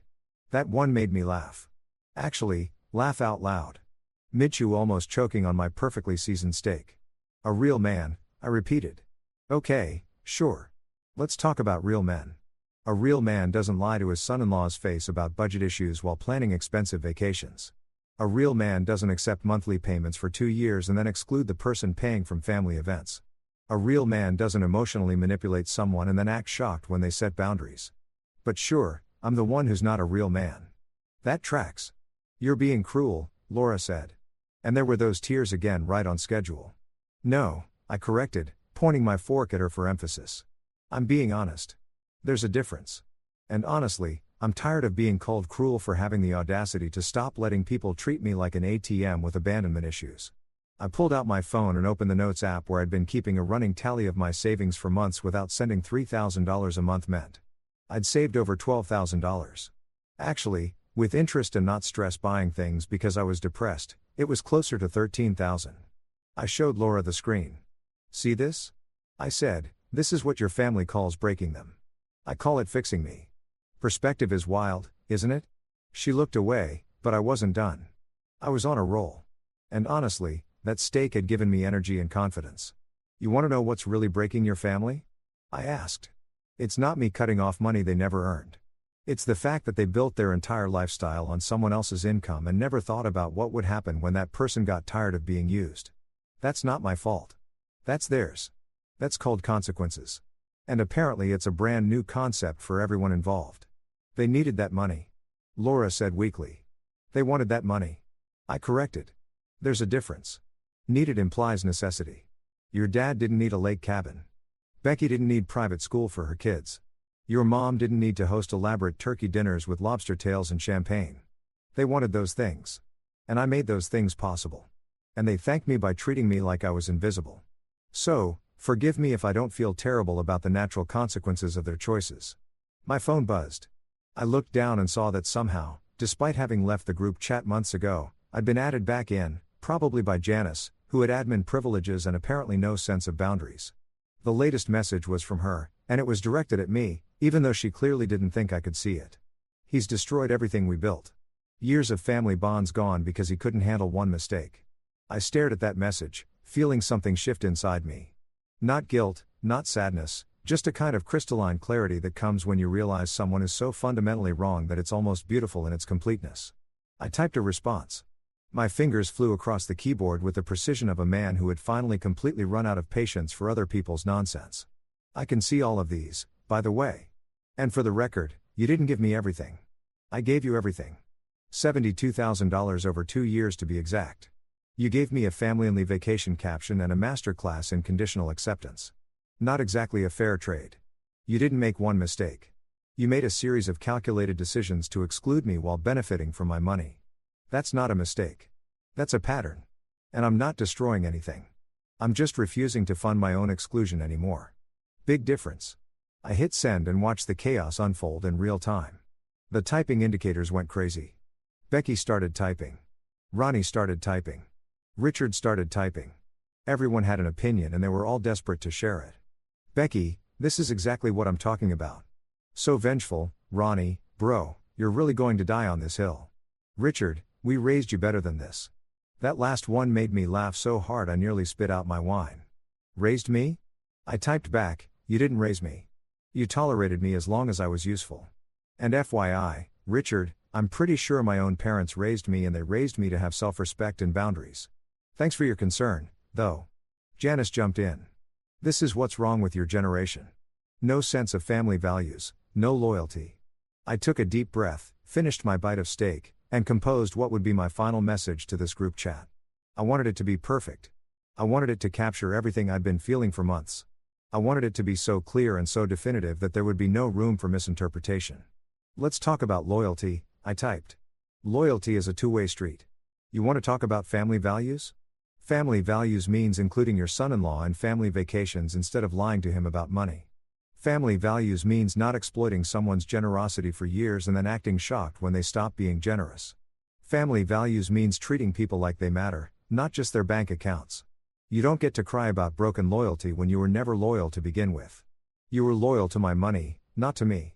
There's a difference, and I'm sorry you're just now learning it." I paused, then added one more thing. "Also, this isn't revenge. It's budgeting. You know that thing Laura told me we needed to do when she canceled our vacation? Turns out she was right. We didn't need to budget. So, I budgeted you out of my life. Not because I'm vengeful, but because I'm finally valuing myself enough to stop funding people who don't value me. Call it whatever you want. Revenge, cruelty, selfishness. I call it self-respect. And it costs exactly $3,000 less per month than my old life did." Then I left the group chat again, deleted the whole thing from my phone, blocked the group number so they couldn't add me back. I was done. Completely, totally, utterly done. "You shouldn't have said that," Laura said quietly, staring at her phone where the messages were probably exploding with outrage. "Probably not. I agreed, cutting another piece of steak. But it felt amazing. And you know what? I'm tired of not saying things because they might upset people who have zero problems upsetting me. I'm tired of being the one who has to be understanding and patient and forgiving while everyone else gets to be selfish and demanding and cruel. I'm tired of playing a game where the rules only apply to me. At work the next day, I told Mike about the group chat incident. He literally stood up and applauded. Dude, that's the most badass thing I've heard all week. You just verbally destroyed an entire family dynamic in one text message. Multiple text messages. I corrected. I wanted to be thorough. Even better, he said, you know what this is? This is leadership. Standing up for yourself, setting boundaries, refusing to accept treatment that's beneath you. They should teach this in business school. My boss overheard again. These cubicle walls are way too thin. And actually came over. I hope you don't mind me saying this, but watching you develop boundaries over the past few months has been impressive from a professional standpoint. You've gone from someone who lets people walk all over them to someone who knows their worth and demands respect. That's growth. Thanks, I said, genuinely touched. It only cost me $72,000 in a marriage to figure it out. Cheap twice the price, she said. Seriously, self-respect is priceless. Everything else is just money. That evening, I came home to find Laura packing a bag. Not a small overnight bag, a big suitcase. The kind you pack when you're leaving for a while. Going somewhere? I asked, though I knew the answer. My parents' house, she said without looking at me. I can't do this anymore. The fighting, the tension, watching you destroy my family. I'm not destroying your family, I interrupted. Your family is experiencing the natural consequences of their actions. That's different. Whatever, she said, zipping up her suitcase. I need space to think, to figure out if this marriage is even worth saving. And you know what? I didn't try to stop her. Didn't beg her to stay. Didn't promise to change or reconsider or turn the money back on. I just said, okay, take all the space you need. She looked at me like she'd expected me to fight for her. But I was done fighting. I was done begging to be valued. I was done being the only one trying to save something that maybe wasn't worth saving. She left and I finished my dinner alone in a quiet house that suddenly felt more peaceful than it had in years. For months turned into a beautiful, peaceful existence that I'd started calling my freedom era. Laura was still at her parents' house, occasionally texting me things like, we should talk or I miss you. Which I'd respond to with increasingly non-committal replies like, okay, or noted. Because I discovered something revolutionary. I didn't actually miss the chaos. I missed the idea of marriage. Sure, the companionship, the partnership, all that wholesome stuff, but the actual reality of being married to someone who valued her family's comfort over my basic human dignity. Yeah, I wasn't missing that at all. And my bank account, my bank account was absolutely thriving. It was like watching a plant grow after you finally remember to water it and give it sunlight and stop letting toxic people drain all its nutrients. I'd open my banking app just to look at the numbers sometimes, which I know sounds ridiculous, but you have to understand, for years, watching money vanish into the void of family expenses had become so normal that seeing it actually accumulate felt like witnessing a miracle. For months of saving $3,000 a month, plus the money I wasn't spending on trying to make Laura happy, plus a decent bonus from work for that killer project I completed, meant I'd saved over $12,000. Actually, with everything factored in, it was closer to 14 grand. $14,000 that was mine, all mine, sitting in my account like a middle finger to everyone who told me I was being selfish. So, I did what any rational person would do with their newfound wealth and freedom. I booked myself a vacation, a real one. Natata, maybe we can afford this if we cut back on everything else vacation. A proper no-expense spared first-class flight and oceanfront resort kind of vacation to Cabo San Lucas, Mexico, because I'd always wanted to go and Laura had always said it was too expensive while simultaneously funding her family's lake cabin adventures.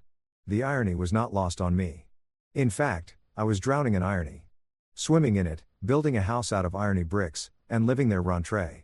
I spent an entire Saturday planning this trip. And let me tell you, it was the most fun I'd had in years. I wasn't checking prices compulsively. I wasn't calculating whether I could afford it. I wasn't asking anyone's permission. I was just choosing things I wanted. A beachfront suite with a private balcony. Sure.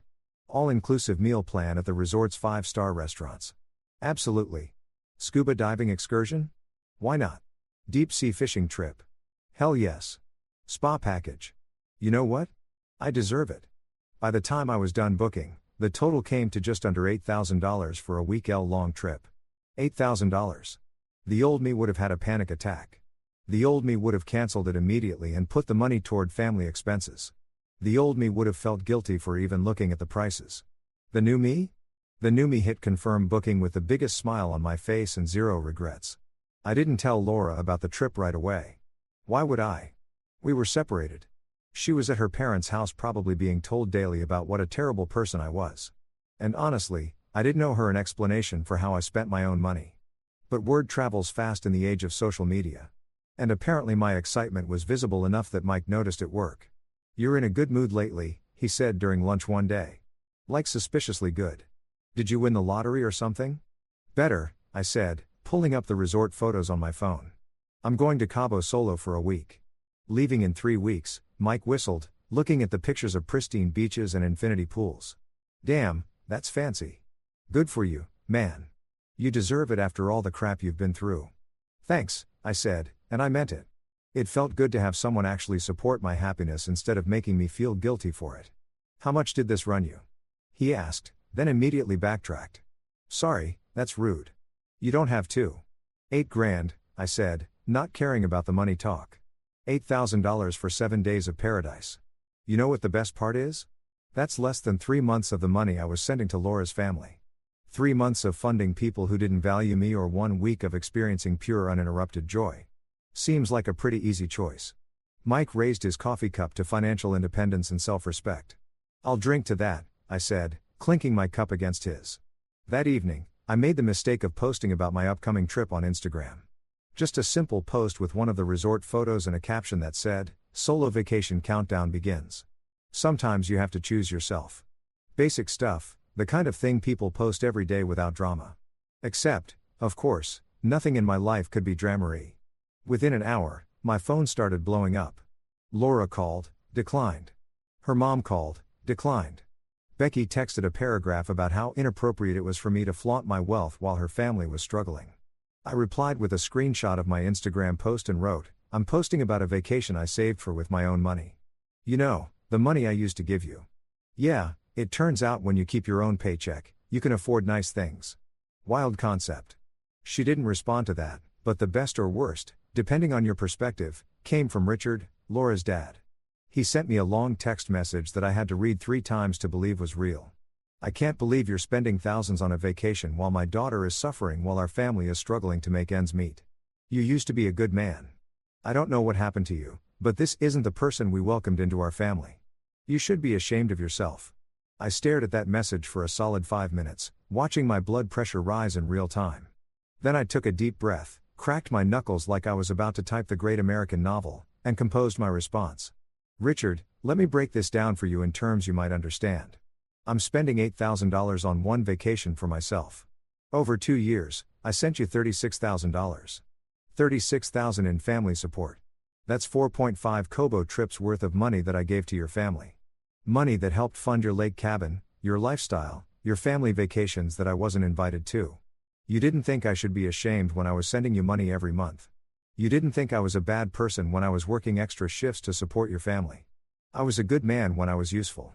Now that I'm spending my money on myself, suddenly I'm terrible. The math isn't mate, Richard. And Laura isn't suffering because of me. She's experiencing the consequences of choosing a family that excluded her husband over the husband who funded them. Big difference." I hit send before I could second guess his myself, then blocked his number. I was done explaining myself to people who would never understand. 3 weeks later, I was at the airport with a single suitcase, a boarding pass for first class, because if I'm doing this, I'm doing it right. And a smile that probably looked unhinged to anyone who didn't know the backstory. I posted a selfie at the gate with the caption, "Family and only vacation." Just me, myself, and my debit card. The responses were mixed. My actual friends, the ones who knew the whole story, flooded the comments with support. "You deserve this. Enjoy every second. Live your best life." Mike commented, "Mr. Financial Freedom strikes again." Laura's family. "Well, let's just say they had feelings." Becky commented, "This is petty." I liked her comment but didn't respond because sometimes silence is the best answer. Janice sent me a DM. "I hope you're happy with yourself." I replied, "I actually am. Thanks for asking." And then muted the conversation. Laura herself sent a broken heart emoji. Just that. No words, just the emoji. I looked at it for a moment, felt a small twinge of something. Maybe sadness, maybe regret, maybe just the ghost of who I used to be. And then I replied with a thumbs up emoji because what else was there to say? The flight to Cabo was incredible. First class meant real food, actual leg room, and a glass of champagne that I accepted with zero guilt. I toasted to myself at 30,000 feet, looking out the window at the clouds below, and thought about how far I'd come in for months. From a guy who couldn't say no to a $3,000 monthly drain to a guy flying first class to Mexico on his own dime. Character development at its finest. When I landed in Cabo, the warm air hit me like a hug. I took a deep breath of ocean air, grabbed my suitcase, and headed to the resort shuttle, feeling lighter than I had in years, maybe ever. The resort was even better than the photos. My suite had a king-sized bed, a balcony overlooking the ocean, and a mini bar that I raided immediately because I was on vacation, and calories didn't count when you were celebrating freedom. I unpacked, changed into swim trunks, and headed straight to the beach. The sand was white, the water was impossibly blue, and there wasn't a single person asking me for money or making me feel guilty for existing. It was perfect. I sat up in a beach chair, ordered a drink with an umbrella in it because when in Cabo and pulled out my phone to take a photo, the ocean stretched out in front of me. Endless and peaceful. I snapped a picture and posted it with the caption. Turns out when you stop funding other people's dreams, you can afford your own. My phone buzzed immediately with notifications, but I turned it on airplane mode without looking. Whatever drama was brewing back home could wait. I had a week of absolute peace ahead of me, and I was going to enjoy every single second of it. I took a sip of my drink, some tropical thing with rum and pineapple that tasted like liquid happiness, and smiled at the ocean. For months ago, I'd been sitting in my home office looking at a video of a family vacation I wasn't invited to, feeling worthless and used. Now I was in Cabo drinking an overpriced cocktail on a beach that I'd paid for with money I'd earned, and I didn't owe anyone an explanation or an apology. That evening, I had dinner at the resort's fancy restaurant. Lobster because why not? Expensive wine because I deserved it. Chocolate lava cake for dessert because life is short and cake is delicious. The waiter asked if I was celebrating anything special. Yeah, I said, raising my wine glass. Independence Day Personal Edition. He didn't get the joke, but that was okay. I got it and that was enough. Later, back in my suite, I stood on the balcony watching the moon reflect off the ocean, and I felt something I hadn't felt in years. Complete peace. No guilt, no anxiety, no wondering if I was doing enough for people who didn't appreciate it. Just peace. Just me. Just freedom. And it had only cost me everything I thought I wanted to get everything I actually needed. 6 months, half a year since I'd canceled those automatic transfers and accidentally discovered what self-respect felt like. Half a year since the family-only vacation that had changed everything. And in all that time, not a single member of Laura's family had actually apologized. They'd guilt, manipulated, blamed, and complained, but nobody had actually said, "We were wrong and we're sorry." Until Richard called. I was at my desk at work finishing up a project proposal when my phone rang with a number I'd unblocked a few weeks ago in a moment of weakness or maybe strength. I still wasn't sure which. "Hello," I answered cautious. "Hey," Richard's voice came through and he sounded different, tired, older somehow. "I know you probably don't want to hear from me, but could we meet for coffee? Just you and me. I want to talk." Every instinct I developed over the past 6 months told me to say no. To protect my peace, to maintain my boundaries. But there was something in his voice, not manipulation, not guilt-tripping, just genuine exhaustion that made me pause. When I asked, "Tomorrow? That place downtown you like?" "My treat. I'll pay for my own coffee," I said firmly. "But yeah, tomorrow at 2. The next day, I walked into the coffee shop 7 minutes late because I refused to be the one sitting there waiting, looking eager. Richard was already there, and when I saw him, I almost felt bad, almost. He looked like he'd aged a decade in 6 months. His hair was grayer, his face more lined, and he was hunched over his coffee cup like it was the only thing holding him together. "Thanks for coming," he said as I sat down across from him. I ordered my coffee, the expensive one, because I could afford it now, and waited. This was his meeting. He could start. "I owe you an apology," he said finally, not meeting my eyes. "A real one, not the kind where I apologize, but then explain why you're also wrong. Just an apology." I took a sip of my coffee and said nothing. Let him work for it. "We made a mistake," he continued, and his voice cracked slightly. "A big one. We assumed you'd understand. We assumed you'd be fine with it. We assumed a lot of things about you because you never complained, never pushed back, never said no. And that's on us, not you. We took advantage of your generosity and we justified it by telling ourselves we were family and family helps each other. But we weren't helping you. We were just taking. I kept my face neutral, but inside something loosened. Not forgiveness exactly, but acknowledgement that he was finally seeing it. Laura's been miserable, he said quietly. Living back home, crying every night, realizing what she lost. The whole family's been different. Without the lake cabin, without the easy money, everyone's had to actually look at their lives and figure out what they can actually afford. And it's been hard. Really hard. Good, I said, and my voice was flat. It should be hard. That's called reality. That's what most people live in while you all were living in a fantasy funded by my paycheck. You're right. Richard nodded and he looked me in the eye for the first time. You're absolutely right. And I know saying sorry doesn't fix it. I know it doesn't undo the hurt or give you back the $72,000 or the years of being treated like you didn't matter, but I am sorry. Genuinely, deeply sorry you needed that wake-up call, I said, leaning back in my chair. You all did because you weren't going to stop. You would have kept taking and taking until either I had nothing left or I had a breakdown. And you know what the sad part is? If you just invited me to that vacation, we probably wouldn't be here. If you just treated me like I actually mattered instead of like a convenient bank account, I would have kept helping. But you didn't. You chose a caption over a relationship. I know, he said, and there were actual tears in his eyes now. Genuine ones. We were wrong. We were selfish. We were, he paused, searching for the word entitled. We felt entitled to your money because you never said no. And that's not an excuse. It's just the truth of how we saw it. We needed this. Needed to lose everything to understand what we had. I took another sip of coffee processing. Part of me wanted to stay angry to hold on to the righteous fury that had sustained me through 6 months of rebuilding myself. But another part, a quieter, more tired part, just wanted peace. No hard feelings, I said. Finally. I mean it. I'm not holding a grudge. I just reallocated funds from family drama to self-respect. Better return on investment. Richard laughed. A short sad sound. Always the engineer. Everything's an equation. Some equations are simple. I said respect equals respect. Value equals value. If the equation doesn't balance, you solve for the missing variable. In this case, the missing variable was my self-worth. And Laura, he asked carefully, have you talked to her? She texts. I admit it a lot. Says she misses me. Says she's learned her lesson. Says she wants to work on things. Do you believe her? I thought about it. Really thought about it. I don't know. I said honestly. Maybe she has learned. Maybe she hasn't. But either way, I learned something, too. I learned what I'm worth. And I'm not going back to being someone's optional extra who only matters when it's convenient.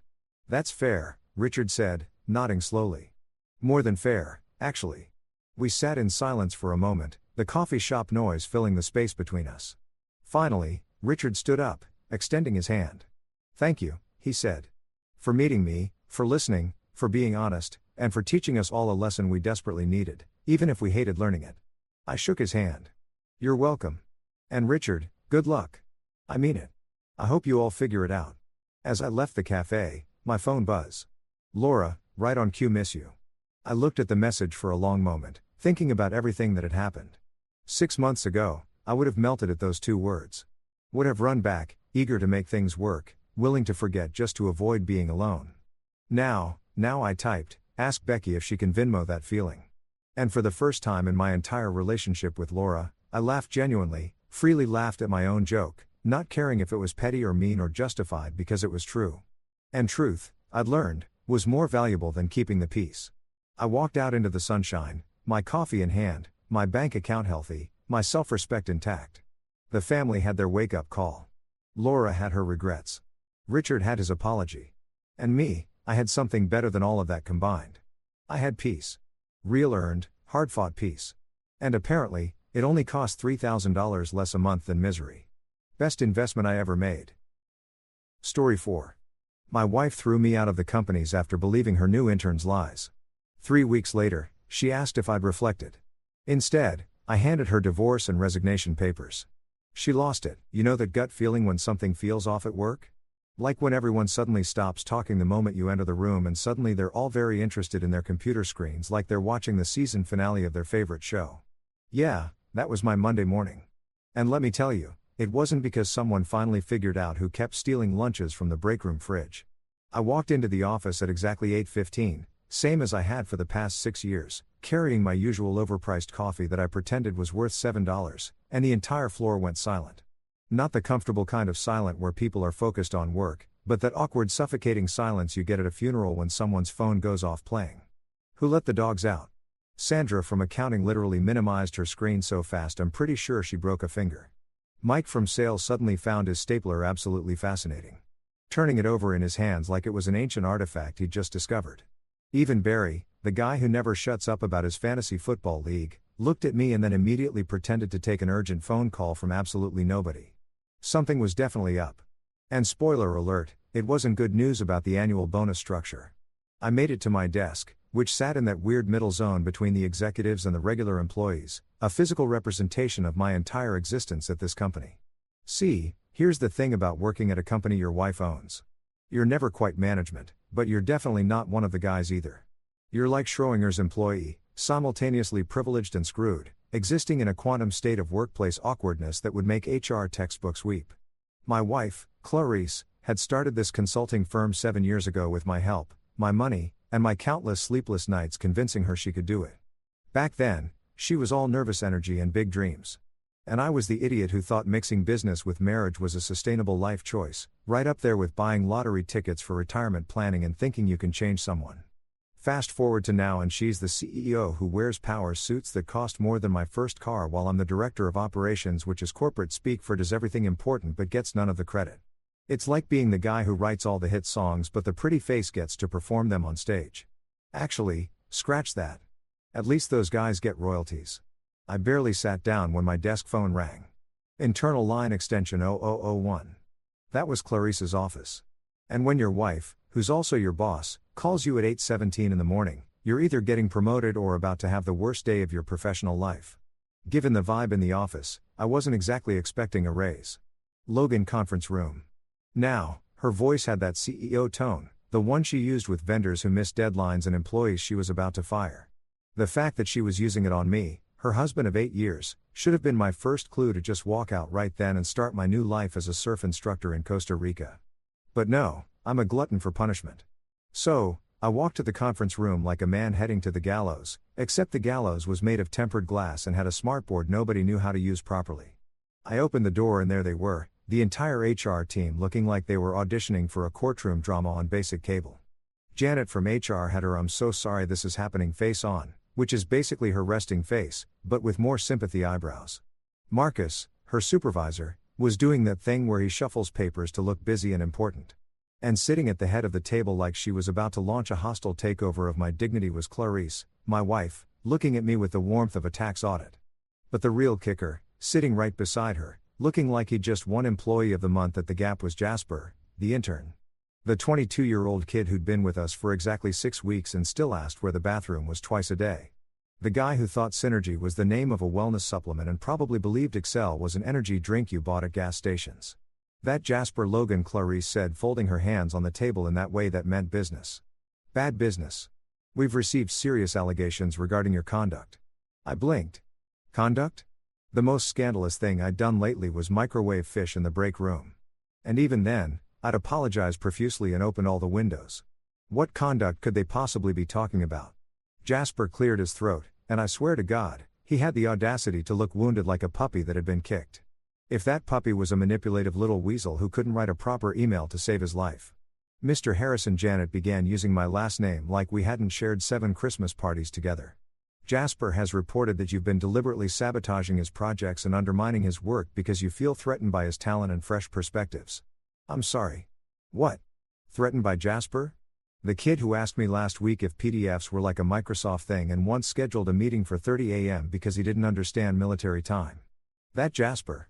I'd spent the last 6 weeks fixing his mistakes, teaching him basic professional skills, and preventing him from accidentally insulting clients with his overly casual emails that read like text messages to his frat brothers. I laughed. I couldn't help it. The absurdity of the situation hit me like a freight train made of irony and stupidity, and I just laughed. A genuine belly laugh that echoed through the conference room. Bad move. Terrible move, actually. Career-ending move, as it turned out. Clarice's eyes went glacial, colder than the Ice Queen in every Disney movie combined. Her jaw tightened, and I could see the executive decision being made in real time behind those eyes I used to find beautiful. "This is exactly the dismissive attitude Jasper described," she said, her voice sharp enough to cut through steel. "Pack your things. You're terminated. Effective immediately." The room went silent. Janet looked uncomfortable. Marcus pretended to write something important. Jasper had the decency to look down at his phone, probably already drafting his promotion announcement. "You're firing me?" I asked, the laugh dying in my throat. "Clarice, I co-built this company. I've been here since day one.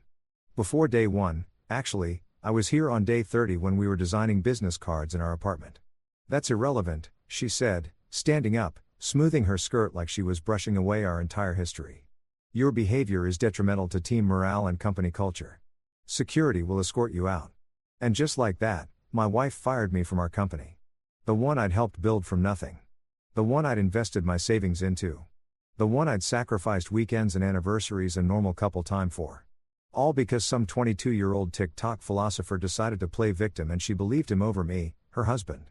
I walked out with my box of belongings, my stupid mug that said "World's Okayest Employee" that Rico had given me as a joke, my stapler that I bought myself because the company ones were garbage, a framed photo of us from happier times that now felt like evidence from a crime scene, and my dignity hanging by a thread thinner than Jasper's resume. As I passed my former coworkers, now actively avoiding eye contact like I had some contagious disease, I thought to myself, this is going to make a great TED Talk someday. How I lost everything before breakfast. A modern love story. The security guard, Dave, who I'd shared countless conversations with about his daughter's soccer games, walked me to the parking lot without saying a word. Even he couldn't look at me. I loaded my box into my car, a car that still had 2 years of payments left on it. Sat in the driver's seat and stared at the building I'd just been escorted out of like a criminal. This was going to be a hell of a story to tell at parties, assuming I ever got invited to parties again. The first week after getting fired by your wife is brutal in ways that self-help books don't prepare you for. It's not just the professional humiliation or the financial panic, though those are definitely part of the fun package. It's the weird hollow feeling you get when you wake up and realize you have absolutely nowhere to be. No one expecting you and no purpose beyond figuring out what the hell just happened to your life. I crashed at my buddy Rico's apartment in Brooklyn, a third-floor walk-up that smelled like a combination of old takeout, regret, and whatever legal herb Rico was into these days. Rico's a freelance DJ who hasn't filed taxes since the Obama era, the first term, and lives his life by the philosophy that receipts are just suggestions and the IRS is more of a guideline than an actual rule. His apartment reflected this worldview. Organized chaos mixed with the distinct impression that an adult man had given up on adulting somewhere around 2016. The couch I was sleeping on was one of those leather numbers that looked expensive in the store, but had been beaten into submission by years of abuse, late-night gaming sessions, and what I'm pretty sure were stains from every food group known to mankind.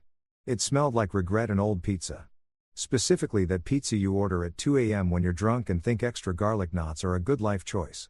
But hey, beggars can't be choosers when it comes to upholstery. And I was definitely in beggar territory.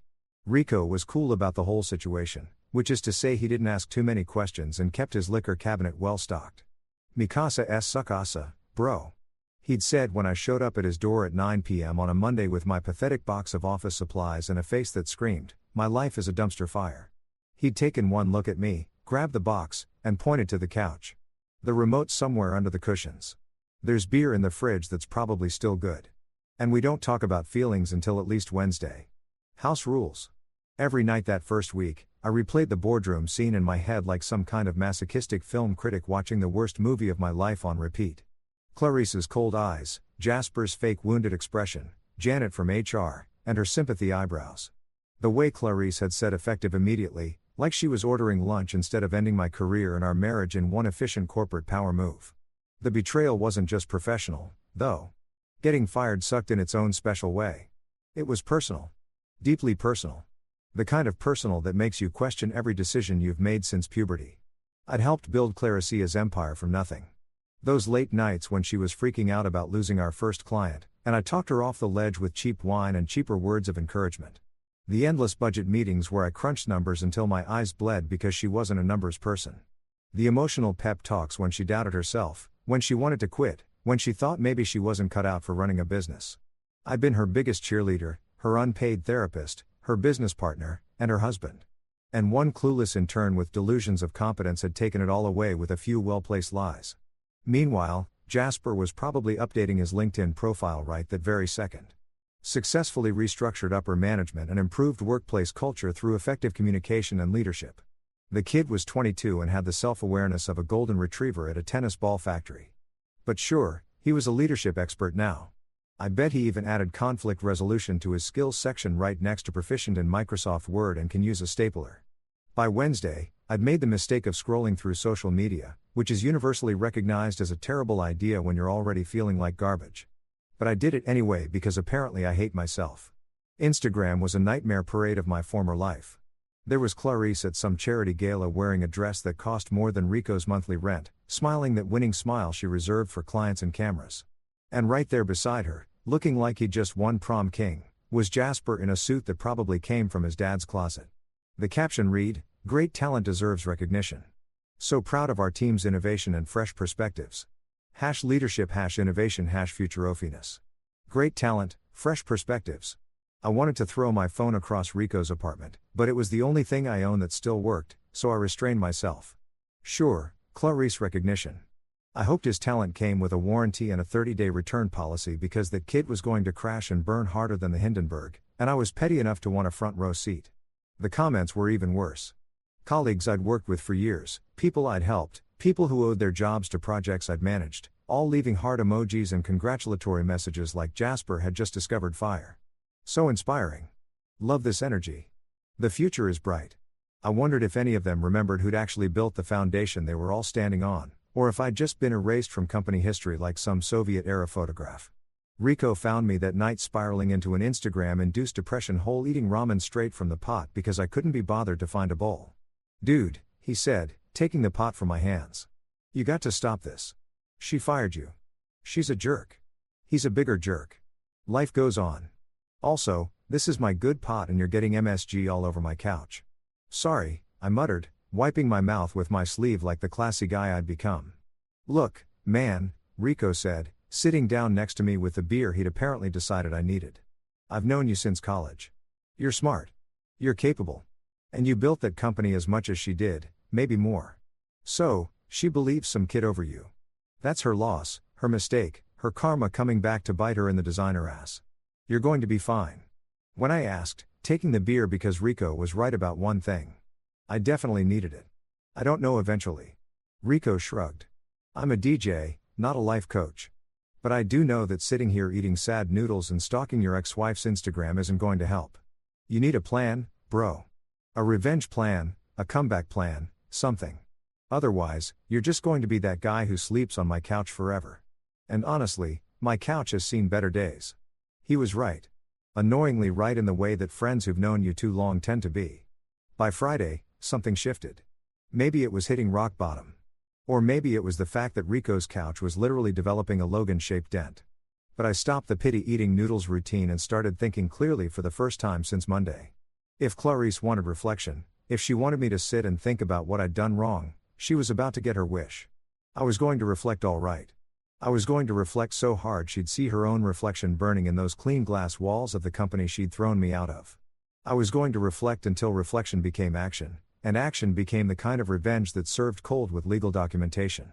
I pulled out my laptop, the one personal item that wasn't company property, and started making lists, files. I had access to documents I'd saved, emails that proved my involvement in building the company, contracts with my signature, investment records, everything. Rico walked by with his third coffee of the evening, getting ready for his midnight DJ gig at some club in Manhattan. "That's more like it," he said, seeing me actually doing something besides wallowing. "Welcome back to the land of the living, buddy. Now figure out how to make them pay and maybe find your own place because I'm pretty sure my couch is filing a restraining order." I smiled for the first time in days. "Thanks, Rico, for everything." Yeah. Don't get all emotional on me. Just promise me one thing." "What?" "When you take her down, let me DJ the celebration party. I'm thinking something with a good beat drop right when she realizes she's screwed." "Deal," I said and got back to work. Revenge, I was learning, requires planning, patience, and a really good internet connection. Fortunately, Rico had 2 out of 3, and the bodega down the street had decent Wi-Fi if you sat near the window. Week 2 of unemployment hit different, as the kids say, though I'm pretty sure they don't mean it in the context of existential career crises and marital implosions.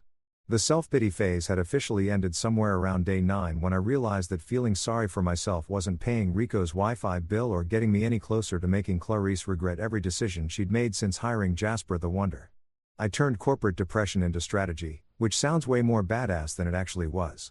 In reality, it meant I showered regularly again, stopped eating cereal for dinner, and converted Rico's coffee table into a makeshift war room that would make conspiracy theorists jealous. No more tears, no pathetic begging, no drunk texting my wife asking her to reconsider. Just cold, calculated spreadsheets of vengeance. If there's one thing my years in corporate America taught me, it's that revenge is best served with proper documentation and color-coded Excel tabs. I spent hours digging through my old files, the ones I'd backed up to my personal cloud storage because I'm paranoid about losing work, which turned out to be the smartest paranoia I'd ever had. Ownership documents, email receipts, project proposals, client contracts, budget projections, meeting notes, literally everything from the past 7 years. My fingerprints were everywhere in that company. From the first logo design we'd sketched on a napkin at a diner in Queens to the pitch deck that landed our first $1 million client. I'd been there for every pivot, every crisis, every late-night brainstorming session that saved the company from going under. The more I dug, the angrier I got. But it was a productive anger, the kind that fuels marathons and motivates people to climb mountains or write strongly worded Yelp reviews. Every document I found was another piece of evidence that I wasn't just some employee Clarice could casually dismiss. I was a co-founder in everything but official title. And that oversight on her part was about to become very, very expensive for her. Rico would come home from his gigs at 3 o'clock in the morning to find me still awake, surrounded by printed documents and laptop screens, pacing back and forth across his small living room like a caged tiger with spreadsheet access. "Dude," he said one night, setting down his DJ equipment and staring at me with a mixture of concern and amusement. "You look like a divorced James Bond, except instead of martinis and car chases, you've got Excel and highlighted contracts. It's weirdly intense." "Correction," I said, holding up a particularly damning email thread where Clarice explicitly acknowledged my 50% contribution to a major project. "I'm a patient James Bond with evidence. Bond got revenge with gadgets and explosions. I'm getting mine with documentation and contract law. Much more civilized. That's the nerdiest thing you've ever said. And I once heard you explain cryptocurrency for 45 minutes, Rico replied, grabbing a beer from his fridge. "But I respect it. You're like if John Wick was an accountant. Very specific set of skills, very boring to watch, but somehow still intimidating." He wasn't wrong. I'd become obsessed with building an airtight case, not just for my own satisfaction, but because I knew Clarice. She was smart, ruthless when it came to business, and had probably already consulted with her own lawyers about protecting herself from any blowback. If I was going to come at her, I needed to come correct, as the saying goes, with every receipt and every piece of evidence documented, cross-referenced, and ready to present to someone who could actually do something with it. That's when I remembered Amamira. Amamira Hassan was a lawyer friend from my college days back when we were both young and stupid and thought we could change the world with good intentions and student loan debt. She'd gone to law school while I'd stumbled into the corporate consulting world, but we'd stayed in touch over the years through occasional happy hours and the kind of friendship that survives on memes and birthday texts. More importantly, she specialized in employment law and business disputes and had a reputation for being absolutely ruthless in depositions. She once made a CEO cry during a settlement negotiation, and rumor had it she'd framed the tissue he used as a trophy in her office. I called her on a Tuesday afternoon, mentally preparing my pitch. Amamira was successful, busy, and probably had better things to do than help her old college buddy with his messy divorce/raffle termination situation. The phone rang 3 times before she picked up. "Logan Harrison," she said, and I could hear the smile in her voice. "Either you're calling to finally take me up on that investment opportunity in my cousin's food truck, or something spectacularly bad has happened in your life. I'm guessing option B based on the fact that you're calling at 2 p.m. on a Tuesday, which is when normal employed people are at work." "Your guess is correct," I said, diving right in. "My wife fired me from the company we built together because a 22-year-old intern accused me of sabotaging his projects, which is ridiculous because the kid can barely work the copy machine without creating an office hazard." There was a pause, then Amira burst out laughing. The kind of genuine, uncontrollable laughter that made me realize how absurd my situation actually sounded when said out loud. "I'm sorry," she managed between laughs. "I'm not laughing at your pain. I'm laughing at the sheer audacity of that scenario. Your wife, who is also your boss, fired you because of an intern. An intern? Does this intern have superpowers? A trust fund? Blackmail material? What am I missing here?" Apparently, He has youth, enthusiasm, and fresh perspectives, I said, unable to keep the sarcasm out of my voice. Also, he's probably sleeping with her, but I can't prove that yet. That's more of a gut feeling based on the way she defended him and the fact that he's suddenly appearing in all her social media posts like he's her new accessory. Oh, honey, Amamira said, her lawyer voice kicking in. You don't need to prove an affair for what I'm thinking. Your wife threw you out of a company you helped build because of some kid with delusions of competence. That's not just wrongful termination. That's a business dispute waiting to happen. Tell me you kept records. Please tell me you're not calling me empty-handed. I have everything, I said, looking at my carefully organized piles of documents, emails, contracts, financial records, project files, client correspondence. My fingerprints are on every major decision that company made for 7 years. I just need someone who can turn all this evidence into actual consequences. Logan, Amamira said, and I could hear her settling into what I imagined was her lawyer chair, probably already pulling up a legal pad to take notes. I'm going to ask you a very important question, and I need you to be honest with me. Are you looking for a settlement, or are you looking for blood? I thought about it for exactly 2 seconds. Blood. Metaphorical legal blood. I want her to understand that throwing away 7 years of partnership over an intern's lies was the worst business decision she ever made. I want the company to know I wasn't just some employee. And I want Jasper to learn that actions have consequences, even if those consequences take a few weeks to arrive. Perfect, Amamira said. And I could hear the excitement in her voice, the tone she probably used when she saw a particularly juicy case. Because I've been dealing with insurance disputes for the past 3 months and I'm bored out of my mind. Your situation sounds messy, complicated, and exactly the kind of challenge I need. Let's turn you into the ghost that haunts their balance sheets. Let's make them wish they'd treated you better. Let's remind your ex-wife that hell hath no fury like a co-founder scorned. You're mixing metaphors, I pointed out. I'm a lawyer, not an English teacher, she shot back. Now, scam me everything you have and let's start building a case that'll make them regret every smug LinkedIn post and every dismissive email. This is going to be fun. And that's exactly what we did. Over the next several days, Amamira and I worked like we were preparing for trial at The Hague instead of a business dispute in New York.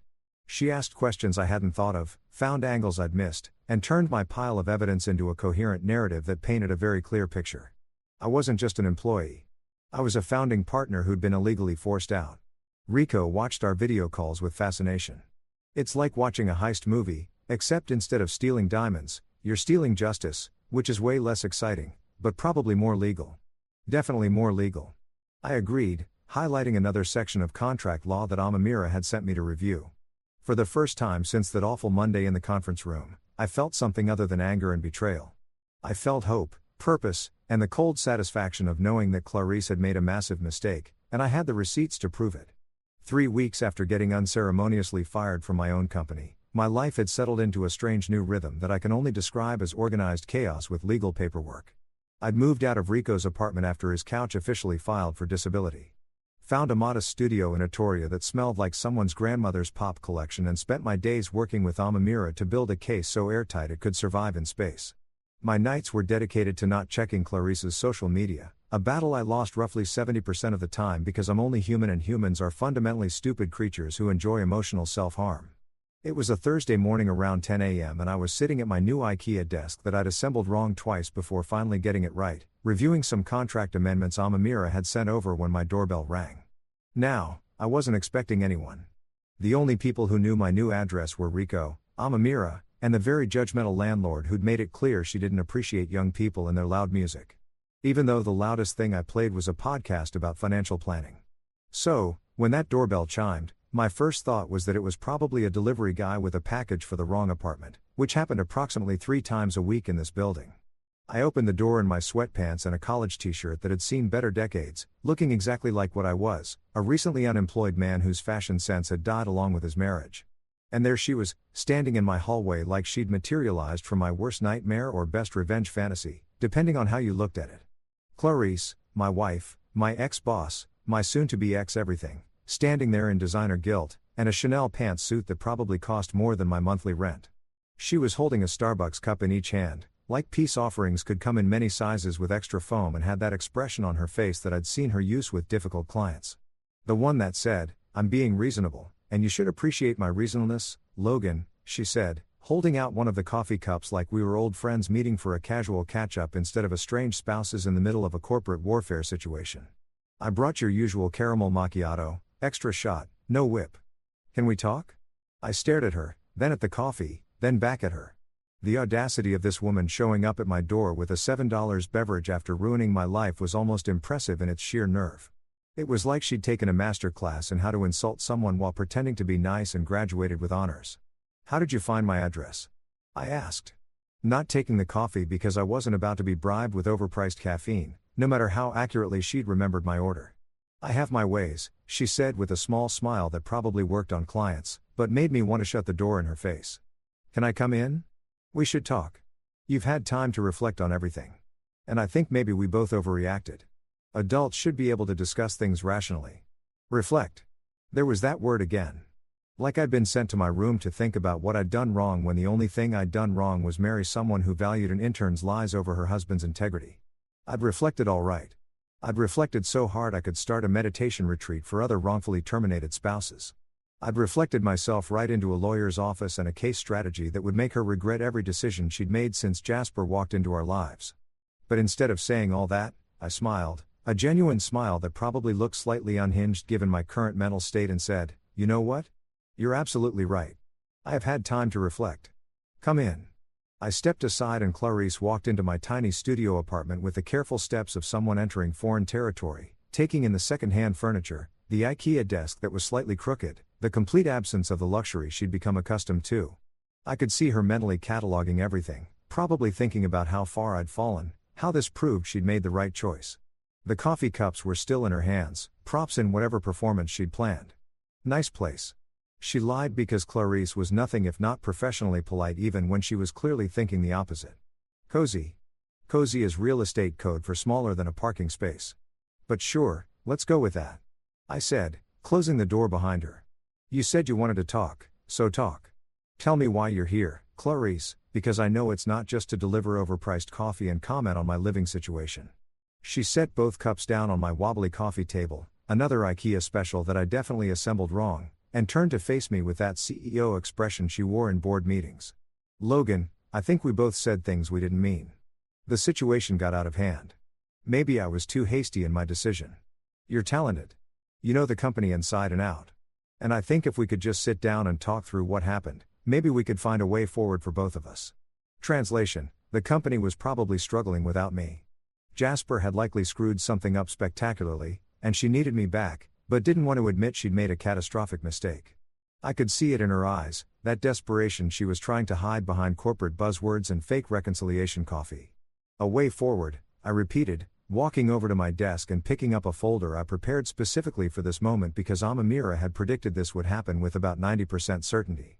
You mean like how we moved forward when you fired me in front of HR, or how we moved forward when you believed a 22-year-old over your husband? That kind of forward. Logan, don't be difficult, she said, her voice taking on that edge that meant her patience was wearing thin. I'm trying to fix this. To fix us. You've had 3 weeks to calm down and think rationally. Surely you can see that we're better together than apart. Both personally and professionally. Oh, I've thought rationally, I said, opening the folder and pulling out the papers inside. I've thought very rationally, actually, more rationally than I have in years. And you're right. We should talk about moving forward. So, here. I handed her the folder, watching her face as she took it, probably expecting some kind of apology letter or list of conditions for my return. She opened it with that confident smile that was about to die a spectacular death, and I savored every second as her eyes scanned the first page. Divorce papers, professionally drafted, legally binding, waiting for signatures. Her smile faltered. She flipped to the second page, her face going from confused to pale as she realized what she was looking at. A formal resignation letter from any and all positions at her company, along with a notice of intent to pursue legal action regarding wrongful termination and ownership disputes. 2-for-1 deal, as they say at the discount stores Clarice would never shop at. You can't be serious, she said, looking up at me like I just told her the earth was flat and birds were government drones. Logan, this is ridiculous. You're throwing away our marriage, our business, everything we built together over one misunderstanding. One misunderstanding. I felt the anger rising, the kind I'd been keeping controlled for 3 weeks while building my case. Clarice, you fired me. You chose to believe Jasper, a kid who still lists Microsoft Word as a skill on his resume over me. Your husband, your actual business partner, the guy who was there when you were having panic attacks about losing clients. That wasn't a misunderstanding. That was a choice. Your choice. And now I'm making mine. She was shaking her head, the papers trembling slightly in her hands. Logan, please don't do this. We can fix this. I can fix this. Just tell me what you want. Too late, I said, and meant it. You wanted me to reflect? I reflected right into a lawyer's office. Right into realizing that I deserve better than someone who throws me away the moment it's convenient. Sign the papers, Clarice. Or don't. Either way, I'm done. That's when it happened. The moment that made everything worth it. Her phone sitting in her designer purse on my coffee table, buzzed with a text notification. The screen lit up, visible to both of us. And there it was in all its glory. Did he sign it? Eyes Jasper. Her face went pale, ghost white. The kind of pale you see in horror movies right before someone realizes they're about to die. She grabbed her phone so fast she nearly knocked over the untouched coffee cups. But it was too late. I'd seen it. She knew I'd seen it. The whole carefully constructed facade of wanting to fix things and moving forward together crumbled like a sand castle hit by a tsunami. That's not, she started, but I held up my hand. Save it, I said, walking to the door and opening it. You and Jasper clearly had this whole thing planned. Come here. Play the regretful wife. Get me to sign whatever you needed signed. Probably some kind of settlement that screws me over while making you look generous. Am I close? She didn't answer. Just stood there clutching her phone like it was evidence at a crime scene, which legally speaking, it kind of was. Get out, Clarice. I said, no longer angry, just tired. Take your guilt coffee and your fake apologies and your intern boyfriend and get out of my apartment. My lawyer will be in touch. She walked past me and for just a second I almost felt bad. Almost. Then I remembered the conference room. The humiliation, the 3 weeks of sleeping on Rico's couch.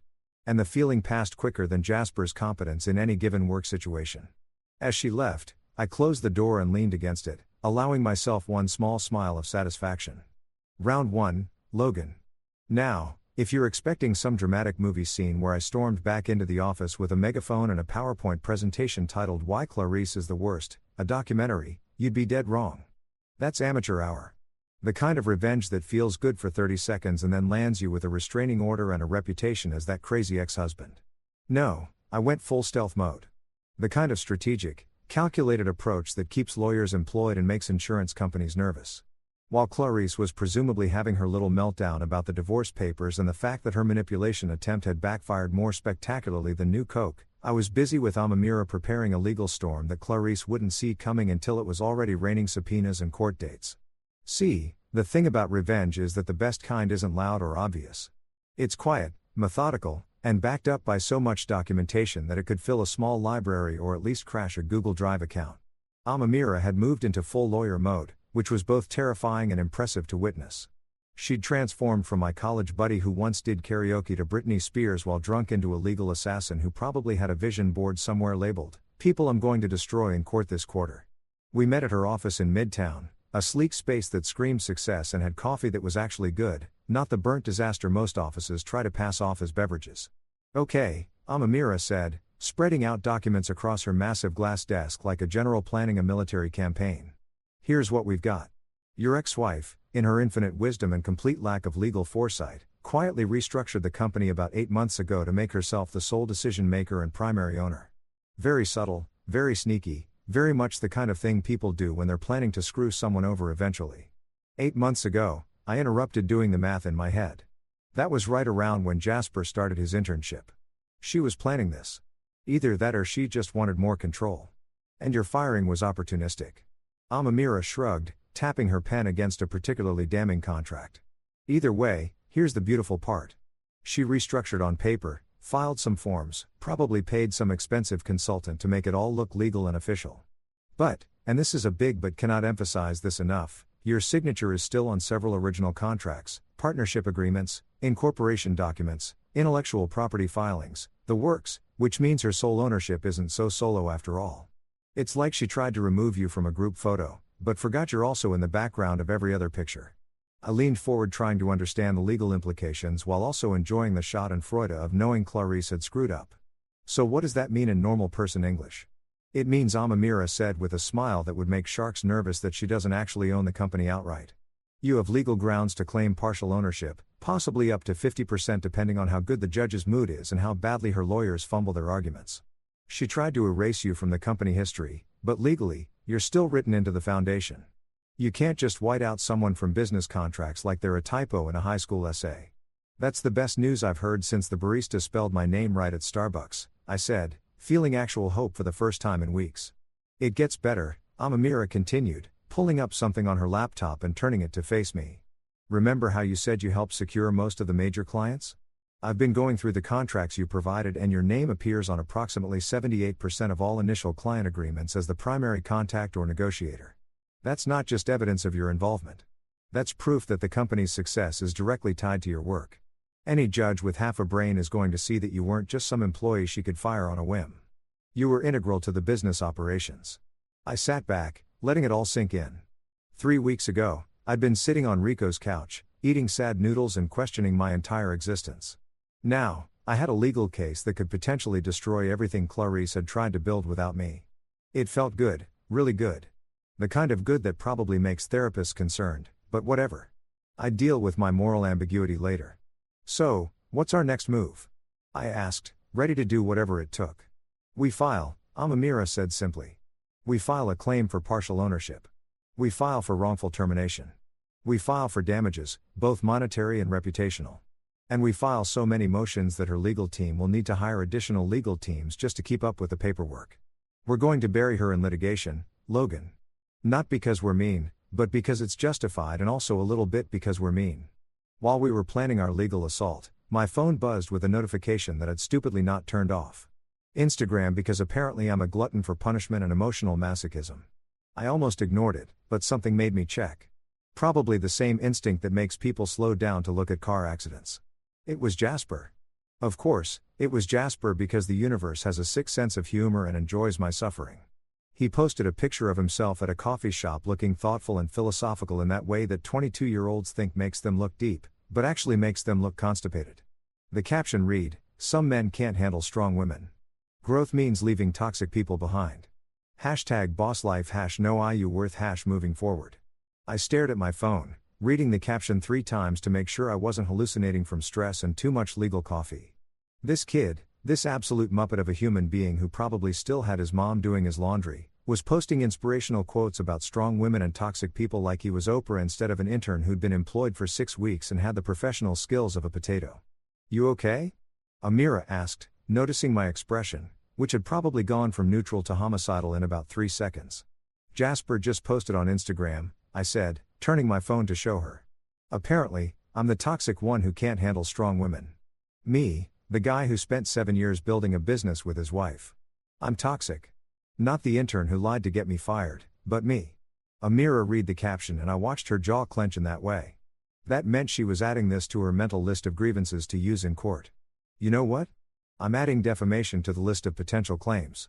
That's borderline liable if anyone connects those dots to your situation, which they will because corporate circles are smaller than people think. Is that legal? I asked, not entirely sure how social media posts factored into legal battles. "Let me worry about what's legal," Amamira said, making a note on her legal pad and handwriting that looked like organized chaos.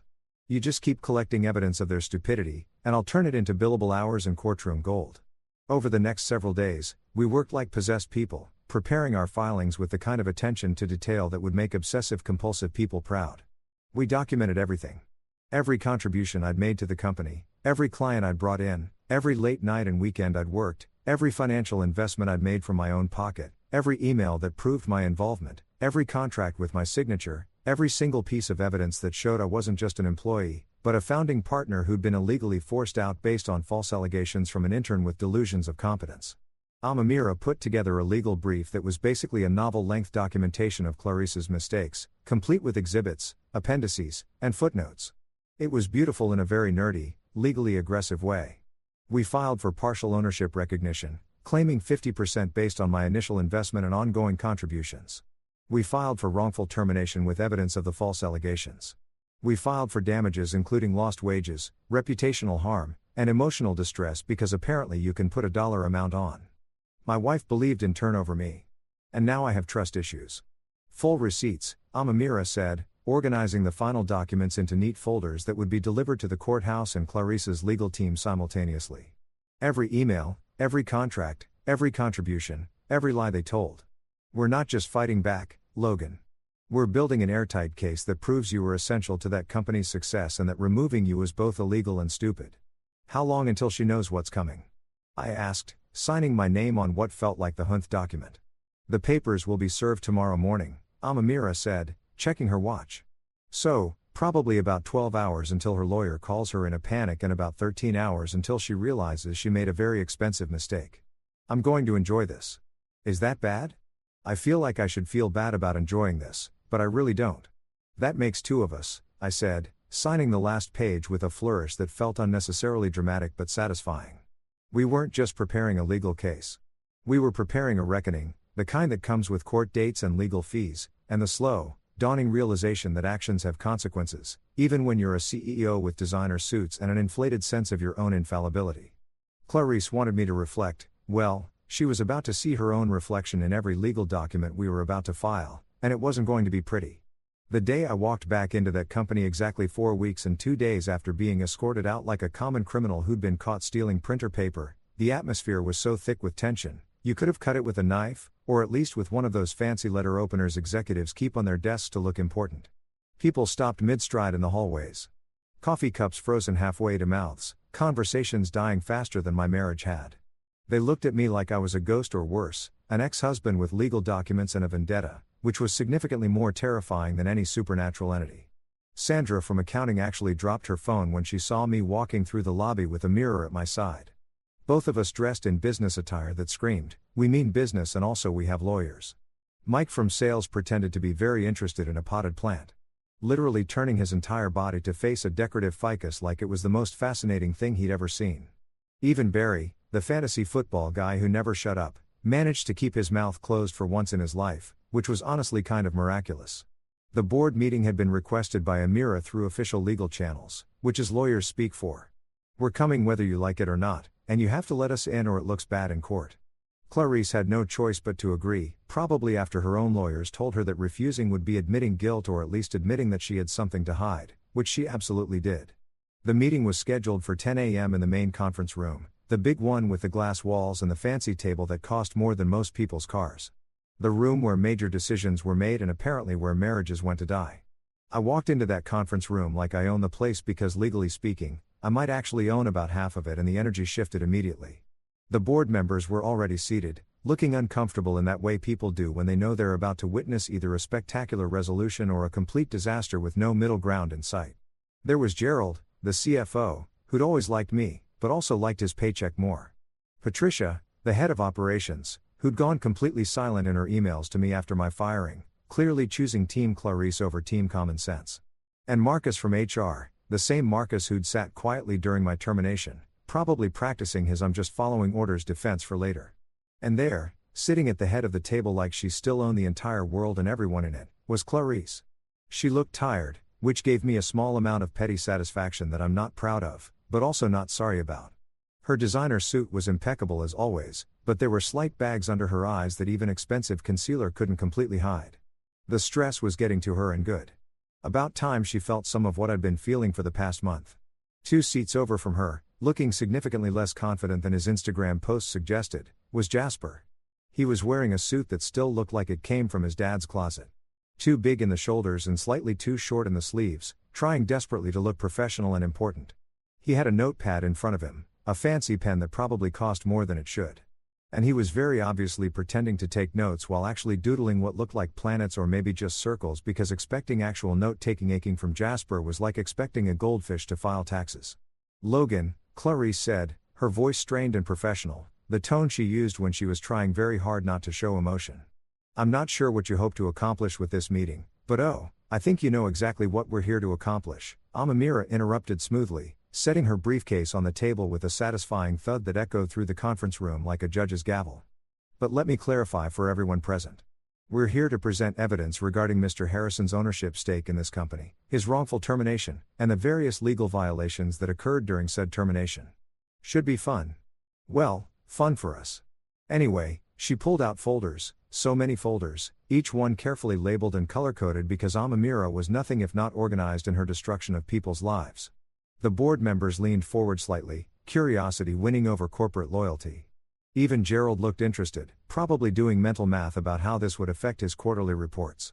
As you all know, Amamira began opening the first folder with the kind of dramatic flair that lawyers must practice in law school. Mr. Harrison was terminated 4 weeks ago based on allegations from an intern.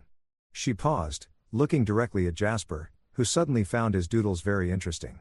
An intern who, according to his employment records, had been with the company for exactly 6 weeks at the time of his allegations and whose primary qualifications include, let me check, enthusiasm and proficiency in Microsoft Office, which I'm told is now a skill people list on resumes. Someone at the end of the table, I think it was Patricia, made a sound that could have been a cough or a suppressed laugh. Hard to tell, but I appreciated it either way. What's your point? Clarice interjected. Her voice sharp with barely controlled anger. Logan was fired for legitimate reasons. This is just a vindictive ex-husband trying to, this Amira said, pulling out a document and sliding it across the table toward the board members as proof of Mr. Harrison's initial capital investment in this company. $50,000 7 years ago when this company was just an idea and a dream. That's not an employee contribution, Mrs. Harrison. That's a founding partner investment. Clarice's face froze mid-blink like someone had hit pause on a video. The board members were passing around copies of the investment documents, and I could see the moment it clicked for each of them. Gerald's eyebrows went up. Patricia's mouth formed a small O of surprise. Even Marcus looked uncomfortable, shifting in his seat like he wanted to be literally anywhere else. This is absurd. Clarice snapped, trying to regain control of the situation. That was a personal loan, not an investment. We were married. Couples help each other financially. Actually, Amamira said, her smile sharp enough to cut glass. This is ownership law. Exhibit A through Z, and if it was a personal loan, as you claim, you would have loan documentation, repayment schedules, interest rates, literally any paperwork that proves it was a loan and not an investment. Do you have any of that documentation, Mrs. Harrison? Silence. Beautiful. Damning silence, Amamira continued, laying out document after document like she was dealing cards at the world's most aggressive poker game. Client contracts with my signature, project proposals I'd written, email chains proving my involvement in major business decisions, patent filings with my name alongside Clarice's, financial records showing my ongoing contributions both in money and labor, well beyond what any normal employee would provide. Mr. Harrison wasn't just an employee you could terminate at will, Amamira explained to the increasingly uncomfortable board members. He was a co-founder, a business partner, and his removal from the company based on unsubstantiated allegations from a 6-week intern constitutes not only wrongful termination, but also potential fraud regarding ownership rights. That's when Jasper, in what I can only describe as the worst decision of his young life, decided to whisper something to Clarice. He leaned over, probably trying to be subtle, maybe trying to offer some kind of support or strategy. But Amamira's hearing was apparently superhuman because she turned to face him with the kind of look that makes people reconsider their life choices. Hush, Junior, Amamira said, her voice sweet as poison honey. Adults are talking. This is a legal proceeding regarding business ownership and corporate law, not an internship seminar on how to destroy people's careers with lies. So maybe, just maybe, you could sit there quietly and contemplate the choices that led you to this moment. The room went completely silent. Someone at the end of the table, definitely Patricia this time, coughed to hide a laugh. Gerald wasn't even trying to hide his smile, probably enjoying the drama more than anything that had happened in a board meeting all year. Marcus looked like he wanted to sink through his chair and disappear into the floor. Jasper's face turned red, the kind of red that starts at the neck and spreads upward like a really embarrassing thermometer. He opened his mouth, probably to protest or defend himself, but Clarice put her hand on his arm, stopping him. Even she knew that letting Jasper talk right now would be like throwing gasoline on a fire that was already burning her carefully constructed empire to the ground. Clarice's empire, the one she tried to claim as solely hers, suddenly looked like a Jenga tower, missing too many blocks, wobbling precariously, and about to fall.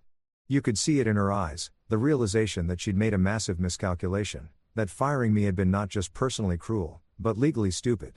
That believing Jasper over documented evidence and 7 years of partnership had been the kind of mistake that ends careers and companies. We'll be filing formal claims for 50% ownership recognition, Amamira concluded, packing up her folders with the satisfied air of someone who just won a chess game in record time. Additionally, we're pursuing damages for wrongful termination, reputational harm, and emotional distress. My client built this company alongside Mrs. Harrison, and he deserves recognition for that contribution legally, financially, and professionally. As we stood to leave, I caught Clarice's eye one last time. She looked broken, defeated, nothing like the confident CEO who'd fired me a month ago. And I wish I could say I felt bad about it. That seeing her like this made me regret the legal action, but I'd be lying. After that boardroom meeting, something beautiful happened. And by beautiful, I mean the kind of slow-motion disaster that you can't look away from, like watching an expensive vase fall off a table in Super HD. I didn't need to lift another finger. Didn't need to make another move. Didn't need to do anything except sit back with metaphorical popcorn and watch the consequences of Clarice's terrible decisions ripple through her company like a tsunami through a sand castle convention. Whispers spread fast in corporate environments, faster than actual news, faster than emails, faster than those rumors about who hooked up at the Christmas party. By the afternoon of our boardroom presentation, everyone in that building knew something major had gone down. The details were probably wrong, exaggerated, mixed with speculation and gossip. But the core message was clear. Logan Harrison wasn't just some fired employee. He was a co-founder with legal receipts, and the CEO had royally screwed up by throwing him out over an intern's lies. I know this because Rico, who has a network of people in various industries that would make the CIA jealous, started forwarding me messages from his friend who knew someone who worked in the building. Yo, did you really walk in with a lawyer and drop documents like you were serving subpoenas at a family reunion? One message read, everyone's saying the CEO's husband owned half the company and she fired him anyway. That's wild. Also, is the intern really that incompetent or is that part exaggerated? The intern part is not exaggerated. I texted back. If anything, it's understated. The kid once asked me if PDFs were edible. That can't be real. I wish I was joking. The whispers turned into full conversations. And those conversations reached the people who actually mattered, the investors, the people with money, the people who kept the company afloat, the people who got very nervous when they heard words like ownership dispute and legal action and potential fraud. Investors are like cats, easily spooked by sudden movements and loud noises. And nothing spooks investors quite like the possibility that the company they've invested in might be built on legally questionable foundations. I heard through my network, which was apparently still functioning despite my termination, that the board started having emergency meetings, not the scheduled calendar invite type of meetings, but the everyone drop what you're doing and get in here right now panic meetings that happen when something's gone terribly wrong. They were asking awkward questions, the kind Clarice probably didn't have good answers for. Questions like, so, who's actually in charge here? Is this ownership structure legally sound? And my personal favorite. Why didn't anyone tell us there was a co-founder we were unaware of? Gerald, the CFO who I'd always gotten along with, apparently grew a spine and started asking for documentation of everything. Every decision Clarice had made regarding the company structure, every termination, every restructuring, every single piece of paper that could potentially be used in court. He was covering his own ass obviously because CFOs don't stay CFOs by going down with sinking ships. But it had the beautiful side effect of making Clarice's life absolutely miserable. Patricia from operations who ghosted me after my firing suddenly started sending apologetic emails. Logan, I had no idea about the circumstances. One read, if I'd known the full situation, I would have spoken up. Can we talk? I deleted them without responding because Patricia had every opportunity to speak up during my termination and chose silence instead. Too little, too late, Patricia. Enjoy your sinking ship. The LinkedIn updates started appearing within a week and they were absolutely delicious in their corporate speak desperation. Clarice Industries undergoing internal restructuring to better serve our clients and stakeholders. Translation, we're on fire. Please send water. Also, if anyone wants to invest, we promise we're totally fine and definitely not dealing with massive legal problems. Excited to announce organizational changes that will strengthen our foundation. Translation, our foundation was apparently built on lies and we're frantically trying to fix it before everything collapses. Committed to transparency and excellence during this transition period. Translation, we have no idea what we're doing, but we're hoping if we use enough buzzwords, people won't notice we're panicking. I just sat in my studio apartment eating actual popcorn because the metaphorical kind wasn't satisfying enough. Refreshing LinkedIn every few hours like I was watching a reality TV show. Except this reality show was my ex-wife's professional life falling apart in real time, and I had front row seats. The best part though, the absolute cherry on top of this shot in Freud's Sunday was what happened to Jasper. Remember Jasper? The intern who started this whole mess? The kid who thought he was hot and posted inspirational quotes about toxic people and strong women while having the professional competence of a potato with a LinkedIn account. Yeah, Jasper stopped showing up to the office. At first, nobody noticed because Jasper's contributions to the company were approximately zero. So, his absence had the same impact as removing a decorative plant from the lobby. But then word started spreading that he'd been reassigned to another department, which is corporate HR speak for hiding him in a closet somewhere and hoping everyone forgets he exists. According to my sources, and by sources, I mean Rico's friend's sister, who worked 2 floors down, Jasper had been moved to some back office position doing data entry or filing or something equally mindless that even he couldn't screw up too badly. They couldn't fire him outright without it looking like they were admitting he'd lied about me, which would strengthen my legal case. But they also couldn't keep him in his previous position because everyone now knew he was either a liar or incompetent or both. So Jasper got the corporate equivalent of being sent to his room. Still technically employed, still getting a paycheck, but completely removed from anything important or visible. His Instagram went quiet, too.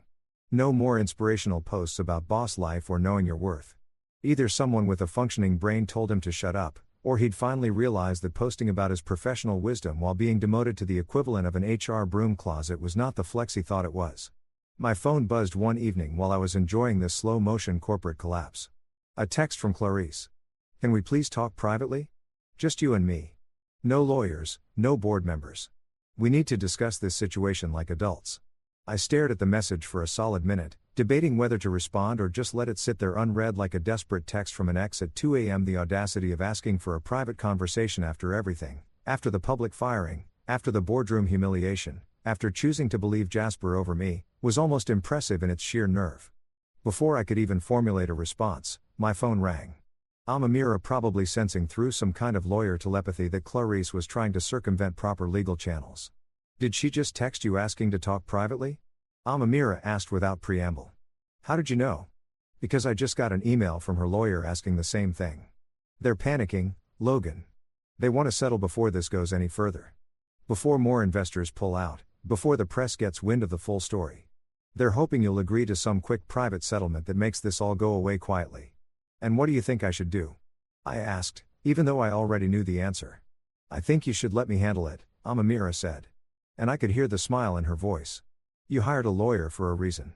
Let me do my job, which is to make sure they don't try to lowball you or manipulate you into accepting less than you deserve. Trust me, whatever offer they make privately will be significantly less than what we can get through proper legal channels. So, I just ignore the text. You forward it to me as evidence that they're trying to negotiate outside of proper legal representation, which actually helps our case. And then you go back to enjoying the show. Your job right now is to do nothing, which coincidentally is what Jasper is doing in his new position, except you're doing it by choice and getting paid way better for it." I forwarded the text to Amamira and blocked Clarice's number, not out of anger, but out of practicality.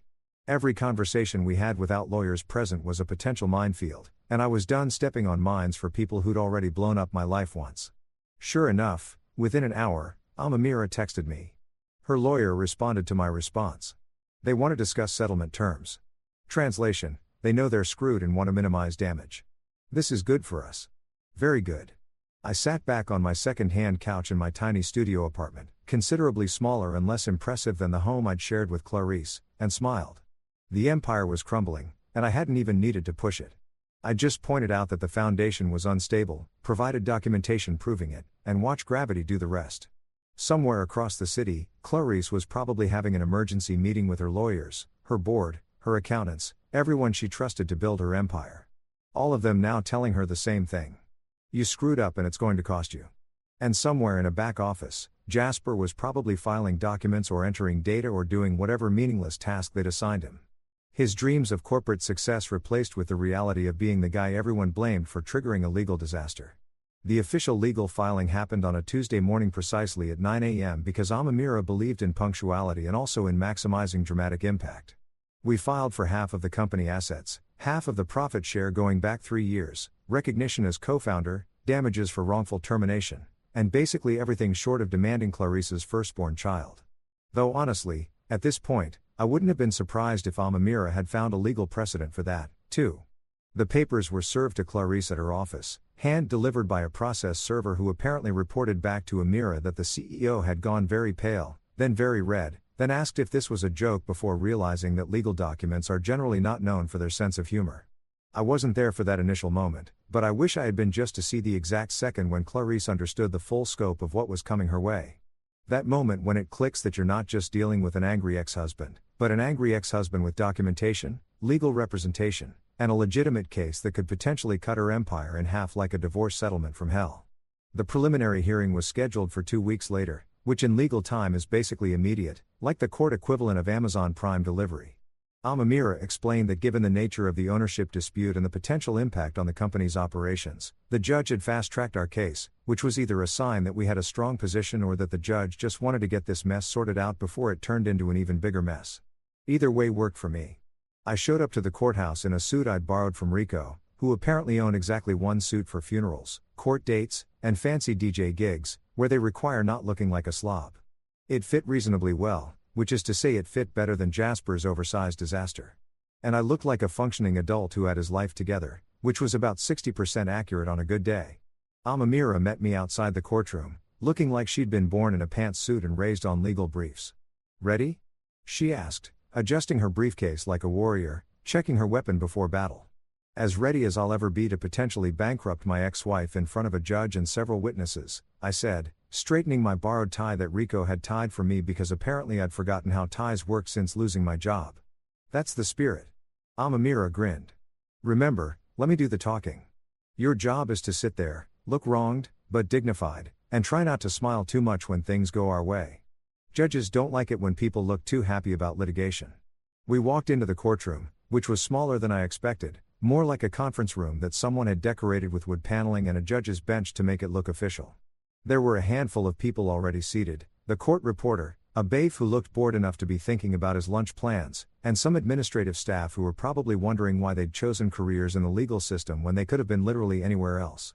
And then there was Clarice's side of the room. She sat with her legal team, 2 lawyers in expensive suits that probably cost more than my monthly rent. Both of them looking like they specialized in making problems go away for wealthy clients and were currently realizing that this particular problem wasn't going away easily. Clarice herself looked like she hadn't slept in days, which gave me a small petty satisfaction that I've stopped apologizing for. Her hair was still perfect, her suit still designer, but there was something in her eyes that screamed, "I'm barely holding it together." And also deeply regretting my life choices. Jasper was not present. Thank God, because having that kid in a courtroom would have been like bringing a toddler to an opera, disruptive and pointless. Apparently, even Clarice's lawyers had enough sense to keep him away from legal proceedings where his presence would only remind everyone that this entire disaster started because she believed in turnover documented evidence. The judge entered a woman in her 50s who had the look of someone who'd seen every type of corporate drama imaginable and was thoroughly unimpressed by all of it. We stood, sat, went through the preliminary formalities, and then Amamira launched into our case with the efficiency of a lawyer who'd been preparing for this moment like it was the Super Bowl of business litigation. She laid out the evidence systematically. My initial investment, my ongoing contributions, my involvement in every major business decision, the client contracts with my signature, the intellectual property I'd helped develop, everything. She presented it like she was building a house. Each piece of evidence another brick in a structure that was becoming impossible to ignore or deny. Clarice's lawyers tried to counter, arguing that I'd been an employee, that my contributions were part of my job duties, that the initial investment was a personal loan between spouses. But their arguments sounded weak even to my admittedly biased ears. They didn't have documentation to back up the loan claim. They couldn't explain why an employee would have the level of involvement and authority that I'd clearly had.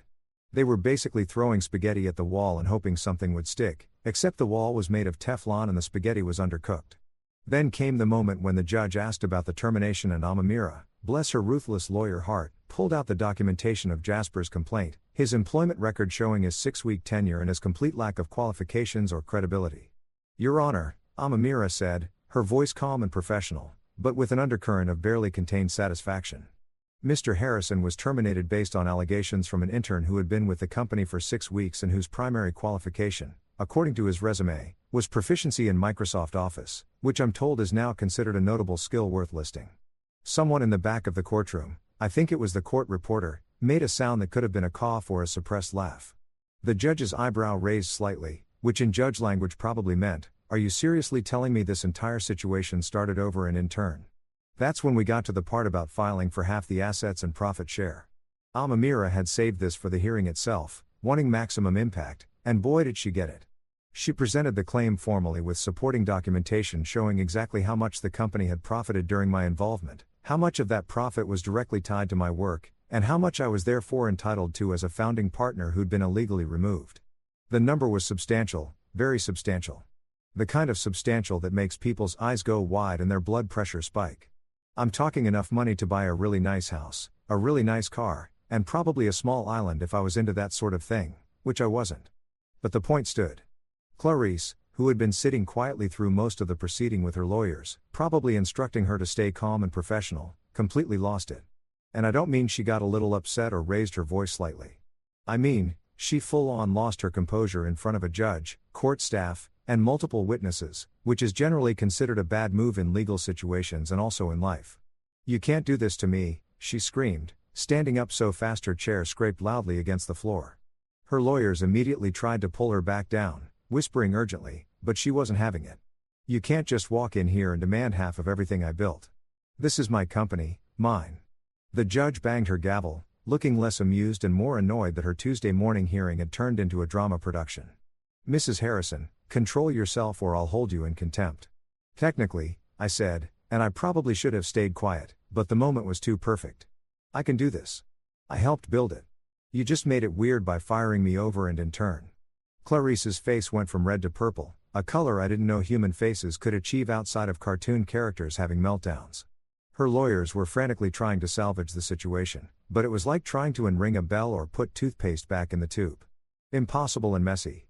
Amamira standing beside me with the composure of someone who'd seen this coming and had probably rehearsed her response, added calmly, "Your Honor, to clarify the situation, Mrs. Harrison fired her co-founder and husband based on a rumor started by a 6-week intern with questionable competence.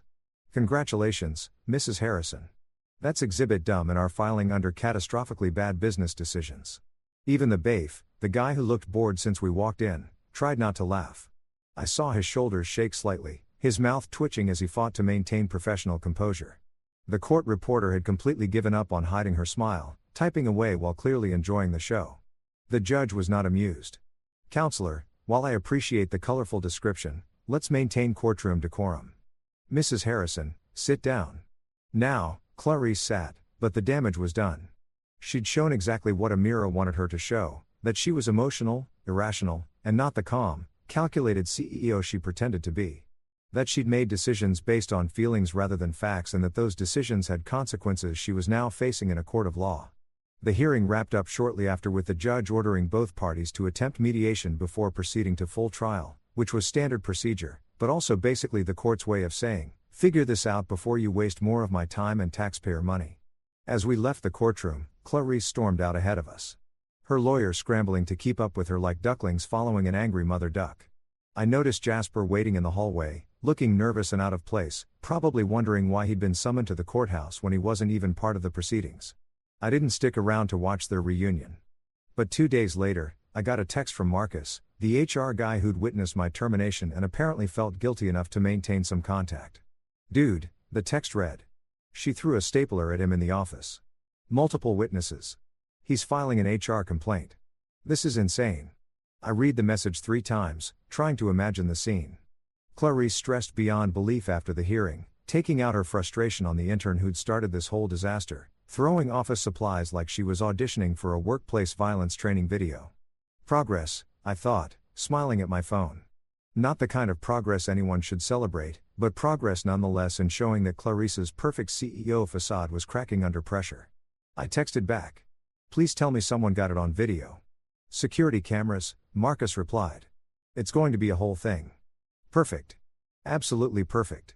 The mediation lasted approximately 45 minutes before Clarice's lawyers realized they were fighting a losing battle with insufficient ammunition and a client who kept making things worse every time she opened her mouth. I know this because Amamira texted me updates throughout the session like she was live tweeting a sporting event, except instead of touchdowns and home runs, it was legal victories and opposition failures. "They're offering 20%. One text read. I laughed. Actual laughter. Her lawyer looked offended. Another now 30%. Still laughing. "Your ex-wife just called me unreasonable." The mediator sided with me. Mediation failed spectacularly, which surprised exactly nobody who'd been paying attention to this disaster since day one. You can't mediate your way out of documented evidence and legal facts. No matter how many times Clarice's expensive lawyers tried to spin the narrative or suggest creative solutions that somehow involved me getting significantly less than half of what I was legally entitled to. It was like watching someone try to negotiate gravity, noble effort, but ultimately futile and kind of embarrassing to witness. So, we went to trial, actual trial, with a judge and everything, which took another 3 weeks of preparation, depositions, and air gleefully destroying every argument Clarice's legal team tried to construct. I sat through depositions where Clarice's lawyers asked me increasingly desperate questions like, "Did you ever express verbally that you didn't consider yourself a partner?" And, "Isn't it true that you sometimes referred to Mrs. Harrison as your boss?" To which I replied respectively, "No, because I absolutely considered myself a partner, and yes, because she was also literally my boss in the day-to-day operations, but that doesn't negate my founding partner status." Karen, except I didn't actually call the lawyer Karen, but I thought it loudly. The trial itself was less dramatic than TV shows would have you believe. No surprise witnesses, no last-minute evidence reveals, no dramatic courtroom outbursts. Well, except for Clarice's previous meltdown, which everyone involved had apparently agreed to pretend didn't happen for the sake of maintaining some semblance of professional dignity. It was mostly just lawyers presenting evidence. Expert witnesses testifying about standard business practices and ownership structures, and a judge who looked increasingly convinced that Clarice had made a series of catastrophically stupid decisions and was now facing the consequences. Gerald, the CFO, was called as a witness, and watching him try to remain neutral while basically confirming everything we claimed was beautiful in a Schadenfreude kind of way. Yes, Mr. Harrison was involved in all major financial decisions. He testified under oath. Yes, his input was considered essential to company operations. Yes, I was surprised when he was terminated because his contributions were significant and well documented. Each. Yes, was another nail in Clarice's legal coffin, and I could see her lawyers deflating like sad balloons at a birthday party nobody wanted to attend. Patricia from operations also testified, trying to walk the fine line between loyalty to Clarice and not committing perjury, which resulted in a lot of "I believe so" and to my knowledge statements that basically confirmed our position without her having to explicitly betray her current employer. Smart move on her part, even if it was too little too late to redeem herself in my eyes. They even tried to call Jasper as a witness, which Amamira had apparently anticipated and prepared for, like a chess grandmaster seeing an opponent's move 3 turns ahead. The moment Jasper's name came up, Amamira objected so fast and with so much legal precedent backing her up that the judge sustained it before Clarice's lawyers could even finish their sentence. The intern's allegations are not relevant to the ownership dispute. The judge ruled, looking tired and probably wondering why she'd chosen a career that involved listening to wealthy people argue about money. "We're here to determine Mr. Harrison's stake in the company, not relitigate his termination based on questionable testimony from an unqualified source." Unqualified source that was going in my memory bank forever. Right next to Exhibit Dumb and all the other legal burns Amira had delivered throughout this process. The judge's ruling came down on a Friday afternoon, which felt appropriate given that Fridays are either the best or worst day of the week, depending on your circumstances. For me, it was about to be the best. For Clarice, well, she was about to have the kind of Friday that makes people drink entire bottles of wine and question their life choices. After reviewing the evidence presented, the judge began reading from her decision in that formal judicial voice that somehow makes everything sound more official and final. This court finds that Mr. Logan Harrison provided substantial capital investment, ongoing contributions, and essential business development that constitute founding partner status. The court recognizes Mr. Harrison's claim to 50% ownership of Clarice Industries, retroactive to the date of incorporation. I felt Amamira squeeze my hand under the table, her professional composure firmly in place, but her grip betraying her excitement. We'd won, not partially won, not technically won, but with conditions, but actually fully completely won. The judge continued outlining the specifics. Half the assets, legal acknowledgement as co-founder, profit sharing going back 3 years, damages for wrongful termination, and basically everything we'd asked for, minus the kitchen sink. Though, honestly, at this point, I wouldn't have been surprised if the judge had thrown that in, too. The total amount, when everything was calculated, was enough to make my studio apartment in Atoria seem even more ridiculous by comparison. I was about to go from sleeping on Rico's couch eating sad noodles to financially secure enough to never eat sad noodles again unless I chose to for nostalgic purposes. I looked over at Clarice's table and the sight was almost enough to make me feel bad. Almost, but not quite, because I remembered the conference room, the humiliation, the betrayal, and every shitty moment since then. She was slumped in her chair like someone had physically removed her spine. Her designer suit somehow looking less put together despite being the same expensive outfit she'd walked in wearing.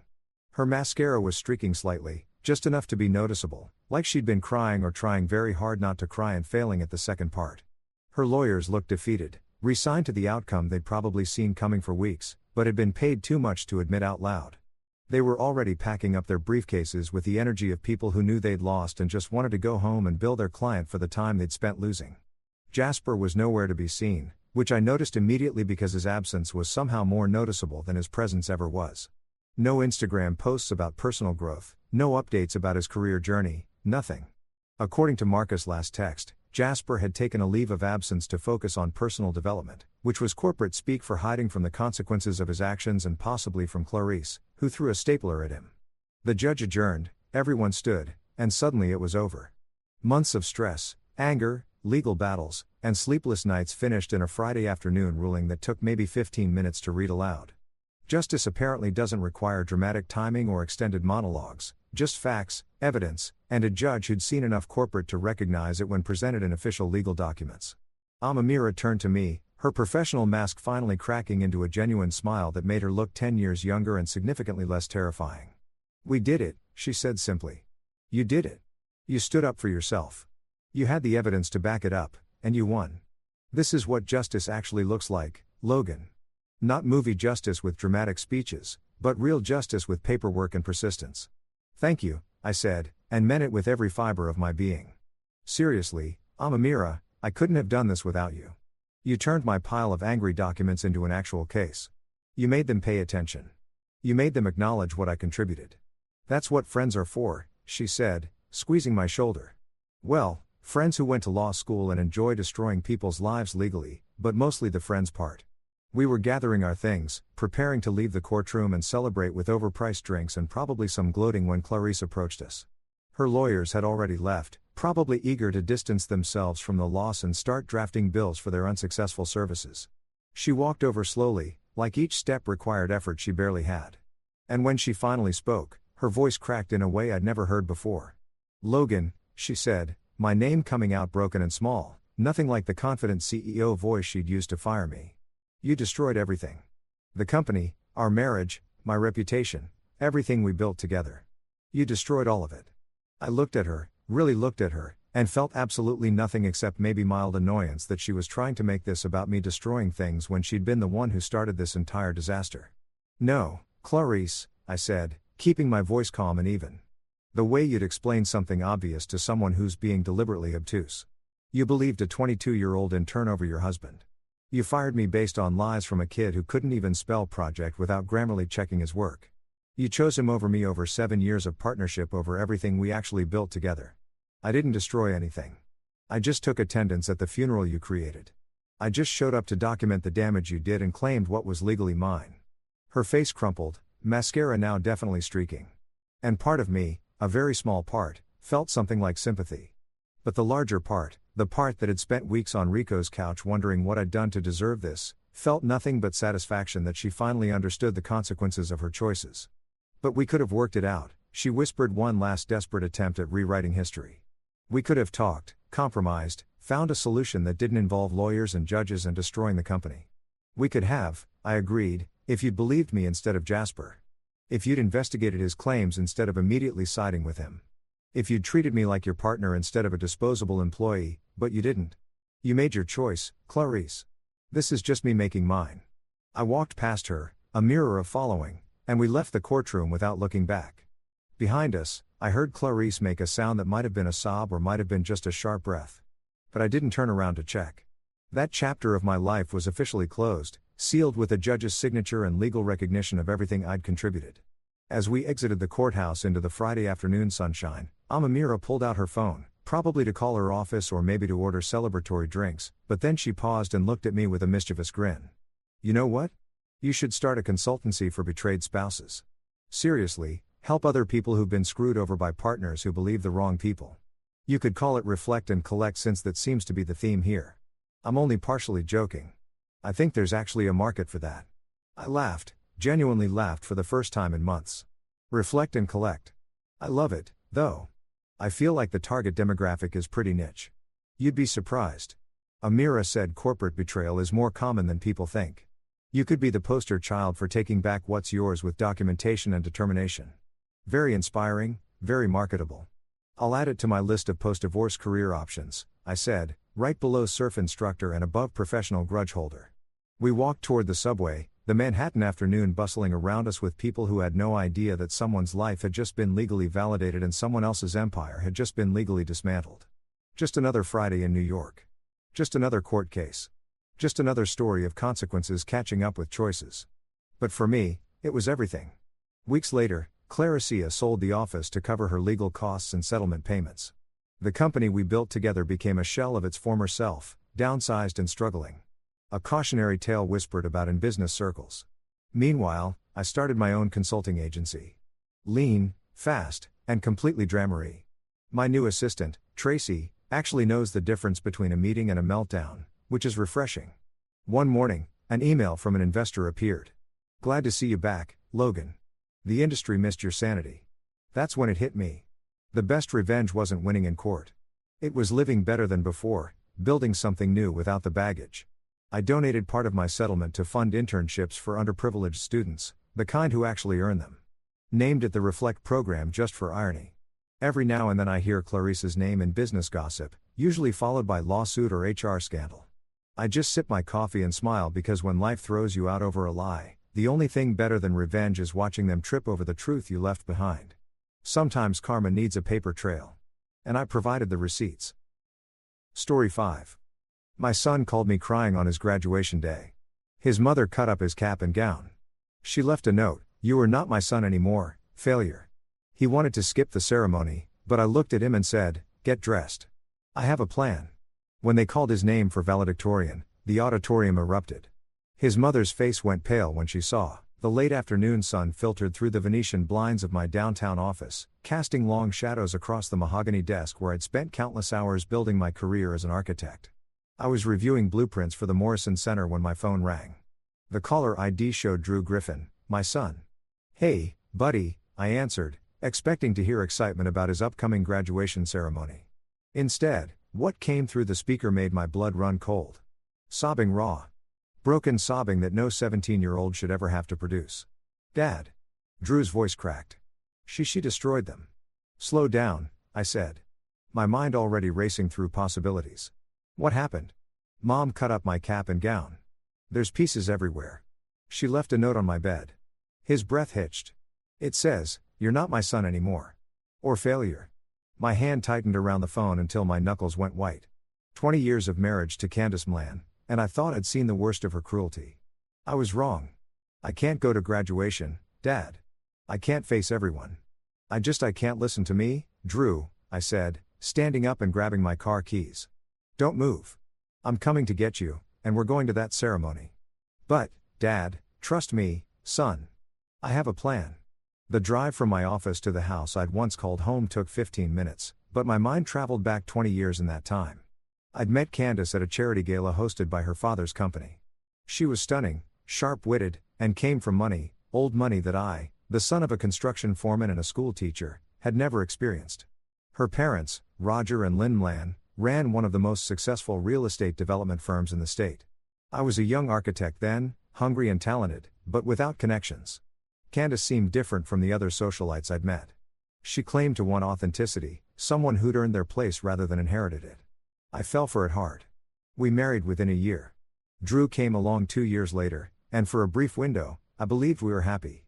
But as my firm grew, as I started winning awards and building a reputation independent of the Mlan name, something shifted in Candace. The woman I'd married began to vanish, replaced by someone bitter and controlling. It started small, criticism disguised as concern. "Are you sure that's the right design choice, Stephen? You wouldn't want to embarrass yourself." Then it escalated. She belittled my work at dinner parties. Always with a laugh that suggested she was joking, but her eyes were ice. The real poison, though, was how she treated Drew. I pulled into the driveway of our house. Technically still our house, though I've been living in an apartment downtown for the past 4 months. The separation wasn't official yet. Candace wanted to work things out, but I knew better. She wanted to maintain appearances until she could spin the narrative in her favor. Drew met me at the door, his eyes red and swollen. At 17, he'd grown to 6 feet tall, athletic from years of track and cross country with my dark hair and his mother's sharp features. But right now, he looked small, defeated. "Show me," I said. He led me upstairs to his room. The navy blue cap and gown lay in ribbons across his bed. The fabric had been methodically shredded with scissors. This wasn't a moment of rage. This was calculated destruction. The note sat on his pillow, written in Candace's precise handwriting. I picked it up, reading the words that had shattered my son. You're not my son anymore. Failure. You've proven you're just like your father. Mediocre, embarrassing, beneath the Mlan standard. Don't bother coming to me for college money. You're on your own. Dad, Drew said quietly. I got a 3.7 gigapascals. I made varsity track. I got accepted to 3 good universities. Why does she hate me so much? I turned to face him, placing my hands on his shoulders. Because you're not who she wanted you to be. You're not a puppet she can control. And that terrifies her. I don't understand. Your mother comes from a world where image is everything. When I met her, I thought I was the exception to her family's rules. But the truth is, she wanted to own me, to remake me into her ideal. When that didn't work, she shifted her focus to you. Drew's jaw tightened. What did she want me to be? Perfect. But her version of perfect. Captain of the football team, not cross-country, business major at her alma mater, not environmental science at a state school. She wanted a son who would join her father's company, marry into another wealthy family, perpetuate the Mlan legacy. That's insane. Yes, it is. I glanced around his room at the posters of national parks, the shelf full of books about ecology and conservation, the photos of him crossing finish lines with genuine joy on his face. But you know what? You're better than that. You're kind, passionate, and real. And that's why we're going to that graduation ceremony. Dad, I don't have a cap and gown. I know. I'll handle it. I check my watch. Get dressed. Wear that suit we bought for college interviews. I'll be back in 90 minutes. Where are you going? I smiled, and it wasn't a kind smile.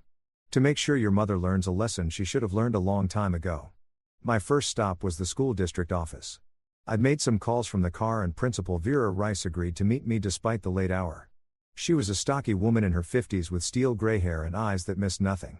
Stephen, I got your message, she said, ushering me into her office. I have to say I'm disturbed by what you described. It's worse than I described, I said, showing her a photo I'd taken of the destroyed cap and gown in the note. Principal Rice's expression hardened. That's abuse. You know that, right? I do. And it's not the first incident. Just the first I can prove so clearly. She studied me carefully. You're here for more than a replacement cap and gown. I need information about Drew's class ranking. Something flickered across her face. You don't know what? She pulled up her computer, typed for a moment, then turned the screen toward me. This is confidential until the ceremony, but given the circumstances, she pointed to the screen. Drew is graduating as valedictorian. His weighted GPA is 4.2. Between his AP courses, his independent study in environmental science with Professor Timothy Stevens at the university, and his academic achievements, he edged out Meredith Bird by 0.003. I felt my chest tighten with pride and rage. Candace doesn't know. No, we only notify the valedictorian and salutatorian 2 days before graduation. Drew was informed yesterday. Did he not tell you? He probably wanted to surprise me. He mentioned he had something special to share after the ceremony. I paused, piecing it together. Candace must have found out somehow. That's why she did this. She couldn't stand that he succeeded without her approval. On his own terms, Principal Rice nodded slowly. There's something else you should know. Meredith Bird's mother, Erin Bird, is on the school board with Candace. They're competitive, to put it mildly. The picture became clearer. Candace had probably learned from Erin that Drew beaten Meredith for valedictorian. In her twisted mind, that wasn't a triumph. It was a humiliation. Her son had succeeded, but not in the way she could publicly claim credit for. He'd done it in environmental science and athletics. Feel she considered beneath the Mlan standard. I need a favor, I said. Can you delay announcing the valedictorian until later in the ceremony? And can you get me a list of everyone who's speaking? Why? Because I'm going to make sure Candace Mlan sits through every moment of her son's triumph before she realizes what's happening, and I want to be there when it hits her. Principal Rice smiled, and it was a wolf smile. You know, I've wanted to put that woman in her place for years. She's made my life hell on the school board. What did you have in mind? We talked for 40 minutes, planning every detail. Principal Rice revealed that Candace had been pushing to cut funding for the environmental science program, calling it a waste of resources on tree-hugger nonsense. She'd also tried to block Drew from his independent study, arguing it was inappropriate fraternization between students and university professors. Every move Candace made was designed to undermine Drew's achievements, to force him into her mold, and he'd succeeded anyway, which must have driven her insane. "I'll need to make some calls," Principal Rice said. "But I think we can make this work. Do you have someone who can get Drew a new cap and gown?" "Already handled. Thank you, Vera." "Thank you, Stephen. That boy deserves better than what she's given him." My second stop was the university, where I met Professor Timothy Stevens in his office. He was younger than I expected, maybe 40, with a lean build of someone who spent more time in the field than behind a desk. His office was cluttered with rock samples, plant specimens, and photographs of wilderness areas. "Mr. Griffin," he said, shaking my hand. "Drew speaks very highly of you. The feeling is mutual, Professor. He talks about your mentorship constantly." Stevens gestured for me to sit. "When you called, you said this was urgent. Something about Drew's graduation." I explained the situation.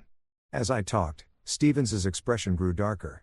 "I had no idea his home situation was that toxic," he said. "Drew always seems so well-adjusted, focused, passionate, mature beyond his years. He's good at hiding pain. He gets that from me." I leaned forward.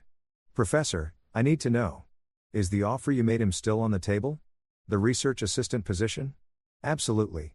It's his if he wants it. Full funding, a small stipend, and he'd be working on the wetland restoration project. It's rare for an undergraduate, but Drew's work has been exceptional. Can you be at the graduation ceremony tomorrow night? And can you bring the official offer letter?" Stephen studied me. "You're planning something." "I'm planning to show my son that his accomplishments matter, that the people who truly care about him recognize his worth, and I'm planning to show his mother that her control is over. I'll be there." My third stop was a men's clothing store downtown. The owner, Arnold Costa, had been a client years ago when I designed his flagship store. He owed me a favor and I was calling it in. "Stephen," he boomed, greeting me with a handshake. "What brings you by so late?" "I need a miracle, Arnold. Cap and gown, adult size medium by tomorrow afternoon." He whistled low. "That's tough. Graduation season, everything's spoken for." "I know. That's why I'm asking you. You must have connections." Arnold thought for a moment, then grinned. "I might know a guy, but it'll cost you." "Name your price." "Dinner with you and Drew once he starts college. I want to hear all about his plans." I felt my throat tighten. Arnold had lost his own son to cancer 3 years ago. He and Drew had met a few times at company events, and I'd seen the way Arnold looked at him like he saw something of his own boy. "Deal," I said, shaking his hand. By the time I returned to pick up Drew, I'd made 7 more calls and set in motion a plan that would either brilliantly vindicate my son or spectacularly blow up in my face. I was betting on the former. Drew was ready, dressed in the charcoal suit that made him look older, more confident, but his eyes still held that wounded look. "Dad, I've been thinking," he said as we drove toward my apartment. "Maybe Mom's right. Maybe I'm a failure. I mean, I'm not going to an Ivy League school. I'm not studying business. I'm not." "Stop," I said firmly. "Drew, look at me." He turned and I saw my son. Truly saw him. Not the kid Candace wanted him to be, but the young man he'd become despite her. "Do you know what I see when I look at you?" I asked. "I see someone who chose passion over prestige, who chose authenticity over appearances. You could have played the game, son. You could have joined the business club, dated the right girls, said the right things. But you didn't because that would have been a lie. And you're not a liar. But what if she's right? What if I can't make it on my own? Drew, I need to tell you something. Something I should have told you years ago." I pulled into the parking lot of my apartment and turned off the engine. "Your mother and I are getting divorced. I've already filed the papers, and I'm not going to fight for the house or the cars or any of that. You know what I'm fighting for?" "What?" "You full custody. And once you turn 18 next month, that won't matter legally anymore. But what will matter is this. You'll never have to apologize for being yourself again. You'll never have to shrink yourself to fit into someone else's idea of who you should be." Drew's eyes filled with tears. "I thought you were trying to fix things with her. You said you were working it out." I lied. "I'm sorry. I didn't want you to worry during your senior year. But the truth is, I've been building a case for months, documenting her behavior, gathering evidence. Today's incident, that's the nail in the coffin." "You're really leaving her?" "I already left her, son. I've just been waiting for the right moment to make it final. And tomorrow night at your graduation, I'm going to make sure everyone sees exactly who Candace Mlan really is." Drew wiped his eyes. "What are you planning?" I smiled. "You'll see. But I need you to trust me. Can you do that?" He nodded slowly. What do I need to do? Show up. Be yourself. And when they call your name, walk across that stage like you own it. Because you've earned it, Drew. Every step. We spent that evening in my apartment eating takeout Chinese food and talking about everything except graduation. I asked about his plans for college, his research ideas, his goals. For the first time in months, I saw him light up. Saw the passion that Candace had tried so hard to extinguish. Around midnight, he fell asleep on my couch. I covered him with a blanket and sat in the chair across from him, watching him sleep like I had when he was a baby. Back then, I'd promised him I would protect him from the world. I'd failed at that for too long, letting Candace's poison seep into our lives. But tomorrow, I would make it right. The next morning, I made breakfast while Drew showered. My phone buzzed with messages from Principal Rice, Professor Stevens, and several others confirming the plan. Everything was falling into place. Dad, Drew called from the bathroom. The ceremony starts at 7 o'clock. What time should we leave? 5:30. I need to make a stop first. Where? You'll see. At 5 o'clock, Arnold Costa called. Got your package. Where do you want it delivered? The high school. Principal Rice's office. You're a lifesaver, Arnold. Don't thank me yet. Wait till you see what I managed to pull off. We arrived at the school at 5:45. The parking lot was already filling with families, students milling around in their caps and gowns, taking photos. Drew tensed beside me. What if I see Mom? Then you look her in the eye and you smile because she doesn't control you anymore. Principal Rice met us at the side entrance holding a garment bag. Steve and Drew, come with me. In her office, she unzipped the bag to reveal not just a cap and gown, but the gold honor cords for valedictorian and a special sash embroidered with the school's crest. Arnold really came through, I murmured. There's more, Principal Rice said. She handed Drew an envelope. Your speech? I took the liberty of printing it out since you probably don't have access to the one at your mother's house. Drew greater than S eyes widened. How did you? You emailed it to me for review last week. Remember? I saved it. She smiled. Drew, you're going to knock them dead tonight. While Drew changed, Principal Rice pulled me aside. Candace is already here. She's sitting in the front row with her parents. She's been telling everyone that Drew isn't attending, that he's unwell. Perfect. Stefan, are you sure about this? Once we start, there's no going back. I've never been more sure of anything in my life. The ceremony began at 7 sharp. The auditorium was packed with nearly 400 graduating seniors and their families. I sat in the middle section, far enough from Candace that she wouldn't spot me immediately, but close enough to see her reactions. She looked impeccable as always. Designer dress, perfect makeup, hairstyled, and elegant waves. Next to her sat Roger and Lynn Lan, her parents both looking equally polished and cold. I'd never liked them, and the feeling was mutual. To them, I was the working-class interloper who'd somehow tricked their daughter into marriage. The opening remarks began. Principal Rice spoke about achievement, perseverance, and the diverse paths to success. I saw Candace checking her phone, barely paying attention. Then came the student performances. The orchestra played, the choir sang, and through it all, there was no mention of Drew. Candace looked smug, satisfied that she'd successfully cowed her son into staying home. The processional began and graduates filed in alphabetically. When the G's started, I watched Candace's face. She was still on her phone, not even looking up. Then Drew walked in. He moved with quiet confidence, his chin up, wearing the cap and gown she destroyed. The gold cords gleamed against the navy fabric. He didn't look at her, didn't acknowledge her presence. He simply walked to his assigned seat and sat down with perfect composure. I saw the moment Candace noticed her head snapped up, her face going white, then red. She leaned over to whisper furiously to her mother, who looked equally shocked. Roger Mlan's expression was harder to read, but I caught a flicker of something. Maybe respect crossed his face as he looked at Drew. The ceremony continued. Awards were announced. Perfect attendance scholarship recipients department honors. Drew's name was called for the Environmental Science Award presented by Professor Stevens himself. As Drew walked to the stage, Stephen shook his hand warmly and said something that made Drew smile. The microphone caught his words. We're lucky to have you joining our research team this fall. Murmurs rippled through the audience. Candace's face was a mask of fury. Research assistant positions at the university were prestigious, usually reserved for graduate students. Her son had earned something she couldn't buy or control. More awards followed. Drew received the cross-country MVP, the Community Service Award, and the Principal's Achievement Award. Each time his name was called, each time he walked across that stage with dignity and grace, I saw Candace's expression grow darker. Lynn Mlan leaned over and whispered something sharp to her daughter. Candace's jaw tightened, but she remained seated, maintaining the appearance of support even as her world crumbled. Then came the moment I'd been orchestrating. Principal Rice returned to the podium. Now I have the great honor of introducing our salutatorian and valedictorian. These students have demonstrated exceptional academic achievement, leadership, and character. Candace straightened in her seat. This was what she'd been waiting for, the confirmation that some other student had outperformed Drew. Our salutatorian, graduating with a weighted GPA of 4.17, is Meredith Bird. Applause erupted. Meredith stood, looking genuinely thrilled, and made her way to the podium. Erin Bird was on her feet, camera flashing, beaming with pride. I saw her glance at Candace with barely concealed satisfaction. Candace clapped politely, but I could see the calculation in her eyes. If Meredith was salutatorian with a 4.17, then the valedictorian had to be someone else with a higher GPA.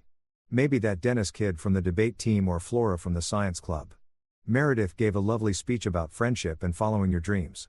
It was sweet, heartfelt, and I could see Drew smiling as he listened. Then, Principal Rice returned to the microphone. And now graduating with a weighted GPA of 4.2, having completed multiple advanced placement courses, an independent research study at the university level, and demonstrated exceptional leadership both in academics and athletics, our valedictorian, Drew Griffin. The auditorium erupted. I watched Candace's face go from confusion to disbelief to absolute horror. Her mouth opened and closed like a fish, gasping for air.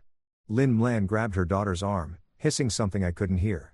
Roger Mlan, to my surprise, started clapping.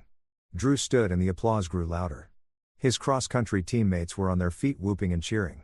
The Environmental Science Club joined in, then more students, then parents until the entire auditorium was standing. Everyone except Candace and Lynn. Drew walked to the podium and I saw him take a deep breath. This was the moment that could break him or make him. The moment he could show his mother that her words, her cruelty, her judgment, none of it mattered. He looked out at the crowd and his eyes found mine. I nodded. He smiled. Thank you, he began, his voice steady and clear. When I was asked to write this speech, I struggled with what to say. How do you sum up 12 years of education, of growth, of becoming who you're meant to be? The room quieted, everyone leaning in to listen. I decided to talk about expectations, Drew continued. We all face them. The expectations of our parents, our teachers, our peers, society. Some expectations lift us up, challenging us to be better. Others weigh us down, trying to shape us into something we're not. I saw several students nodding, recognizing their own struggles in his words. For a long time, I tried to meet expectations that weren't meant for me. I tried to fit into a mold that didn't match who I was inside, and I failed. He paused, letting that word hang in the air. I failed to be someone I wasn't. And you know what? That failure was the best thing that ever happened to me. Nervous laughter rippled through the audience. Candace was stone still because that failure forced me to ask a question whose expectations matter. Who gets to decide if I'm successful, if I'm worthy, if I'm enough? Drew's voice grew stronger. I realized the answer wasn't in the mirror someone else held up for me. It was in the reflection I saw when I looked at myself honestly. He glanced down at his notes, then back up.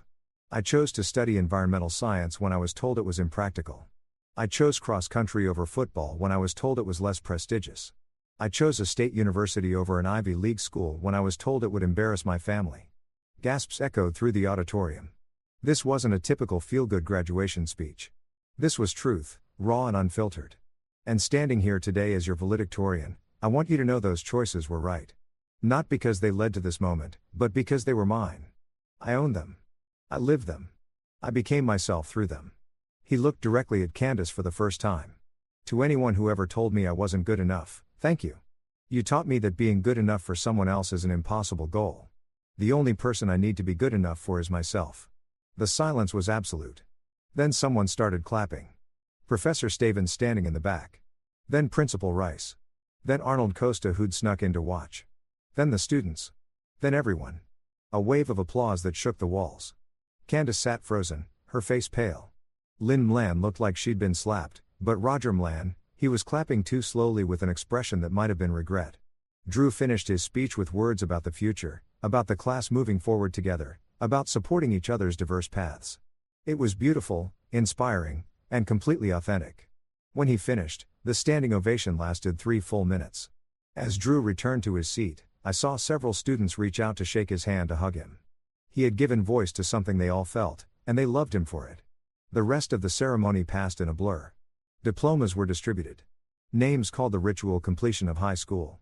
Through it all, Candace remained seated, barely moving, while chaos swirled in her mind.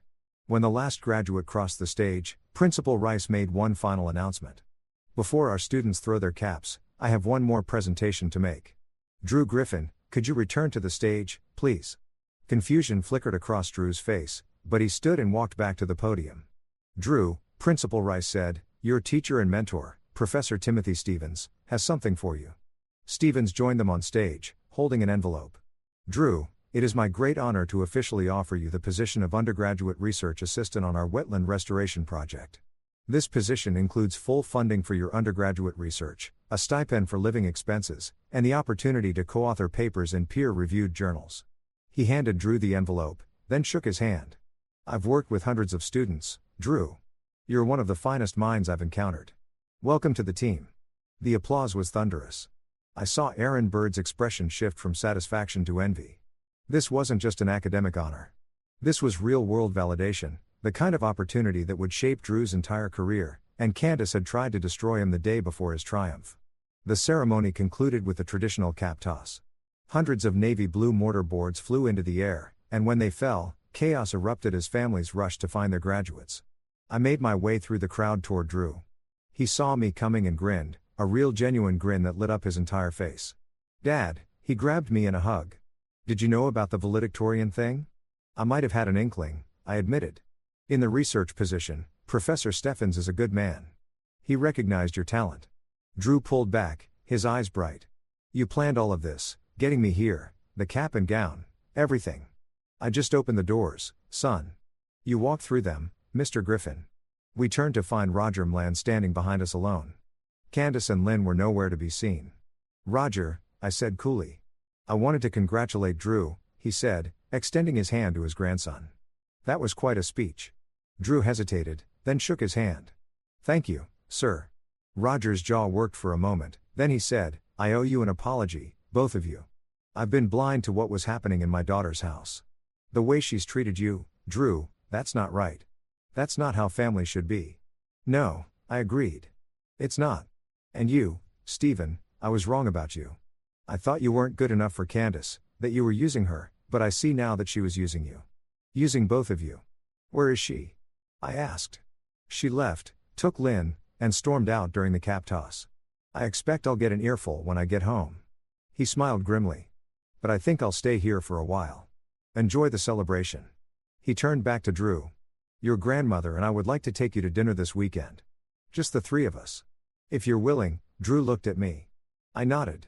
That's up to you, son. Okay, Drew said. I'd like that. After Roger left, Drew and I were surrounded by well-wishers. Professor Stevens introduced him to other faculty members. His teammates from cross-country hoisted him on their shoulders. Parents I'd never met shook my hand and told me how much Drew's speech meant to their own kids. Through it all, I kept watch for Candace, but she didn't return. We left the school around 10 o'clock. Drew still buzzing with energy. I can't believe today happened, he said as we drove back to my apartment. Yesterday, I thought my life was over. Today I'm valedictorian with a research position. Yesterday your mother tried to break you. I said today you proved you're unbreakable. What happens now, Dad? Now? Now we go home, order pizza, and celebrate. Tomorrow we start dealing with the legal stuff, the divorce, custody, though you'll be 18 soon, so that's mostly symbolic. Then we start planning your future. What about Mom? I thought about Candace. About the woman I'd married and the monster she'd become. Your mother made her choices, Drew. She chose cruelty over compassion, control over love. She'll have to live with the consequences. Do you think she'll ever apologize? No. I said, honestly, people like your mother don't apologize. They double down, blame everyone else, twist the narrative until they're the victim. But here's the thing. You don't need her apology to move forward. You don't need her approval to be successful. You already are successful with or without her. We spent that night eating pizza, watching terrible movies, and laughing until our sides hurt. It was the first time in years I'd seen Drew truly relaxed, truly himself. Around 2 o'clock in the morning, as he was falling asleep on the couch again, he said softly, Dad, thank you for having a plan, for believing in me. Always, son. Always. The next morning, everything changed. I woke to my phone ringing. The number was Roger Mlan's. "Stephen," he said without preamble. "We need to talk. It's about Candace." "What about her?" "She's been embezzling for my company. Has been for years." I sat up suddenly wide awake. "What?" "After last night, I couldn't sleep. Something about the way she reacted, the way she's been acting for months, it bothered me. So, I went to the office at 5 a.m. and started going through the books." His voice was tight with anger. "She's stolen nearly $2 million over the past 6 years." My mind reeled. How? Fake vendor contracts, inflated expense reports, ghost employees. It's sophisticated, which is why our auditors missed it. But once I knew what to look for, it was obvious. He paused. "I'm calling the police." "Stephen, I wanted you to know first." "Why tell me?" "Because she did it for Drew. At least that's what she'll claim. She's been funneling money into offshore accounts supposedly for his college fund. But the paperwork shows the accounts are in her name only." I thought about the note she'd left. "Don't bother coming to me for college money." She hadn't meant she wouldn't pay. She meant the money she'd stolen for him was now hers. Her final punishment for his failure. "What do you need from me?" I asked. "Nothing. Just take care of my grandson. And when the news breaks, help him understand that this isn't his fault." The police arrested Candace Mlan that afternoon. The charges were extensive. Embezzlement, fraud, money laundering. Her bail was set at $1 million, which Lynn Mlan paid without hesitation, but the damage was done. The story hit the news that evening. Local socialite arrested for embezzling from family business. The article detailed the charges, included a photo of Candace being led away in handcuffs, and mentioned her prominent role in society. It also mentioned that her son had graduated as valedictorian the previous night. Drew watched the news in silence, his face unreadable. When it ended, he turned to me. "Did you know?" "Not until this morning. Your grandfather called me. She stole from me." "She stole for herself, Drew. She claimed it was for you, but the accounts are in her name. She was using you as justification for her crimes." He absorbed this, then shook his head. "Everything she did, every criticism, every cruel word. And the whole time she was the failure, not me. She was projecting, son. Her own inadequacies, her own fears. She tried to make you small so she could feel big. I almost let her win, but you didn't, and that's what matters." The legal proceedings took months. Candace pleaded not guilty, claiming the money was legitimately earned through consulting work. But Roger's lawyers were thorough and the evidence was damning. In the end, she took a plea deal. 5 years in prison, restitution of the full amount stolen and permanent removal from any position at Mlan Development. Lynn Mlan tried to spin it as a misunderstanding, a mistake born of maternal love, but nobody was buying it. The Mlan name, so carefully cultivated over decades, was permanently tarnished. Through it all, Drew thrived. He started his research position at the university, throwing himself into the wetland project with passion and dedication. Professor Steffens told me Drew was exceptional, publishing quality work within his first semester. Roger and Drew developed a relationship, meeting for lunch every week. Roger, to his credit, never tried to defend his daughter or minimize what she'd done. Instead, he focused on being the grandfather he should have been all along. The divorce was finalized 6 months after graduation. I got everything I wanted, full custody, though Drew was now legally an adult, the house, and complete separation from the Mlan family finances. I didn't ask for alimony or support. I just wanted out. Candace from prison sent one letter. It arrived on Drew's 18th birthday. He read it in my presence, his expression hardening with each line. When he finished, he handed it to me. It was full of justifications, excuses, and accusations. She blamed me for turning Drew against her. She blamed the Mlanes for abandoning her. She blamed Drew for being ungrateful and disloyal. Nowhere in the 3-page letter did she apologize or take responsibility. "Do you want to respond?" I asked. Drew thought for a moment, then shook his head. No, she wouldn't hear me anyway. He took the letter, walked to the fireplace, and burned it. "I'm done carrying her poison," he said, watching the paper curl and blacken. "From now on, I only carry what helps me grow." 3 years later, I stood in that same auditorium where Drew had graduated high school. But this time it was the university's ceremony and Drew was graduating summa cum laude with his bachelor's degree in environmental science. He'd been accepted to graduate school at 3 top programs. He'd co-authored 4 research papers. He'd been awarded the university's Outstanding Undergraduate Research Award. And he'd done it all with a quiet determination that had always defined him. Roger Mlan sat next to me, older now, but proud. Lynn had passed away the previous year, her health broken by the shame of Candace's crimes. Roger had changed his will, leaving the majority of his estate to Drew and various environmental charities. She could be here, Roger said quietly, referring to Candace. She got out on parole last month. Did she contact Drew? She tried. He didn't respond. We watched as Drew crossed the stage, shaking hands with the university president. His name was called with honors and the applause was warm, genuine. After the ceremony, we celebrated at a nice restaurant. Drew, Roger, Professor Stevens, Arnold Costa, and several of Drew's friends from the research team. We toasted to success, to the future, to the work still to be done. At one point, Drew pulled me aside. "Dad, I never thanked you properly for graduation night. For believing in me when I couldn't believe in myself. You don't need to thank me for being your father. Drew, that's just love. Still, you had a plan when I had none. You saw the path forward when I saw only darkness." I thought back to that phone call, to my son's broken sobs, to the destroyed cap and gown. You know what my plan really was? I said to show you what I already knew. That you're remarkable, that you're strong, that you're worthy of every good thing that comes your way. Did it work? I looked at the young man before me, confident, accomplished, kind, and smiled. What do you think? He grinned. Yeah, it worked. 5 years after that high school graduation, Drew defended his doctoral dissertation on wetland restoration and climate resilience. I sat in the front row as Dr. Drew Griffin, at just 26 years old, joined the ranks of environmental scientists working to save the world. Candace never attended any of it. After her release from prison, she'd moved to another state, cutting all contact with Drew. I heard through Roger that she'd remarried, this time to a man with money and no children. She'd apparently reinvented herself as a consultant, though her criminal record made that difficult. Sometimes Drew would get quiet and I knew he was thinking about her. The mother who should have loved him but chose cruelty instead. But those moments grew rarer over time, replaced by the fullness of a life well lived. On the night of his dissertation defense, we went back to my apartment, the same one where we'd eaten pizza after his high school graduation. "Dad," Drew said, "I've been thinking about that night when you said you had a plan." "Yeah. What would you have done if it hadn't worked?" "If I'd still been too broken to go to graduation, I'd never told him the full truth, then we would have skipped it. We would have gotten in the car and driven to the coast, spent the weekend hiking in the redwoods, and we would have made our own ceremony, just the two of us. But the valedictorian reveal, Mom's reaction, all of that would have been meaningless if you weren't ready. The plan wasn't about revenge, Drew.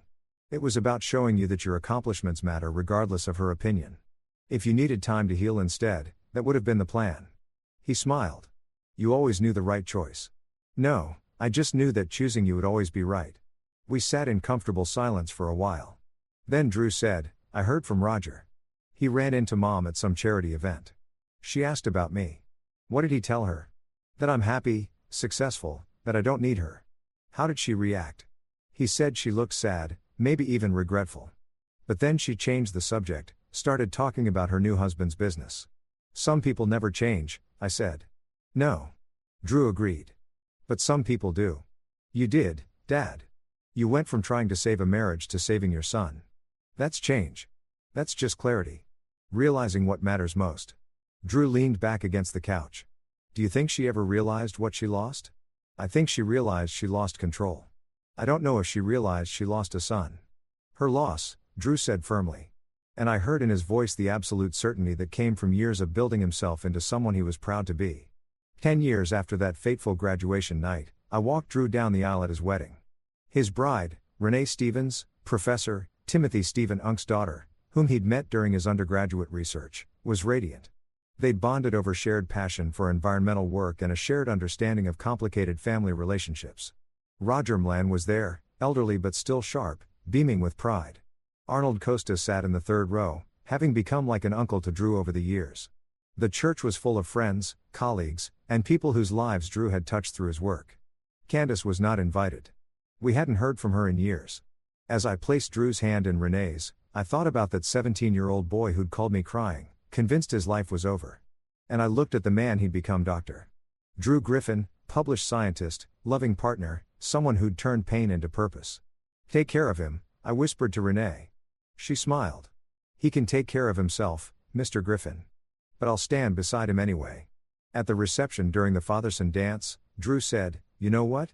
What I remember most about that graduation night? What's that? The way you said I have a plan, like it was a fact, not a hope. Like you knew without doubt that everything would be okay. I was terrified. I admitted I had no idea if any of it would work. But you sounded so sure because I was sure of you, Drew. I was sure that if I gave you a chance, if I showed you that someone believed in you, you'd find your way. And you did. He hugged me tight. Thank you, Dad, for that night. For every night since, for teaching me that the people who love you don't try to break you, they help you build yourself stronger.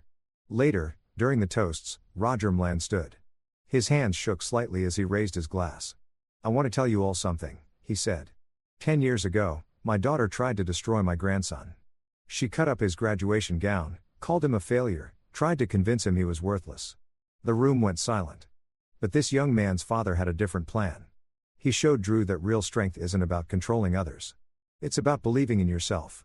That real success isn't about meeting someone else's standards. It's about exceeding your own. Roger's eyes found mine. Stephen Griffin is a better man than I gave him credit for. And Drew is everything a grandfather could hope for. Not because of the degrees or awards, but because he's kind. He's genuine. He's his own person. He raised his glass higher. To Drew and Renee, may you build a life as authentic and beautiful as the love you share. The toast was met with thunderous applause. That night, as the celebration wound down, I stepped outside for air. The summer night was warm, stars bright above the city lights. Dad, I turned to find Drew standing in the doorway. Everything okay? I asked. More than okay, he joined me, looking up at the stars. I was just thinking 10 years ago. I thought my world was ending. And in a way, it was the world Mom wanted for me. The person she wanted me to be that died that night and something better was born. Yeah. He smiled. You know, sometimes I wonder what would have happened if you hadn't answered that call. If I'd faced that night alone, you never would have been alone, Drew. Even if I'd been on the other side of the world, I would have found a way to be there for you. I know. That's what I've learned from you. That real love isn't about grand gestures or perfect words. It's about showing up, being present, having a plan even when everything seems hopeless. We stood together in comfortable silence, father and son, watching the stars, and thinking about the long road from that devastating phone call to this moment of triumph. She called, Drew said suddenly. I stiffened Candace yesterday. I don't know how she got my number. She said she wanted to congratulate me on the wedding, that she hoped we could reconnect. What did you say? I told her I'd think about it. Then I hung up. And have you thought about it? He took a deep breath. I think she's still my mother. Part of me will always wonder if she's changed. If there's a chance for something different, but the bigger part of me knows that even if she has changed, I don't owe her access to my life. She lost that privilege when she chose cruelty over love. That's wise, son. I learned from the best. He turned to me. You could have poisoned me against her. Could have spent years telling me how terrible she was, but you didn't. You let me see it for myself. Let me make my own choices. That took strength. You deserve the truth, not my version of it. Still, thank you. He checked his watch. I should get back. Renee will wonder where I disappeared to. As he turned to leave, I called after him. Drew. Yeah, Dad. I'm proud of you.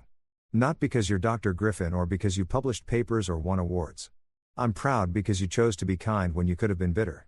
You chose to build when you could have destroyed. You chose yourself when the world was telling you to be someone else. His eyes glistened. That's because I had you showing me the way. He went back inside and I stayed a moment longer under the stars. Somewhere out there, Candace Mlan was living her life.